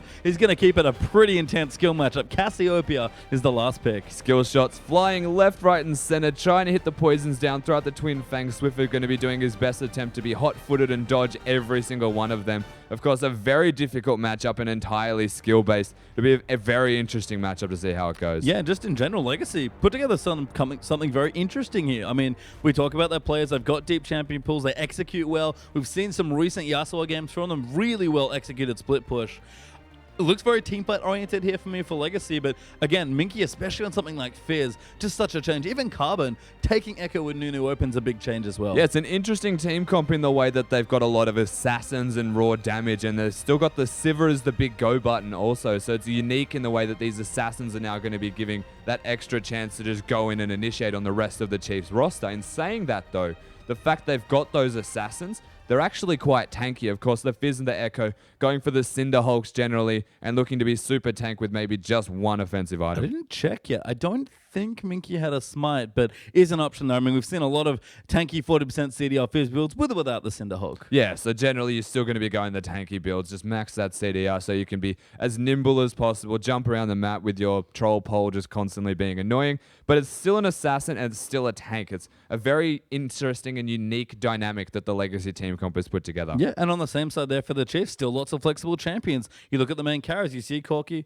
there for Radio, very strong mid-game champion, but can be functional in different parts of the game. And Swiver's got Ori. That's just all the playmaking in the world. Yeah, definitely. Their siege is going to be very strong, of course. They've got the Hecarim for the home guards dive potentially. Just has a lot of raw gank potential if he can find a flank. In saying that, they've also got Corki, whose siege, once he gets the Trinity Force, just ramps up more and more. And then they've got Ari, this very strong pick-based champion. Braum to stand behind, to basically just give him that big meat shield that is going to be in the way of the rest of his team, allow them to do their work. And I think that's a great thing you identify there in the Chiefs comp. It's very pick-based here, so it seems, again, the Chiefs going to be executing a standard game plan, get ahead early, find a vision lead, and then just find picks and snowball objectives. And one of the more interesting things to compare the two teams about is how they utilize vision control. One thing that Legacy have really stepped up on lately is their control of their opposition and respective own jungles around fights, around particular landmarks that they are attempting to get within the 2-minute mark. So very, very on point with their ward placements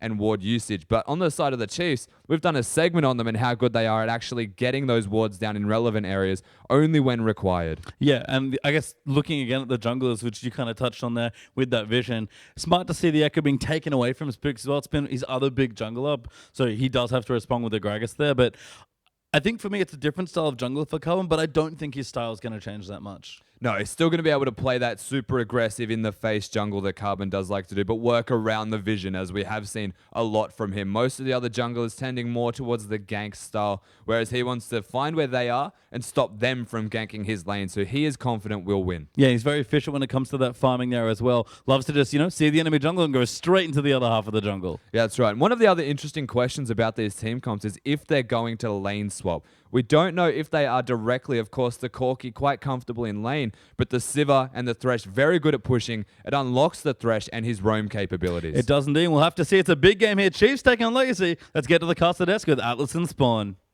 Thank you very much, Pastry Time. And this is a massive one, of course.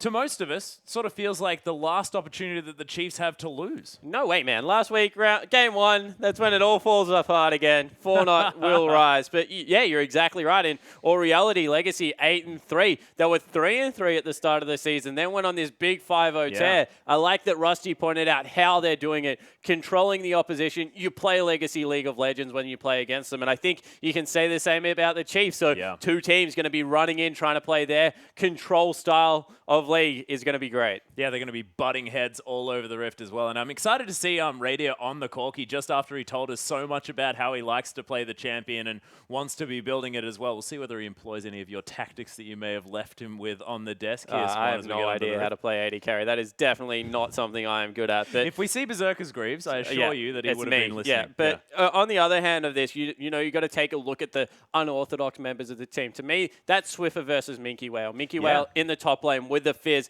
If he gets to like the level 6 portion, can become very dangerous with the fish landing in there. Echo has some devastating ganks, but Swiffer's locked in the Ari, and I didn't see whether Chu swapped over to He didn't. He's got Ignite. He's got Ignite, so I actually think that is a matchup that Swiffer can win if he's able to get any form of opening in there. Well, we'll see whether he does as we hop onto the Rift, ladies and gentlemen, for our final game of the evening, and our final game actually for Week 6 here of the OPL, as the Chiefs are taking on Legacy. It is a battle of the ages. Brought back the chair for his old team, Atlas. Oh dear, we'll see whether he's going to be able to Hulk get any work Hogan done. Gragas has been employed there. There's a lot of swagger, actually, on this Chiefs lineup at the moment. And Swiper gave in to peer pressure and picked the Rainbow Pony. It's not his skin. What's his one? He plays the generally blue, I think. What's the other blue one? 30 seconds until minions spawn. I used to know the name of that one. Yeah. The Reaper one? No, not the Reaper. Is it the Reaper? Yeah, it is the Reaper. Yeah. Yeah. I don't remember. Not the Headless Horseman, the other one. Yeah, the other one. The one that carries one's a little bit Vampiric Scepter creepy. around. Yeah. Well, he's not going to go that one. He's going to go the Rainbow Pony this time around. And as far as this bottom lane is concerned, I've always liked the Corki Braum lane. Yeah, Corki is really good with Braum because they have great mixed damage. Braum's 4th proc is also mixed damage here. As they... Oh, Ejim, you're a little bit too fat, mate. Ping. But looks like Legacy, They're happy with the 2v2 lane. yeah, hanging out. Pings from the Chiefs on these Krugs as Legacy just hanging around their own jungle. Carbon and Minkuel just Minky's going to start on the Gromp. Gromp is actually the quickest start for Fizz because of his W. Percentage health damage to the target. Yep. Get the smite in there early. You W it down. Really quick, like deceptively so. Well, Carbon actually started with a W here as well once the extra... See whether they percent give the health damage Gromp experience under over to Swiper. No, they don't. So they've equally taken experience, and we'll see whether Swiper gets level 2 off this, because otherwise we'll be at a disadvantage against Minky.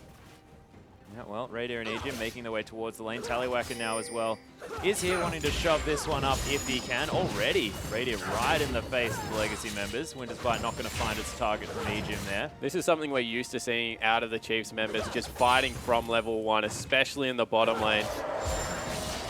I think it was Rhymemeister that said they don't play against their opponents. The champions. The champions. They just legitimately play against their opponents. And right now you can see they're trying to zone Tally away. Yeah, confidence play often working out here for the Chiefs as they haven't dropped a game just yet. Swiffer now with his passive prime. Able to get some health back to his full health bar, which wasn't too much of a problem. Actually, Choo Choo's landing the poison here, gets himself a bit of a speed up. Looking to try and clear out these minions, but actually drops a couple. As Choo is able to get a lot of harassment down. Hits the level 2, now has a massive amount of damage potential. Yeah, so able to bully out the Ari early game. You see Swiper going for a deep ward early on as well. Nice Winter's Bite from Ejim there. And bottom lane seems to be the one lane that once again is firmly in Chiefs' favor. Yeah, it's a very different story from the Chiefs of old, of course, rotating around Swiffer. If you go back sure they very get old Chiefs, not very much of a different story. I believe that was... Oh, yeah, it was too. Actually, Choo Choo's forced to use that flash. There's the parallel convergence. As Carbon trying to lock down Spooks. Actually, yeah, Swiffer holding on to the flash. No, it's already been expended early in the fight. So, yeah, that was, I was like, if he has it, he's going over that wall, but was not available. Choo survives on nothing. You were right, that was immunity. So, yes, the Chiefs of old, very Swiffer Spook-centric, but right now, they teamed up, forced the Cassiopeia out of lane. And Tallywacker just farming underneath this turret as well, doing fine. Only down by about 7 in a lane that's just going to be hard based on the people that are in it. Ejim and Radier terrifying to lane against. I like the fact that that is such a deep ward coming out of Swiper there, as Spook's running into Carbon early game. Going to find him, uses that phase dive to get over the wall. Minkuel getting shoved in here by Swiper. More than happy to go toe-to-toe as Swiper gets some rampage damage, but Playful Trickster going to be expended here. Minkuel going pretty That was far dangerous in. from Minky. His smite isn't very useful at this point of the game. Oh, Swiper's actually gone smite as well. This is one of the lanes that he will do it in. It's funny because he was very vocal about having the earlier power come through on Hecarim, but this time against the Fizz, who he's going to be laning against for a long time, wants the damage mitigation, because anything Fizz can do really well. He's like, Hecarim's great AoE control in teamfights. Fizz just takes one person out of the fight, even with the tanky build. Yeah, oh, nice work from Ejim to proc that spell shield before the Phosphorus while making sure Tallywacker takes as much damage as possible.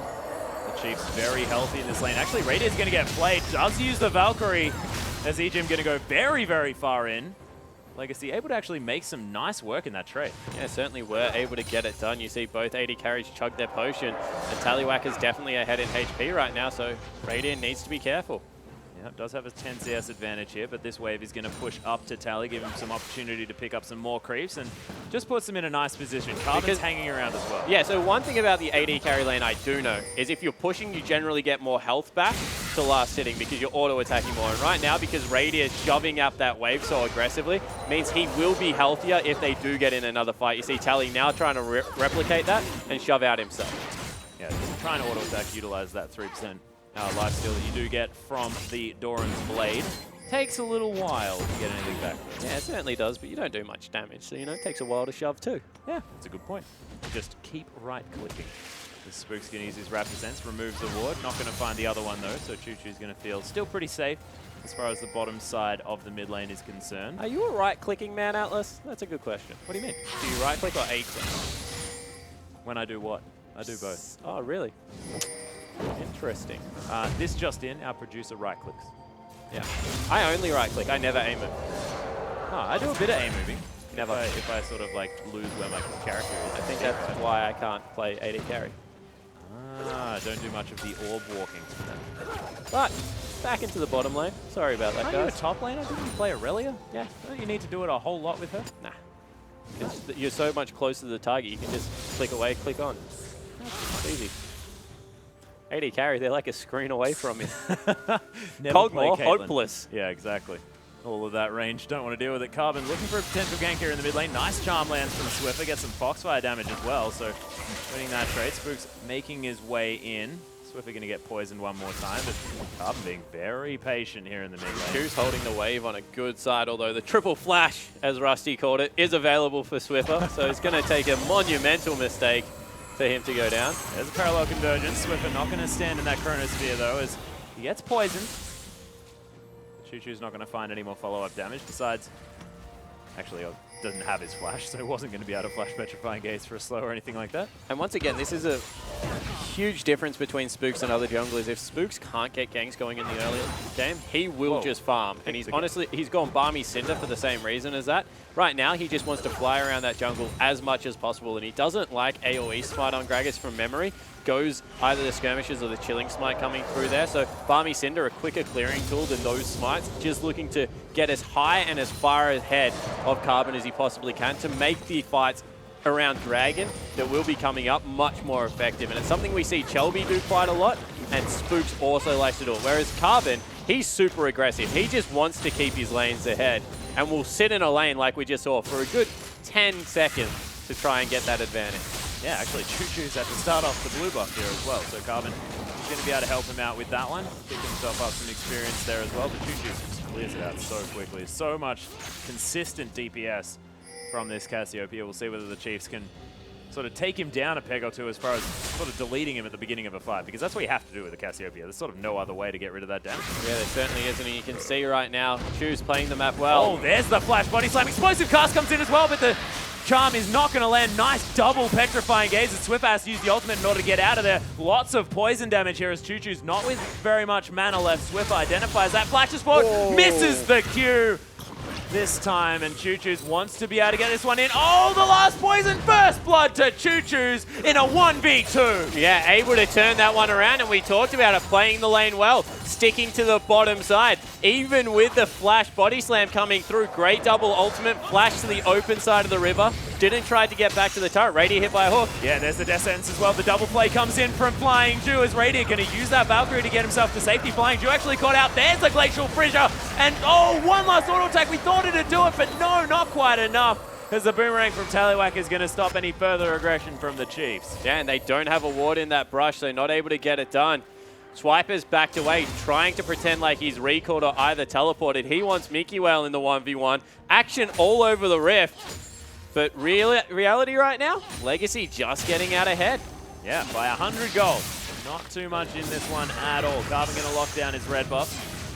Sort of hasn't really done too much this game. Has ganked the mid lane just a little bit, but you can see Choo Choo's doesn't need a whole lot of help anymore. Spooks went AoE Smite, even Balmy Cinder first. So now that's a bad pickup. You shouldn't start Balmy Cinder if that's the case. Gives you a little bit more combat stats, but he missed out on a lot of gold farming the jungle. Sad day. A little bit of a sad time to be a great. He's got it now though, Spawn. That's the main thing. He does. Oh, parallel convergence going to be used here. Swiffer not discovered by it. Carbon still getting his head around the timing. Back Swiffer. Oh, there's the Petrifying Gaze. Swiffer actually getting stunned up by it as well, but I don't think he actually had... Oh, Juju takes a lot of damage. There's the explosive cast. Swiffer straight in amongst it here as Ejim makes his way around as well. Doesn't land the poison. There it is on the way back. Ari's going to be able to pick up the kill. And Swiper, he's here as well. The double teleport's being used, but Minky unable to get enough done. Yeah, Swiper flies in there, able to get the kill for himself. Minky was on the wrong side of that fight because it happened so far underneath the Chiefs' turret. They can't really get Dragon off it though because their mid laner was so low, but they get 2 back. Yeah, so Chiefs able to fight back with that one, but this mid lane is just so aggressive. Yeah. Ejim gives Ju the chair. Chucks it at him. El Hombre style. Is that El Hombre style? I think that's illegal in all wrestling. It's more like, yeah, I'm thinking about, I don't even remember the game. It's on Nintendo 64 a long time ago. Don't even worry about it, guys. I thought you were talking about the greatest film of all time, Nacho Libre. That's what I was talking about before. That's a great film, by the way. Very much enjoyed it. Chris Rock? What? Let's just not do this. That is going to be the first Dragon going down for the Chiefs. 6% extra stats, all that good stuff. Juju's going to be pushing out this mid lane. Does have a CS advantage here as Swiper is going to do a drive-by. Swiffer says, don't take any of my creeps, otherwise I'm going to hit you. Swiper goes, I'm here for the experience, don't worry about it. Yep, just here for the experience. I had a good time. Oh. Yeah. Well, Radiator is going to get exhausted here on the bottom side of the map. Nice use of the Valkyrie to get himself to safety. Nice playback, though, as Ejim. He's going to go down extremely low. Death Sentence actually baits out the flash there. Wouldn't have hit Radiator, but just going to use it for the safety. In the bottom lane now, sweeping out one of those wards. You see everyone converging again. Yeah, Spooks wants to land the body slam, but slowed down, just wants to clear out a ward instead. I can't believe Swiffer didn't commit to that. They had the Gragas cask available. Of course, Carbon does have the ultimate, so very easy to get out of that danger. And Ju and Tally trying to bait again. Yeah, Death Sentence comes down. Ejim going to have to flash away. Nice double phosphorus bomb, but Tallywacker does spell shield a lot of extra damage. Don't know how Ejim survived, but Legacy now very low as well. Yeah, it's actually incredibly difficult to deal with Braum in the early game. He is deceptively tanky. Stand behind me. Oh, I think that's what it's called. Gives you a lot of extra resistances, not to mention the big door that he puts up in front of him. Yep. Just blocking all those projectiles. So it's one of the things that you learn very early when Braum was popular, that it's hard to force him out of lane, hard to chunk him down, and Ejim's been using that to great effect to tank a lot of the skills. Yeah, of course, the Unbreakable, fantastic at removing a lot of Tallywhacker's extra damage with the Boomerang. As Charm going to miss one more time from Swiffer. Oh, Swiper actually going to knock Minky Whale underneath the turret, but there's the Shark. Uses the ult there. Is he going to be able to turn it around? Minky Whale dodges out of the way of the last turret shot, and he's just going to head back to base. Yeah, Minky Whale, one of those guys that when you play against just all-ins at every opportunity, and that was a great example of when it pays off. Oh, Spooks is going to find Flying Ju, though. Gets slowed down here. There's the play as Choo Choo's looking for the double stun. Gets it again as Swiffer has to ult himself away. There's the explosive cast to try and disengage. Flying Ju still baiting the Chiefs just a little bit. Now going to back off, and it's 2-2 at this stage. Still so close in this game. Choo Choo's is in danger of taking over this map. There's the flashes. Choo Choo's trying to get the poison off. Spooks, he's going to body slam himself out, but that is a very expensive summoner spell on that mid lane champion. Yeah, it certainly is, especially with the attention that's been given so far to the mid lane. Choo's going to have to be a little bit more reserved in his play. You can see Swiper heading down to maybe try and start something there. Oh, the body slam doesn't find Carbon, though. Time Winder going to slow down the approach of the Gragas, and Choo Choo's continues to farm up. And all of a sudden, 3 lanes going in favor. You have to say that even after the last trade, Tallywhacker and Flying Ju are starting to do a better job. That is the closest lane right now, but solo kill in the top lane, CS advantage right now for Minky. Swiffer is 30 CS down. Yeah. On Ignite, Choose as well, so a very aggressive lane coming out there, and Spooks is probably the only one member ahead. Yep. He's the one that's supplying them with that 200 gold lead at the moment. Carbon going to take down a Rift Scuttler there as well.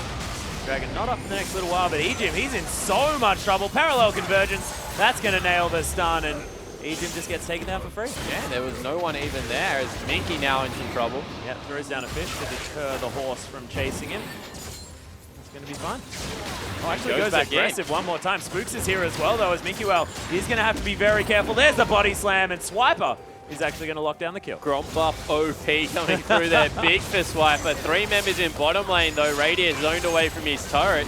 And first turret kill going to go over to Legacy. Yep, they are able to take that one down. Descent's not going to find the mark here, but Legacy get what they want. Might be traded here for the top lane outer turret as the Chiefs get a lot of damage down. That's an extra wave. That is going to be going down here. So Swiper and Spooks getting some work done as well. Dragon up in another 2 minutes. Chiefs probably pretty happy to have that top outer turret down because they might be able to rush the bottom after a Dragon. And you see, even with the smite there, Swiper might be in trouble. Going Red team's towards turret has been destroyed. an early Trinity Force. Doesn't want to go for any tank stats right now. Hasn't even looked at... Oh. Actually, Choo-Choo's, he's coming around, wants to find Swiffer. Minky Whale teleported in. There's a parallel convergence. Swiffer's going to die. Choo-Choo's locks down that kill. He's still burning down his Choo-Choo's. Gets himself a shield. Tried to pick up that last one with a cheeky Twin Fang, but it is going to be Carbon. And Legacy, they're ahead. Yeah, they're able to get ahead. They're playing the mid game very well. Radiant now in a lot of trouble. He's going to have to use the Valkyrie if he wants to get out of this one. Gets over the wall. Nicely done. Put some more fire in that torch as well. I like that. But in the end, Legacy take control of the bottom side of the map. They've opened up with the bottom turret going down a minute until Dragon. They've got control over the area, and this is something we said teams weren't able to do against the Chiefs so far. Deny that vision. If you look right now, 2 pink wards for the side of Legacy. They haven't got the pit itself swept, but the rest of the bottom half of the map is completely dark for the Chiefs. Oh, yeah. And they need to make sure that they can get a really good home guard through onto Swiper. Hasn't actually even picked it up yet. Really good teleport then, because if he isn't behind diving onto Tallywhacker, in a 5v5 team fight, it looks like Choose might be able to carry them through. Yeah, Swiper does have the Cinder Hulk now completed, so Ruby Chris doing a little bit of extra work, but only needs another 475 to pick up those home guards. He can get in there with that Skirmisher Saber Smite to get some extra challenging down. Spooks landing some more barrels. Death Sentence going to be body slammed out of the way of, and Legacy just looking to try and start a fight. 10 seconds now for the Dragon as Carbon. They take a little bit of damage there, but it's only Egypt. Not too much to happen. And you see Legacy, they're just baiting it over and over again. Swiper on the top side of the map has pushed that wave into the turret. Minky doesn't have TP, that's why he's gone early, and they peel away. Yep, so Swiper's going to try and trade it for an inner turret here as well. First Dragon going to be going down for Legacy. Radiant tried to steal it with a sneaky rocket. And you saw that Minky actually committed super hard onto Swiffer there. Burnt the ultimate, so now Swiper might be able to get a better of the trade in the top lane as he sees Minky coming through. Love to see how much damage he got done up there. Yeah, Swiper now with the advantage though here in the top side of the map. Does take a lot off that one, but oh, there's the playful Trickster. Swiper's going to get slowed down. There's this challenging smite. Swiper's just going to run away. A fancy pony here. Doesn't have enough mana for the ultimate, but doesn't even need without ulti right now and a couple of items behind, Minky Whale able to solo out the Chiefs top laner. So they need to be careful of this. The scalability of Legacy coming through, especially with a Cassiopeia mid laner who does so much consistent damage and is 30 CS up. Legacy behind Choo-Choo is looking great. Yeah, Spooks, there's the flash body slam as well, but he gets over the top. Swiffer uses the ultimate, lands the charm. Parallel convergence is here, but it's going to be Swiffer taken down somehow. There's the chrono break to try and get Carbon to safety. Swiper's in amongst it. Choo-Choo's super low, but look at the damage out. And it is going to be Egypt makes his way through. Radier gets a lot of damage down. There's the phosphorus bomb, but Carbon is going to survive in the end. Actually tanks up that one as well. Flashes forward, double kill now as Radier is trying to turn this game around. Tallywhacker, just eats a fish from Minky as he makes his way in through the backside.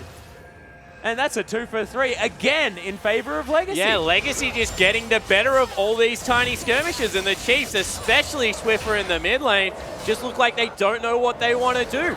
Continually knocked back in as Egypt now gets hooked. Yeah, Death Sentence lands. There's He's the dead. play as well. A lot of damage down. Flashes. Not sure what he flashed on top of. I think it was a minion. Yeah, it looked like he couldn't get past the 2 minions between the turret and the wall and tried to splash over the top. Couldn't make that either. Let's take another look. So Choose gets a great ultimate onto Swiffer. You can see the damage coming through is just too much. Swiffer tries to dive back in.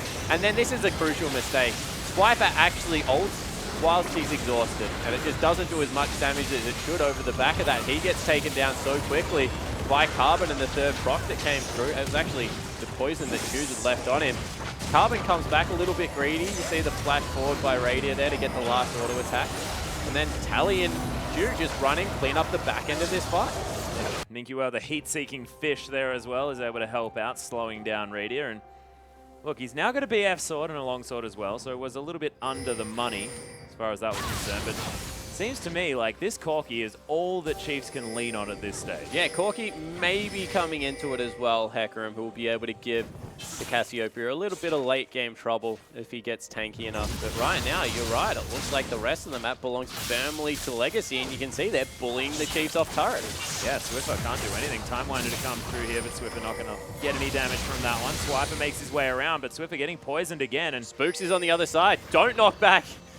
They're like, dude, don't hit Cassia. yeah, there's the explosive. Oh, actually, it didn't come out. Spooks still holding onto the ultimate, looking to wait and ring out this fight in a way that suits the Chiefs. Body slam in, doesn't find Carbon. Barrels there as well. It's 5 members strong of Legacy. Chiefs poke actually pretty strong. Yeah, it certainly is. Able to get a lot through there. They don't have a blue buff on Swiffer though, so they back away. Choose right now does such high constant DPS that Radiant needs to be careful that he's not on the end of it, because we've mentioned time and time again that he looks to be the last man that can get going in this game. Swiffer well and truly shut down even after all the advantages Spooks tried to throw at him. As you know, the width of the body slam affecting Spooks there. yeah. We did narrow that. Unfortunate. Feels a little bit different. Give him the benefit of the doubt. Little Beyblade hanging out here in the bottom lane as Radius, Spooks, and Egypt going to clean up this outer turret. Might actually even out the gold here quite a lot in favor of the Chiefs. Yeah, they might fight afterwards. Yeah, they're going for something here. The box goes down. Flying Dew might need to be careful. There's a Glacial Fish on Minky Whale. Makes his way in. Playful Trickster to close the gap. Fish collected by Spooks as he gets out of the way. But Minky Whale takes a lot of damage from Radius. Gets exhausted. So not going to be able to finish off any Swiper kills. on the top side of the map once again has stayed at home. Minky trying to help everyone else out. Swiper just wants to split push. He is doing his best Tryndamere impression right now. Trying to take out turrets. At home. He's going to be able to lock that one down. So that's evened out the gold here for the Chiefs. Still 300 behind, but that is nothing at all this game. And let's talk about scaling, because I think it's going to be very relevant as far as this game goes on. Who gets ahead? Because I'm looking at Hecarim. Oh, actually, Choo Choo's. He's going to get taken down very low, but just destroys Swiffer and in the engage. Swiper does get the kill there, but Carbon and Flying Dew have to now just take down this horse, and it seems to be pretty easy in between two of their turrets. Yeah, 2 for 1, so they overcommit, get Choose, take him off the rift. Swiper picking up some kills for himself, but in the end, 2 for 1, definitely not worth it, and they lose a little bit more pressure. You mentioned scaling, I believe, there, I did. Atlas. That was what I was trying to talk about. Honestly, it's really down to execution, because they've got 2 mid-game AD carries. Late game, Corki probably going to do a little bit more damage. I say that hesitantly, because unless Sivir can get lots of crits in AoE in strange situations where she's really good as well, but the ultimate is what you pick Sivir for late game, the utility that it brings. Cassiopeia are going to do more than Ahri, but then again, if you face check Ahri late game, she's able to pick you very, very quickly. So yeah, it's just going to come down to how the teams fight these. If it's a straight up 5v5, Choose is king right now. He is the late game scaling that Legacy need to be able to take the 5v5 team fights. He has all the pressure on objectives as well, so he forces the playstyle. All of a sudden, if you're in Fog of War and you're Legacy, Chiefs have to come to you because Choose can take down Baron and Dragon so quickly. So a lot of pressure on the mid laner to not get caught out. Yeah, Chiefs actually looking for Choo Choo's one more time. Flying Dew's hanging around the area. Possibly could find a death sentence onto Spooks actually here as Parallel Convergence. Looking to lock down Radiant. He Valkyries but still gets stunned here as the Unbreakable. Behind them. Yeah, Choo Choo's actually gets explosive cast out as Swiper comes through and finds Carbon. Radiant gets caught by a fish and Minky, he's out again as the horse just getting destroyed. Choo Choo's takes down Swiper and then gets charmed. So the last thing is going to be the ultimate from that Snake Lady. As Legacy now with very low health bar. Spook's able to turn around and pick up one as Radiant doing the damage. Tallywhacker falls down, Flying Dew as well, and Chiefs, they get an ace. Yeah, ace for 2 in the end, and Chiefs just pieced together one of these team fights where everyone lives on a slither of health. In the end, Radiant and Swift are able to get it done, but it was just all about Swiper, even without the ultimate. Got on the back line, everyone had to turn and deal with him. Let's take another look at it. Looks like Spooks gets caught out. Radiant gets a good bulk out, still gets stunned, but this is where it turns around. The horse on the back line just zoning everyone away, and they all turn around to hit the 2 tanky members. Meanwhile, Minky solo dive didn't have the same amount of support. What a Braum ultimate by Aegin, by the way. And then Radiant and Swift are just able to hit whoever they want at will. That was a 4-man petrifying gaze before Choo-Choo's went down as well. Everything going well for both of these sides. The Chiefs managing to execute just that little bit better. Yeah, game of millimeters right now. It was the zone that was created by the Hecarim with the early Trinity Force. The huge Braum ultimate against exactly what you said. Choo's trying to get all this work done. Minky, you felt, went half a second too early. If he had have been there on the back end of the stun, so half a second too late or half a second too early, because he was just there by himself and wasn't able to get as much work as what Swiper was. Yeah, all I'm thinking right now, though, is if this is a preview for the OPL Grand Final, I'm so excited. Yeah, I think everyone is. In best of 5 Legacy historically, even best of 3s at this point. Better performers than the Chiefs. Right here. Oh, yeah. He's found Choo-Choo's lots of damage back. Actually manages to get the turnaround on the ultimate as Spooks is going to get stunned up, but not to worry about it too much here now that the Locket of the Iron Slurry has been completed. Body slams out of the way of the death sentence as Carbon. And this is why Spooks loves Thirster, by the Spooks. Radier loves Thirster, by the way. You can see how much he's healing back up already. Overshield about to come in. And it just means the Chiefs' game plan of sieging up turrets with Corki, being able to chunk people out, is so much easier to execute. Yeah, there's the parallel convergence. Chronos going to be dodged out of the way up here by Spooks and Carbon. Can't actually erupt that one. Slowed down by the barrel here as well. Tally. Tallywhacker gets caught. Radier locks it up, and Spooks with the magical ultimate might be able to create some distance here for the Chiefs as far as that gold. Nice charm lands onto Flying Jew. Minky well lands a fish though. Ejim just catches it, and the Chiefs just turning it on. And it just feels like the Chiefs felt the pressure and felt like they really needed to step it up a notch in this game. Yeah, they went searching and they found the next gear that they were looking for. You see all the skill shots all of a sudden hitting from miracle distance, and they're in the base starting to siege it up. Yeah, Descent lands onto Ejim, but he's not too worried. Minkuel trying to make something happen, but they take down the inhibitor turret in the mid lane and decide not to push their luck as they back away. Yeah, the problem is right now is if you overstay against a Cassiopeia, she just does Baron incredibly quickly. So they need to get back because no teleport available on Swiper. You'll see he'll head back to base. Everyone else will try and secure the area around Baron and not let Choose tear that apart. You can see lots of earlier warding being placed down by Legacy, though. They've got the whole Baron area surrounded in vision. They might be able to sneak this one out, actually, if they can get over the wall. Yeah, no, they definitely...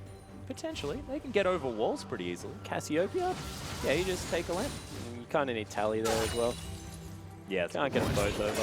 Oh, dang it. Tried to think of a way. What's the cooldown on it? You know, just wait in there as a unit. Just hang out. You can throw boomerangs. It's fine. He didn't go for the Brutalizer build with the Lucidity Boots and the Essence Reaver, so he doesn't have as much cooldown reduction. You just went for that because there's Essence Reaver in it. That was your ploy the whole time. I've been waiting to Good say day Essence to you, Reaver sir. all night. All night. 2,000 gold now the lead for the Chiefs, though, as Legacy fallen behind just a little bit, but 2,000 to 28 minutes. Barely anything. Legacy, if they manage to get another team fight with Choo-Choo's doing a whole lot of work. And you have to look where the gold is. You would probably say, if we can take a look at it, that Spooks is nearly half of that right now. He's 0-0-10. Actually, he's only 400 gold up. But you can see 1,300 gold right now for Choose in the mid lane. And a lot of it rests on Swiper and Radier. Yeah, how is Swiper so far ahead? It's ridiculous. He must have been picking up a whole lot more jungle minions. He's also got 3 turrets. Yeah, that's a good point. So, Global Gold definitely in favor of the Chiefs at this point in time. They haven't taken the inhibitor down, though, as Carbon is going to be backing here. They know that...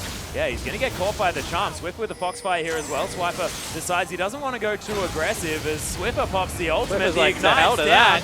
Wants to grab some more. Chrono Break comes down and Swiffer just turns around. He's got lots of dashes. And you saw that Minky in the bottom lane, he also fell down because they knew he was there. Spooks caught him out and took the brunt of the damage, but Radier and Ejim there to back it up. Another turret going to fall down while Swiffer and Swiper push the mid lane. Yeah, they've popped the Righteous Glory now as well. Choose actually maybe caught out a little bit here as Ejim just going to wander in. Wants to go face first as this Braum. Very manly champion. Swiper looking to try and get some extra aggression here as Choo-Choo's taking down half health. There's the flash forward, but the Petrifying Gaze comes through. Spooks already dead as Tallywhacker. He's taking a whole host of damage. Radier right over the wall so aggressively as the death sentence is going to go wide. Of course, when you've got a Corki moving that erratically, I wouldn't hit him with anything either. And the Chiefs, they take down the inhibitor. Yeah, 8-1-2 Radier You can see how he picks up so many kills, bulks over the wall, flashes over the top, eking out every bit of DPS he can in his kit. And once again, they're able to get the small advantages around the map. Now it's out to a 4,000 gold advantage. They will get a shop in as well, and doesn't look like Legacy in a position to make them pay. Yeah, Radiant now officially with the highest kills in an OPL split thus far, actually beating our King's 107 record as per the split. He's on 109 now, is that He's on right? 109, absolutely correct. So congratulations there to Radiant. 8-1 and 2, definitely having a great Corki game. Now building towards what could only be an Infinity Edge, as we just had a discussion with him about the Mercurial Scimitar. All right. Now this is my... Take this with a grain of salt. You've just burnt Flash. Yep. You have no heal. You clearly have the most damage on the map. Yep. And you have enough gold to be able to buy QSS against a Fed Cassiopeia. But you pick a BF sword. That is called being... Confidence. Yep, confident. Yep. It's perfect. It's wonderful. Radiant. Man after my own heart. It's called being Radiant. It's just I hope he from gets our twos producer. off. Well, actually, it could be his opportunity now. They are going to lock down the Dragon here. Beautiful Glacial Fissure as Carbon's trying to get the stun. Might find Swiper, but doesn't here as the explosive cast just tears everyone apart. Separates the team as Tallywhack is going to get slowed down. No one dead just yet. Death Sentence lands from Flying Jew, but he dodges out of the way of E-Jim. There's the charm, though, and Swift is going to lock that one down. The whiff of the ult, though. Choose doesn't find anyone of note with that one. And one more auto attack's going to stun him up. Swiffer locks down the kill. Swiper's Actually, still got Swiper ulti. grabs it. Yeah, is he going to be able to find Carbon? Is he? Yes, he does. There's the fear. Tallywhacker here as well. And Swiper now well in amongst it. They might be able to just turn around and, as you said, finish this one off. Triple kill for the horse. 6, 4, and 9 at the end of this game is Swiper. Trinity Force completed. And the Chiefs, this is definitely a big test for them, but they've turned it around and played some fantastic League of Legends. Yeah, they towards this late certainly game. had. They found the next gear they were searching for, Atlas. They're able to push in. Legacy making a last-ditch effort. Yep, Flying Jew is going to get torn apart, though. The Nexus now falling down. Minions and champions smacking on it alike. And 56,000 gold to 49. Still relatively close. Legacy, that early game was fantastic. Yeah, it certainly was. They got Choose going, even with the repeated visits coming through from Spooks. Just didn't look like he and Swiffer had an answer. But of course, there was that Corki sitting in the bottom lane and a pony in the top. And they just kept farming and farming. And by the end of it, it was actually Swiper staying at home. Yeah. Swiper just making sure that he got the global gold from those turrets. Really got the work done, but we are going to throw it out to Pastry Time and Rusty to analyze that one. Thank you very much, Atlas and Spawn. And of course, thanks, Brady, for joining us today here as well. But what a way to end Week 6 of the OPL. A close game almost until the very end. Even by the end of that game, only about 5,000 separating both teams. Just very smart play around their strengths here, this Chiefs side, and they steamroll the victory off a very, very strong start from Legacy. Yeah, excellent play by both sides. Looking forward to them in the playoffs as well. But let's take a look at today's results here as well. As we do start things off, what do we have, Rusty? We got Direwolves taking out the Sudden Fear in their first game, and then Avant dismantling Sin. Yeah, and you can see there the bottom results. Absolutely another upset here, taking out Immunity this time, and then the Chiefs beating up Legacy. Yeah, and if you want to see any of today's games again, you want to see the stats or any of the schedules upcoming for the rest of the OPL, make sure you go to our website, oce.lolesports.com. And with that, we are done for the evening. Thank you very much for joining us here in week number 6, but please do not miss week 7. We'll join you next Monday as we're getting very, very close to playoffs with myself, Rusty, Spawn, Raider, and Atlas. We'll see you next week.